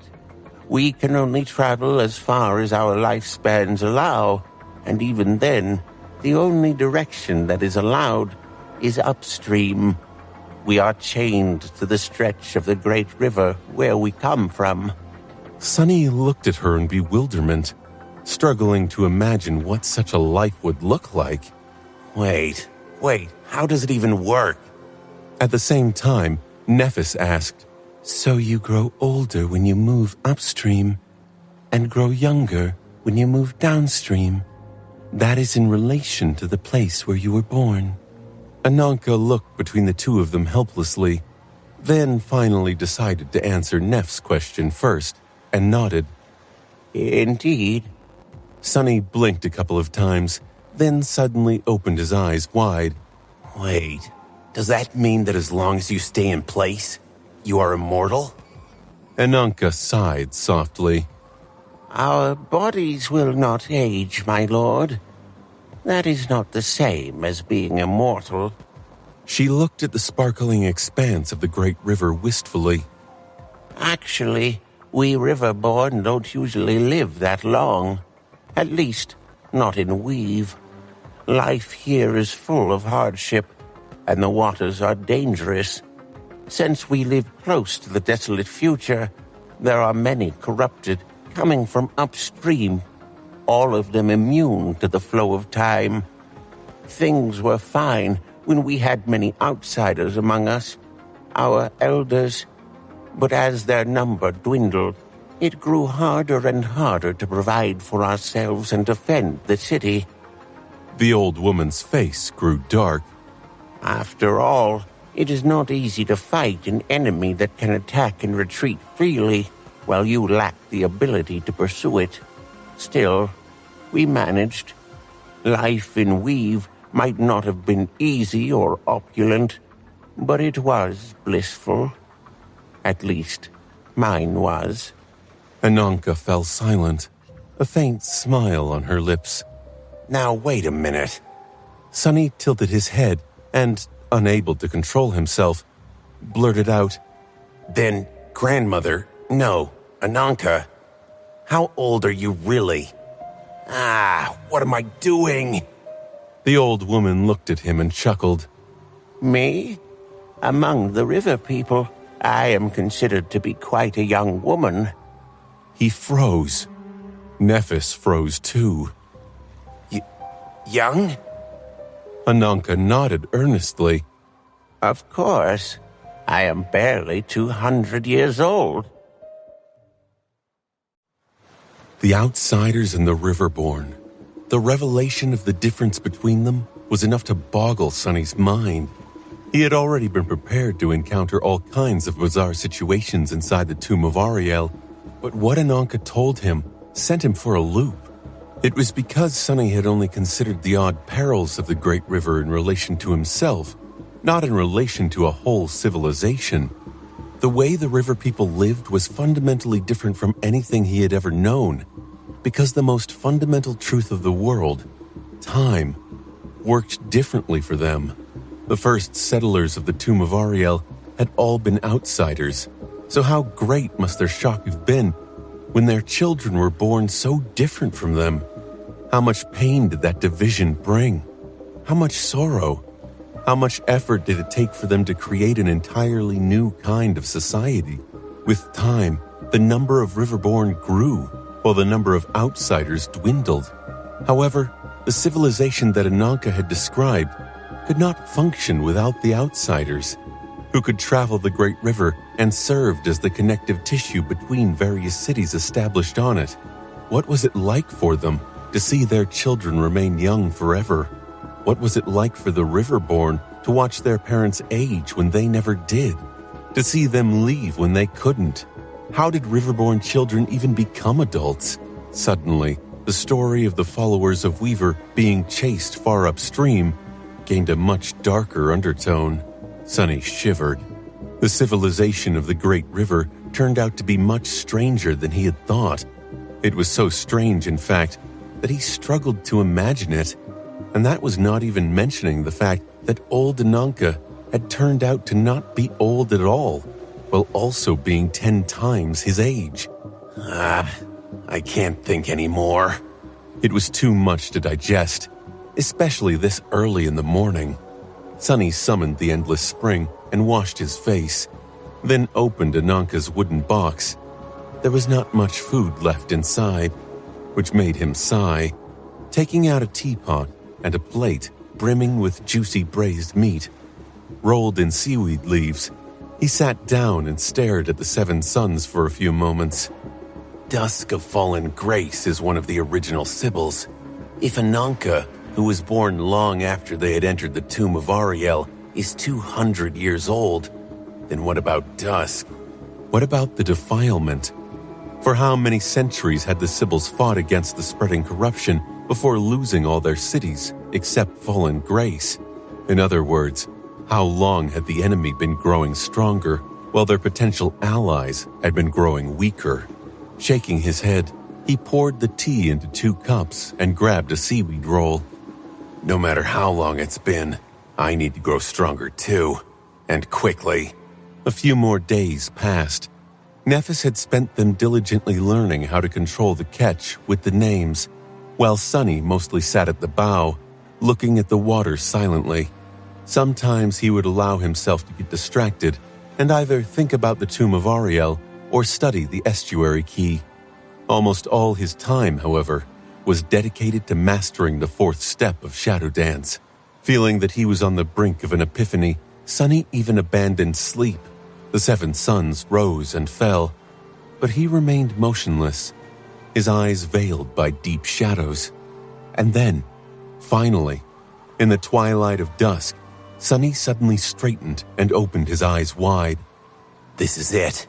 In his mind, countless memories, insights, and experiences clicked together with a deafening thunderclap. The feeling of being embraced by the dark carapace of the shadow shell, the strange state of dissolving into shadows only to manifest himself into a tangible form, the memories of the Red Colosseum, where he slowly learned to fight in the unfamiliar body of the Shadow Spawn, the harrowing labyrinth of nightmares, the furious battle with the Azure Serpent. All of it came together. Being able to peer into the essence of the enemy, to mimic them both in thought and action, training his body to be supremely adaptable and flexible, breaking the rigid constraints of his mind to make it formless and shapeless, akin to a shadow. Those were all necessary steps, without which this evolution would not have been possible. It was all for this moment. It was all to truly become a shadow. I see now. As Sunny gazed into the twilight, the encroaching darkness around him moved and stirred. At the same time, a familiar voice whispered into his ear. Your aspect legacy mastery has increased. You have received the right to claim a legacy relic. Your shadow has evolved. Sunny let out a soft sigh. Finally, after so long, he finally took another step. Instead of summoning the runes immediately, he closed his eyes and assessed the breakthrough he had made. The 4th step, it was a departure from his previous understanding of Shadow Dance indeed. It was not about understanding the enemy to absorb their battle style and anticipate their moves. It was not even about peering into their essence to know their feelings and intentions. It was about becoming the enemy, both in thought and in flesh, just like he had done with Dayron of the Twilight Sea. As a result, the previous skills Sunny had cultivated through practicing Shadow Dance had all grown stronger. His ability to shadow his enemies had been elevated to a new level and would allow him to do it much faster, as well as to a wider extent. More importantly, his ability to learn the structure and function of the bodies of various creatures had been elevated tremendously. Up until now, Sunny had only ever achieved 2 forms, except for his own. That of the Shadow Spawn, and that of the River Serpent.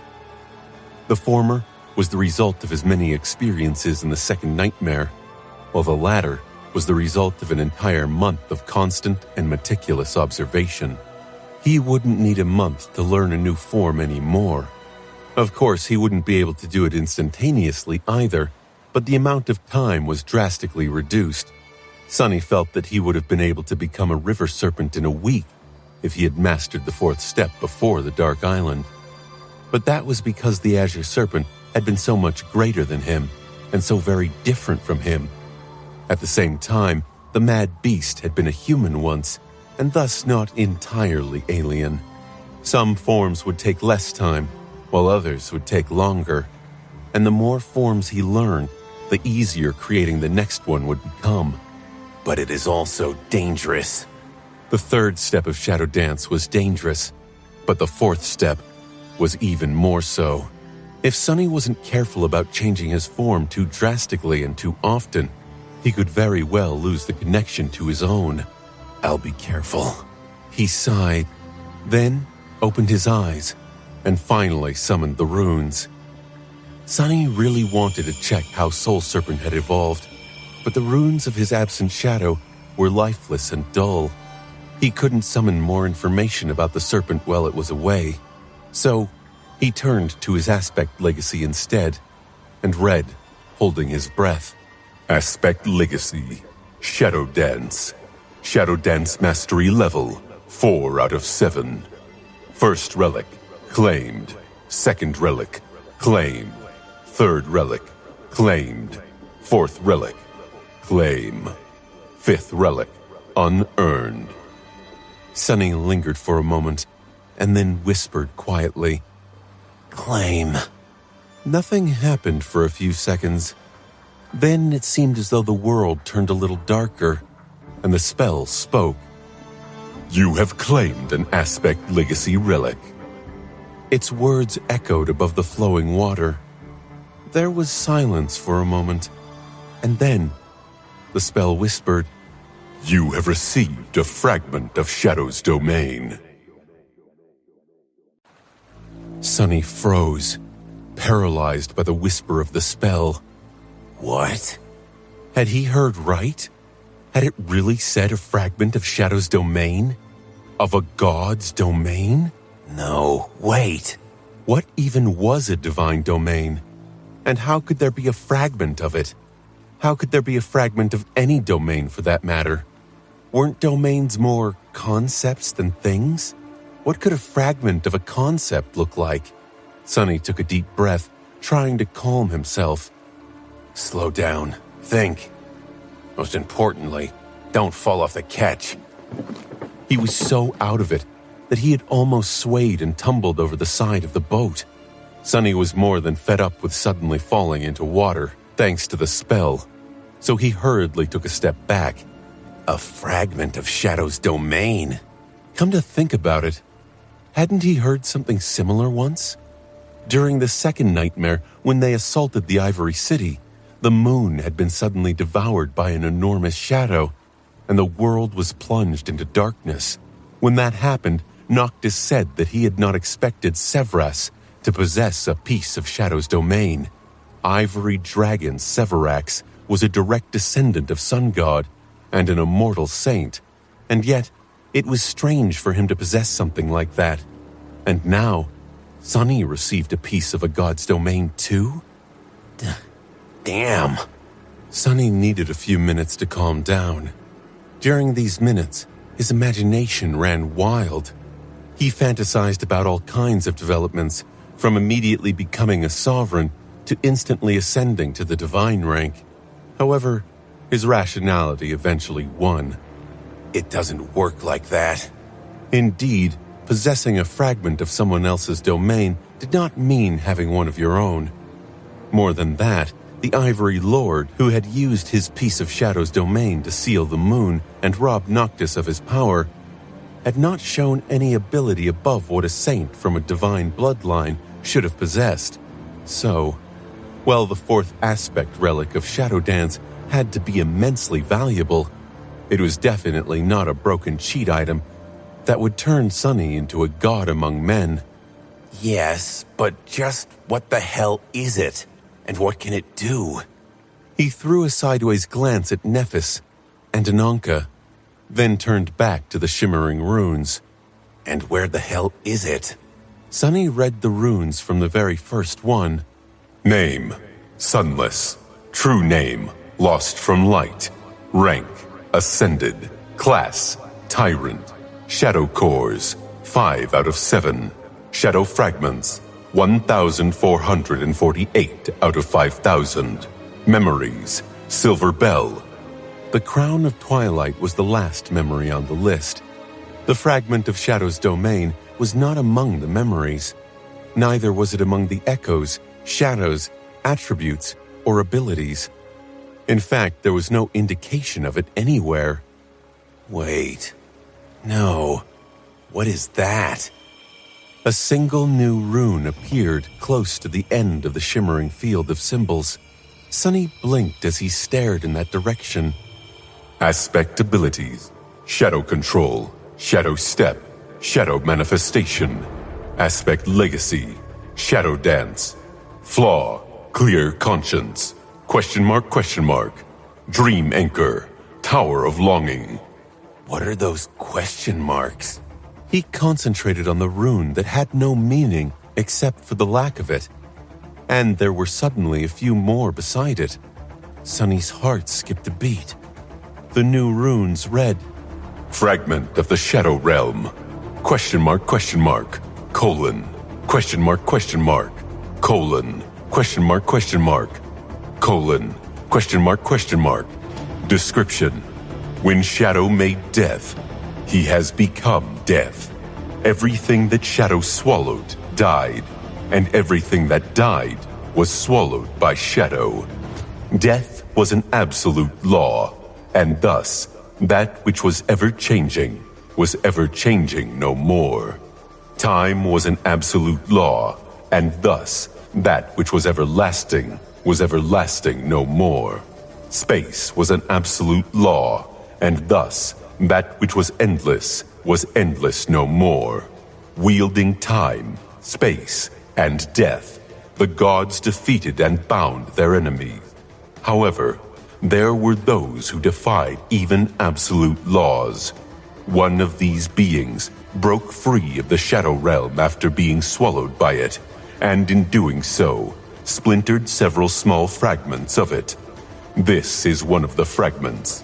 Question mark, colon. By calling upon the fragment of Shadow Realm, its owner can summon a piece of Shadow's domain into existence. Sunny stared at the runes, perplexed. Huh?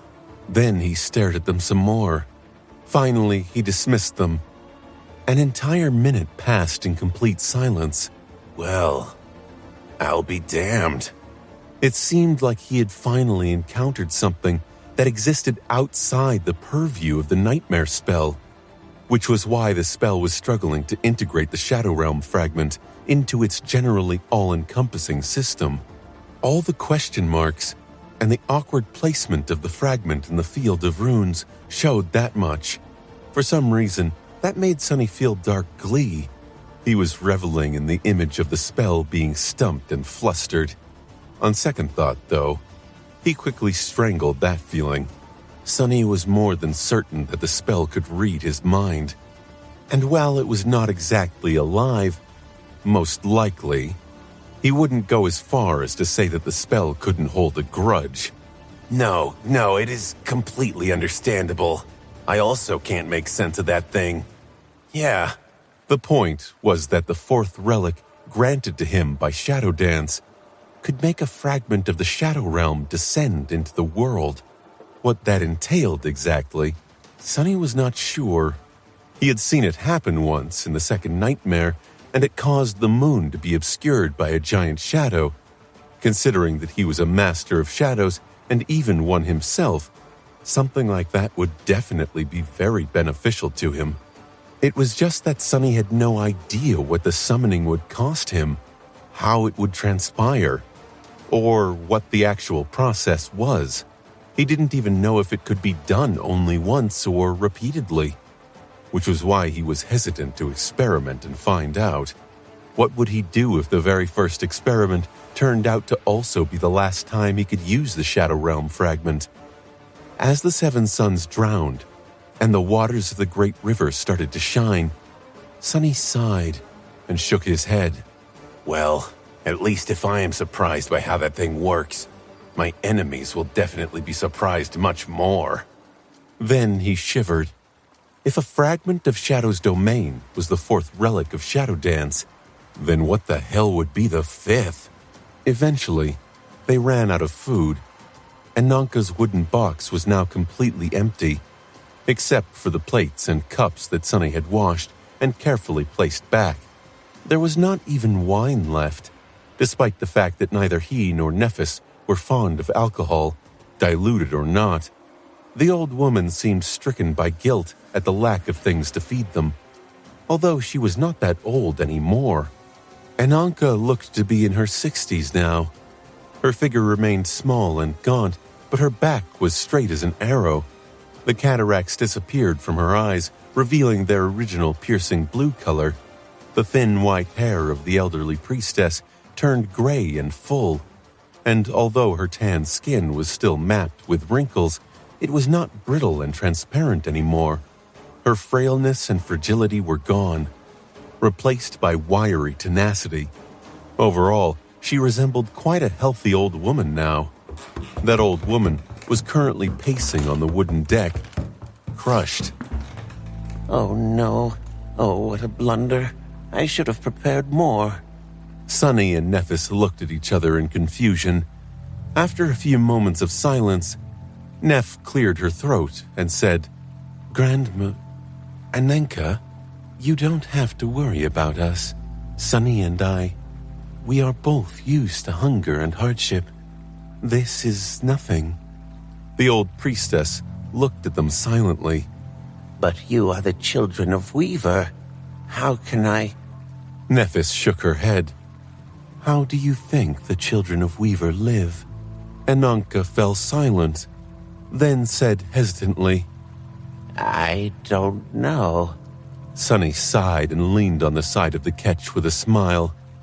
That one once spent 2 years traveling through desolate hells all alone. I recently led numerous refugees across 3,000 kilometers of abomination-infested mountains in bitter winter. We are used to storming the strongholds of dreadful horrors, clashing with titans, and surviving all kinds of unspeakable things. Hell, that one time, Nephis destroyed an entire sun.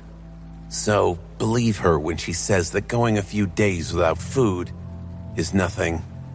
The old woman stared at them silently for a while, her eyes wide.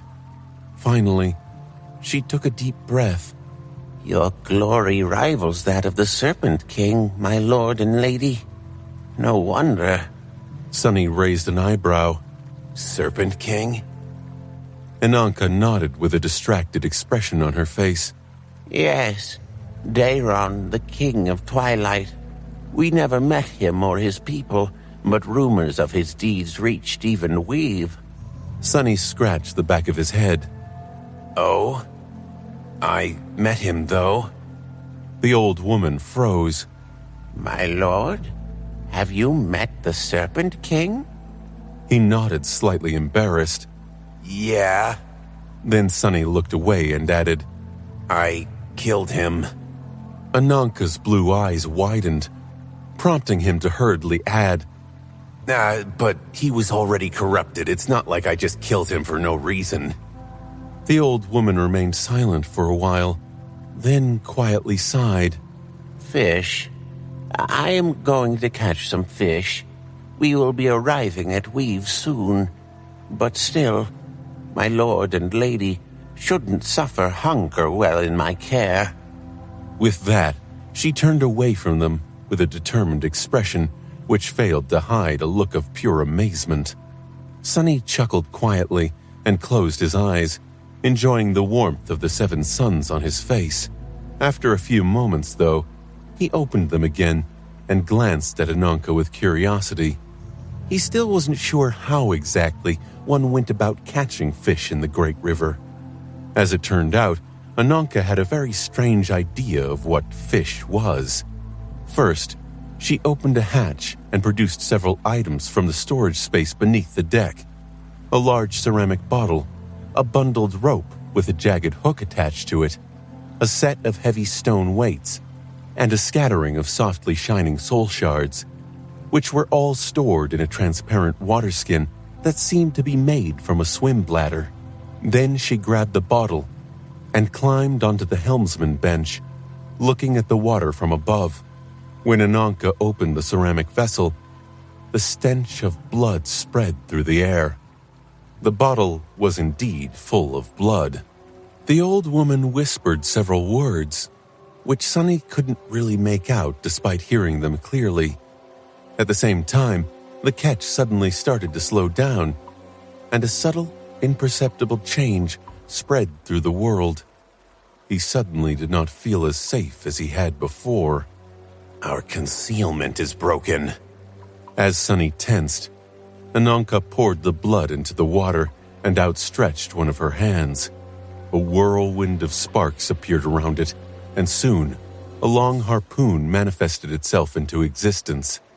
Raising the harpoon above her head, the old woman inhaled deeply and then spoke one more word aloud. In the next moment, it was as though an invisible and intangible shockwave spread outward from the ketch. Sunny did not know what its purpose was, but he felt something stir deep within his soul. The thick blood dissolved in the water, causing it to turn red. Then, as if responding to a call, a swift shadow shot toward the ketch from the deep. Crap. Sunny scrambled to his feet, but before he could do anything, Ananka's wiry arm whipped forward, and her harpoon tore through the air with a fierce whistle. It plunged into the water and disappeared from view. A minute later, the old woman dragged the corpse of a fallen nightmare creature onto the deck. The abomination was not too large, with a grotesquely deformed body and flesh that resembled a sponge. Sunny shivered in disgust. We are going to eat that? The old woman shook her head. No, my lord. This is simply the bait. She summoned a curved knife and skillfully sliced the carcass of the creature open. Its blood refilled the ceramic bottle, while its soul shard joined the others in the transparent water skin. Finally, Ananka lodged the jagged hook in the abomination's flesh, attached the stone weights to it, and pushed the bladder of soul shards inside. Everything was done neatly, with practiced speed and precision, as if she had performed these actions 1,000 times before. Sunny and Nephis watched her silently. Eventually, he rolled his shoulders and asked, If this is the bait, then what exactly are we catching? Hearing his question, the old woman smiled. This close to weave? I hope it's a big maw. Their meat is very tender. Before they could ask what a big maw was, she grunted and threw the dead abomination, as well as the stone weights, over the side of the ketch. As the bundle of rope swiftly unfolded, Ananka quickly tied its end to a wooden post at the stern of the ketch with a sophisticated knot. Soon the bleeding carcass of the nightmare creature was being dragged a fair distance behind the boat, slowly sinking into the great river. The old woman took up her harpoon again, this time gripping it with some tension. Her weathered face, however, was calm. After waiting for a few minutes, she sighed.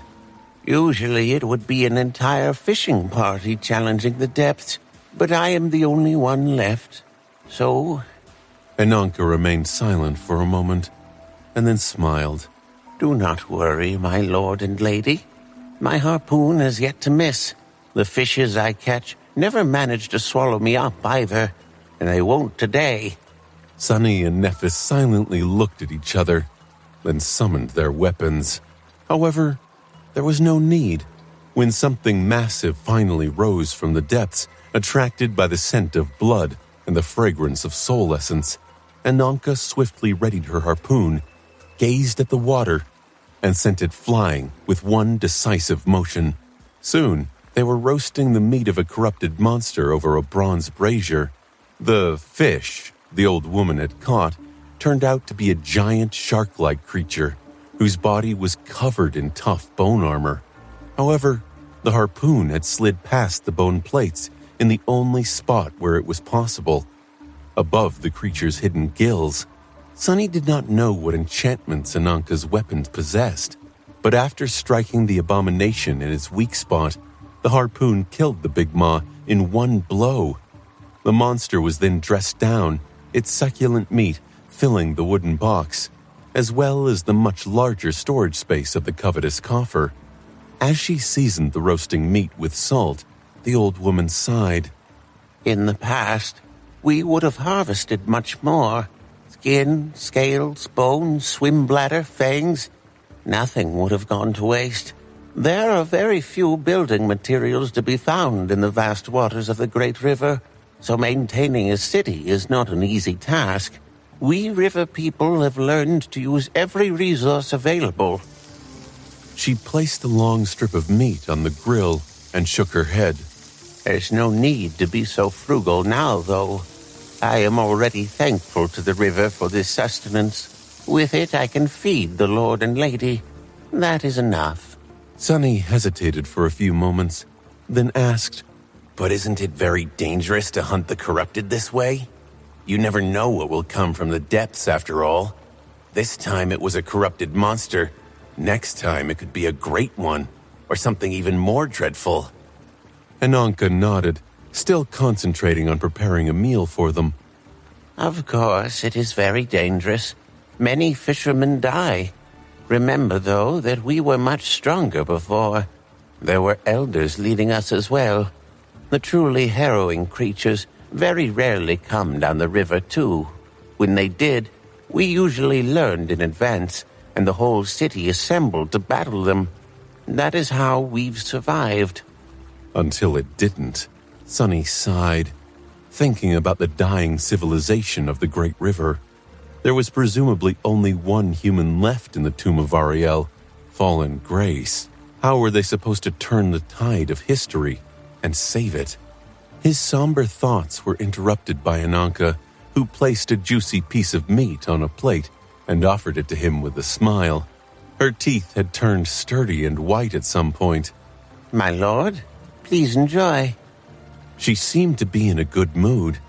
Looking at the smiling old woman, Sunny couldn't remain sullen either. 2 days later, something finally appeared on the horizon. It was a shining dot at the start, but as the catch drew closer, the shape of a distant lighthouse could be seen, with sunlight reflecting from its polished bronze spire. This was the first human-made structure that Sunny and Nephis had seen in the nightmare. Looking at it filled their hearts with emotions. Nephis especially looked at the lighthouse with a distant expression, its radiance reflected in her eyes, illuminating their ineffable depths. Sunny shifted and turned to Ananka, who was still holding the steering oar. Have we reached Weave? She lingered for a few moments. A boundary of it, yes. The old woman fell silent after that, and Sunny returned to Nephis. Noticing her distant, almost forlorn expression, he asked, Are you thinking about your first nightmare? She nodded slowly. With a sigh, Sunny placed a hand on Neff's shoulder and pulled her closer, allowing her to lean on him slightly. He didn't say anything, and neither did she. Together, they watched the lighthouse draw nearer. Soon, the ketch moved close enough for them to see the details. The lighthouse stood on a small island. That island, however, was not a natural one. Instead, it seemed to have been crafted from the carapace of a sea monster and floated on water, supporting a large and solemn hall built of dark stone. The lighthouse rose from the hall, serving as its tower. There was a long wooden pier protruding from the flowing waters of the great river as well. The strangest part, however, was that the island did not seem to be drifting with the current. Instead, it remained firmly in place. Another startling detail was that the dark lighthouse, with its shining spire, was not a lighthouse at all. Instead, it was a windmill. Its long blades rotated slowly, pushed by the wind, white fabric rippling slightly as it circled between land and sky. The island looked quite surreal, especially after weeks spent seeing nothing but flowing water. But it must have been really beautiful at night, illuminated from below by the opalescent radiance of the river. Ananka finally spoke, her voice a little low. This is the House of Parting. It is the furthest point of Weave as one travels upstream. Ananka's voice sounded uncharacteristically dispirited. Sunny studied the artificial island and the solemn structure built upon it, then turned to the old woman and asked, It's a windmill? She nodded. Yes, my lord. The tower harvests the wind to maintain the island. Ananka lingered for a second. and then added, The cities of the Great River are actually more akin to flotillas, each consisting of many city ships, some small like this one, some spanning dozens of kilometers across. They migrate sometimes, but mostly they have to stay in place. There is nothing to anchor a ship to on the Great River, though. Nephis raised an eyebrow. Is the Great River so deep that no anchor can reach its bottom? Ananka shook her head. It is not that the floor of the Great River is too deep. It is that it doesn't exist. No one has ever managed to reach it, at least, so we had to find other ways. She pointed to the rotating blades of the towering windmill. There are various ways to make a city ship resistant to the current, from mundane ones to magical. The House of Parting, you can't see it from here, but there is a great water wheel at the back of the island, constantly propelling it forward at the same speed as the river pushes it back. Its mechanism is mostly powered by the current itself, but the windmill lightens the burden significantly. She sighed. The island's mechanism is on the brink of collapse now.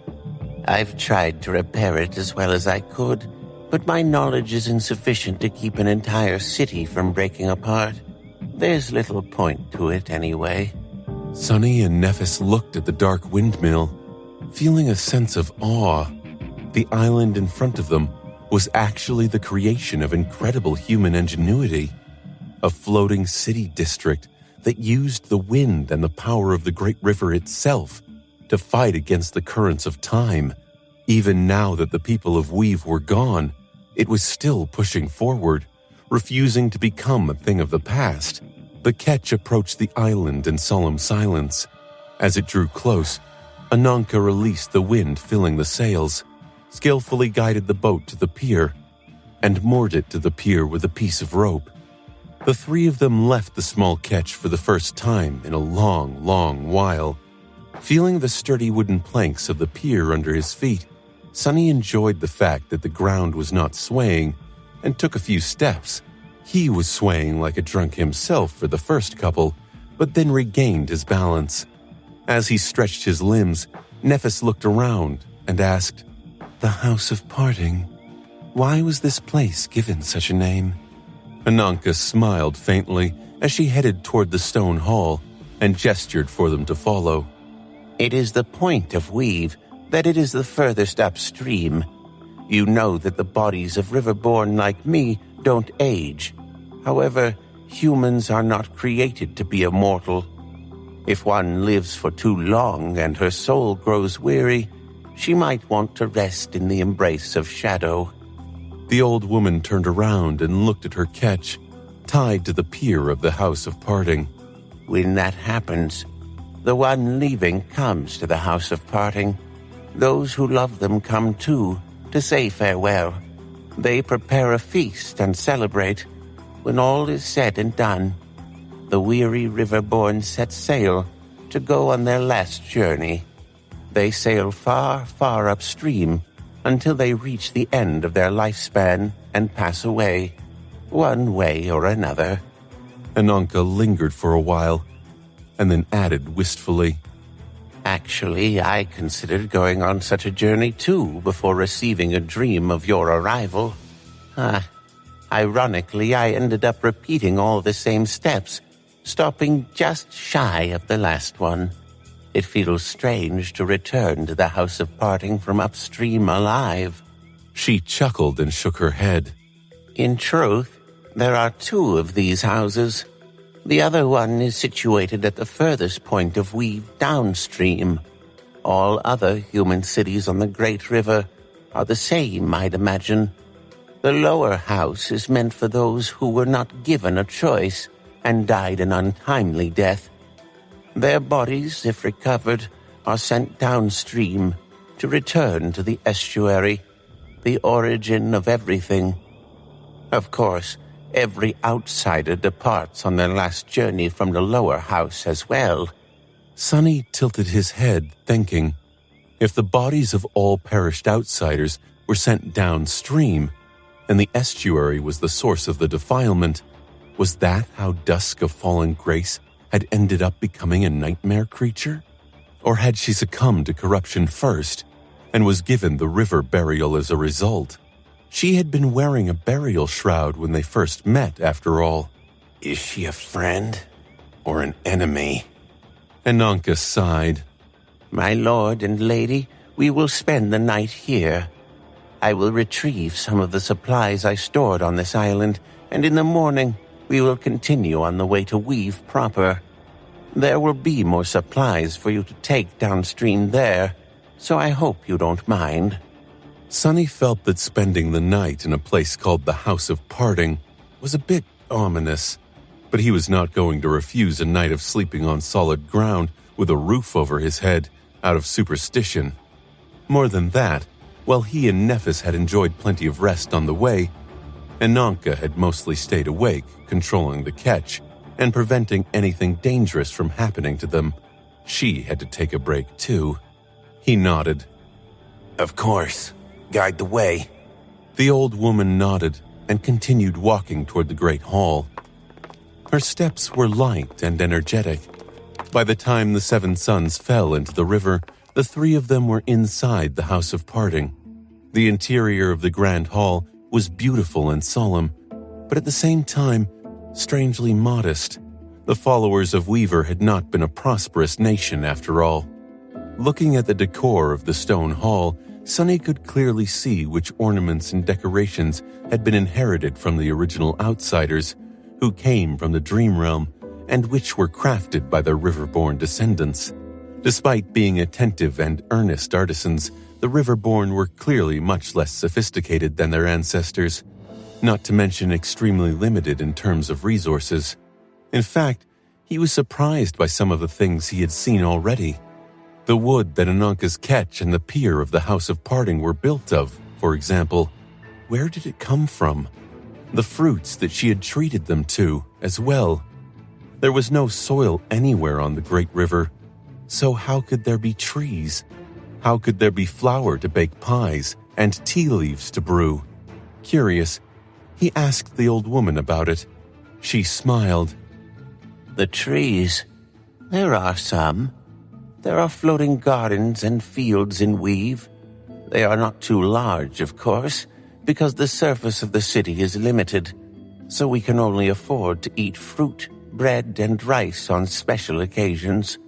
Most of the year, the river people eat what the river gives. Sunny looked down, suddenly feeling guilty. So the delicious food he and Nephis had been enjoying was something that Ananka herself had not tasted often. They were currently in one of the smaller chambers of the House of Parting, the old woman preparing to cook them a late supper.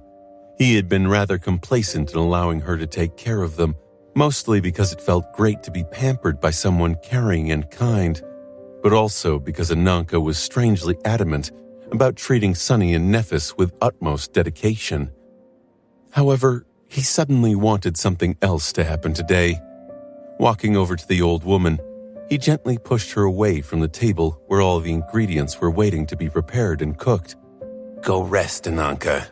I'll take care of everything. She looked at him with big eyes. But my lord... Sunny resolutely shook his head. No buts. You don't need to cook. Today, this lord is going to cook for you instead. Throwing an evaluating look at the ingredients, he grinned and added, Do you know, I'm planning to get rich by opening a restaurant in the future. Then he paused for a moment, scratched his head, and pointed at Nephis, who gave him a confused look in response. Sunny smiled brightly. And that is my star chef. Come and help your boss, chef. You don't want to get fired before the restaurant even opens, do you?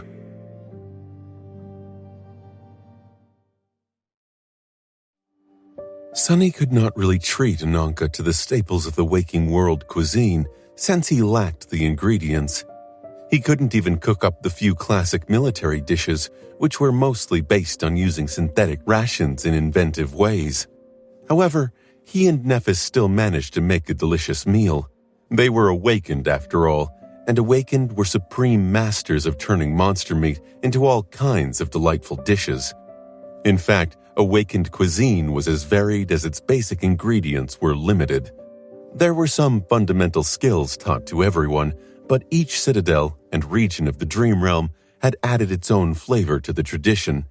So each awakened cook was, in a sense, unique. Take Sunny, for example.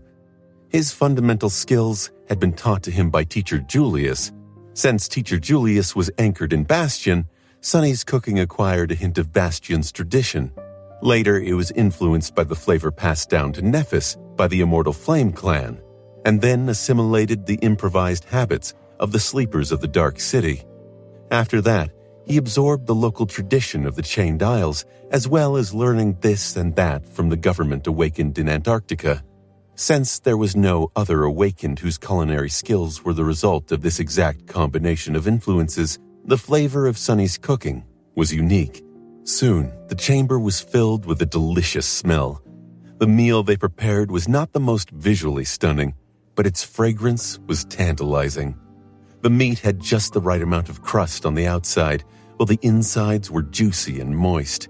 It had absorbed the spices and the heat of the coals, becoming tender enough to melt on the tongue. Still, it didn't look too pretty. Awakened did not really care about the presentation, since their meals were usually eaten in a hurry, while keeping one eye out for prowling abominations. There were some side dishes at least. Ananka tasted the dish presented to her with diligently hidden caution. But then, her eyes widened slightly. Throwing a quick glance at Sunny and Nephis, she hesitated for a few moments, and then attacked her food like a hungry wolf. Sunny smiled. That's better. It was a far cry from the start of their journey together, when he had to force her to eat even a single small pie. The old woman's appetite was not making him worry anymore. That said, why is she so surprised? Huh? Do I not look like a guy who can outcook every damned cook out there? Sunny grimaced. Well, maybe it was because he was going around boasting about how he had eaten nothing but rotten mimic meat for a month. It was only fair for people to doubt his taste after hearing such things. Still, I better get Aiko to do the promotions when I open my restaurant. And, maybe write me a guide on what I should and shouldn't say. He could have the shop and the restaurant in the same building. Customers would come to browse the memories, then have a meal to celebrate the purchase. And he would receive the money for both. Chuckling, Sunny focused on his own portion. Soon they were done with the supper and were preparing to rest. The House of Parting consisted of the main ceremonial hall, several smaller halls, and a scattering of rooms for the departing and their close ones to sleep in before saying the final goodbye. So Sunny and Nephis were going to enjoy sleeping on actual beds tonight, for the first time since leaving the siege capital to participate in the Battle of the Black Skull. Before that, however, all three of them remained around the table, drinking tea and savoring its refreshing warmth. Despite the solemn nature of their surroundings, the atmosphere was light and uplifting. It was hard not to enjoy the simple comforts after spending months in the wilderness. Maybe it was this relaxed mood that prompted Sunny to ask the question he had been hesitating to ask for a while. Putting his cup down, he glanced at the old woman and asked, Ananka, can I ask what rank you are? She looked at him curiously. My rank? Why, of course. I have reached transcendence not too long ago, my lord. Sunny nodded slowly. He had initially suspected that Ananka was a being of much greater power, but after getting to know her and learning about the fate of Weave, his impression changed. It felt a bit strange to meet an awakened who was 200 years old, but only as powerful as someone like Saint Tyrus, the immortal chain lords notwithstanding. The spell had descended into the waking world only half a century ago, after all, but there were already saints and sovereigns. However, it made sense the original inhabitants of the Great Realm had not been cursed with as cruel a teacher as the Nightmare spell. They had not benefited from its merciless guidance and the lethal necessity to either ascend or die. Even Ananka, who was a priestess of the spell and bestowed with some of its powers, did not know anything about nightmares. Without the nightmares, how had the ancient humans even awakened? That was something Sonny had been curious about for a long time. In fact, he knew very little about how the Ancient Awakened did anything without the spell. He leaned forward a little and asked, his voice full of curiosity, "How does one become transcendent?" Ananka looked at him in surprise. You don't know, my lord? Sonny shook his head. "I do know, of course, how one might transcend in the future, where the nightmare spell controls all these matters, but I don't know how people rose to greater power before." Nephis pricked her ears as well. The old woman smiled, lingered for a while, and then said thoughtfully, Although my knowledge is limited, I will try to explain as best I can. Let's see. The first step is, of course, to awaken. To awaken, one must gain control over their soul essence and use that control to form the soul core. Sonny blinked. "In that order?" Ananka did not seem to understand the question. Naturally. How would one form the soul core without being able to control essence? It is like trying to build a building without bricks. There are some powerful creatures who are born with their soul cores already formed, sure, and have to learn to move their essence as they mature. But most are born dormant, like us humans. She paused for a moment. Learning how to control essence is the hardest part. Forming the core takes time and effort, but as long as you have the knowledge, success is all but guaranteed. Well, some still fail, of course, and die after their souls collapse. Sonny and Nephis glanced at each other. So, the ancient humans awakened in the reverse order compared to modern humans, who formed their soul core after the first nightmare and gained the ability to control essence after surviving the first journey to the dream realm. That was how the spell arranged things. Interesting.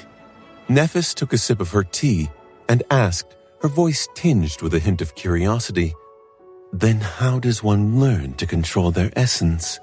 The awakened of the waking world received the ability to sense their essence from the spell. The intuitive knowledge of how to control it was gifted to them too. It just took time and practice to turn that control into a practical skill. Most received these gifts after awakening, while Nephis had to catch up after becoming a master. Ananka thought for a few moments. There is no single way to gain control over your soul essence. In fact, it is a unique experience for many.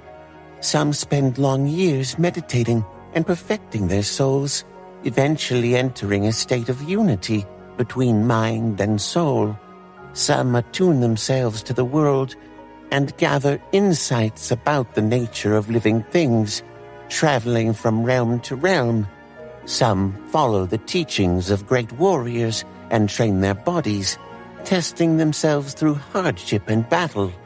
Some even receive sudden epiphanies in a moment of dire crisis with no preparation whatsoever.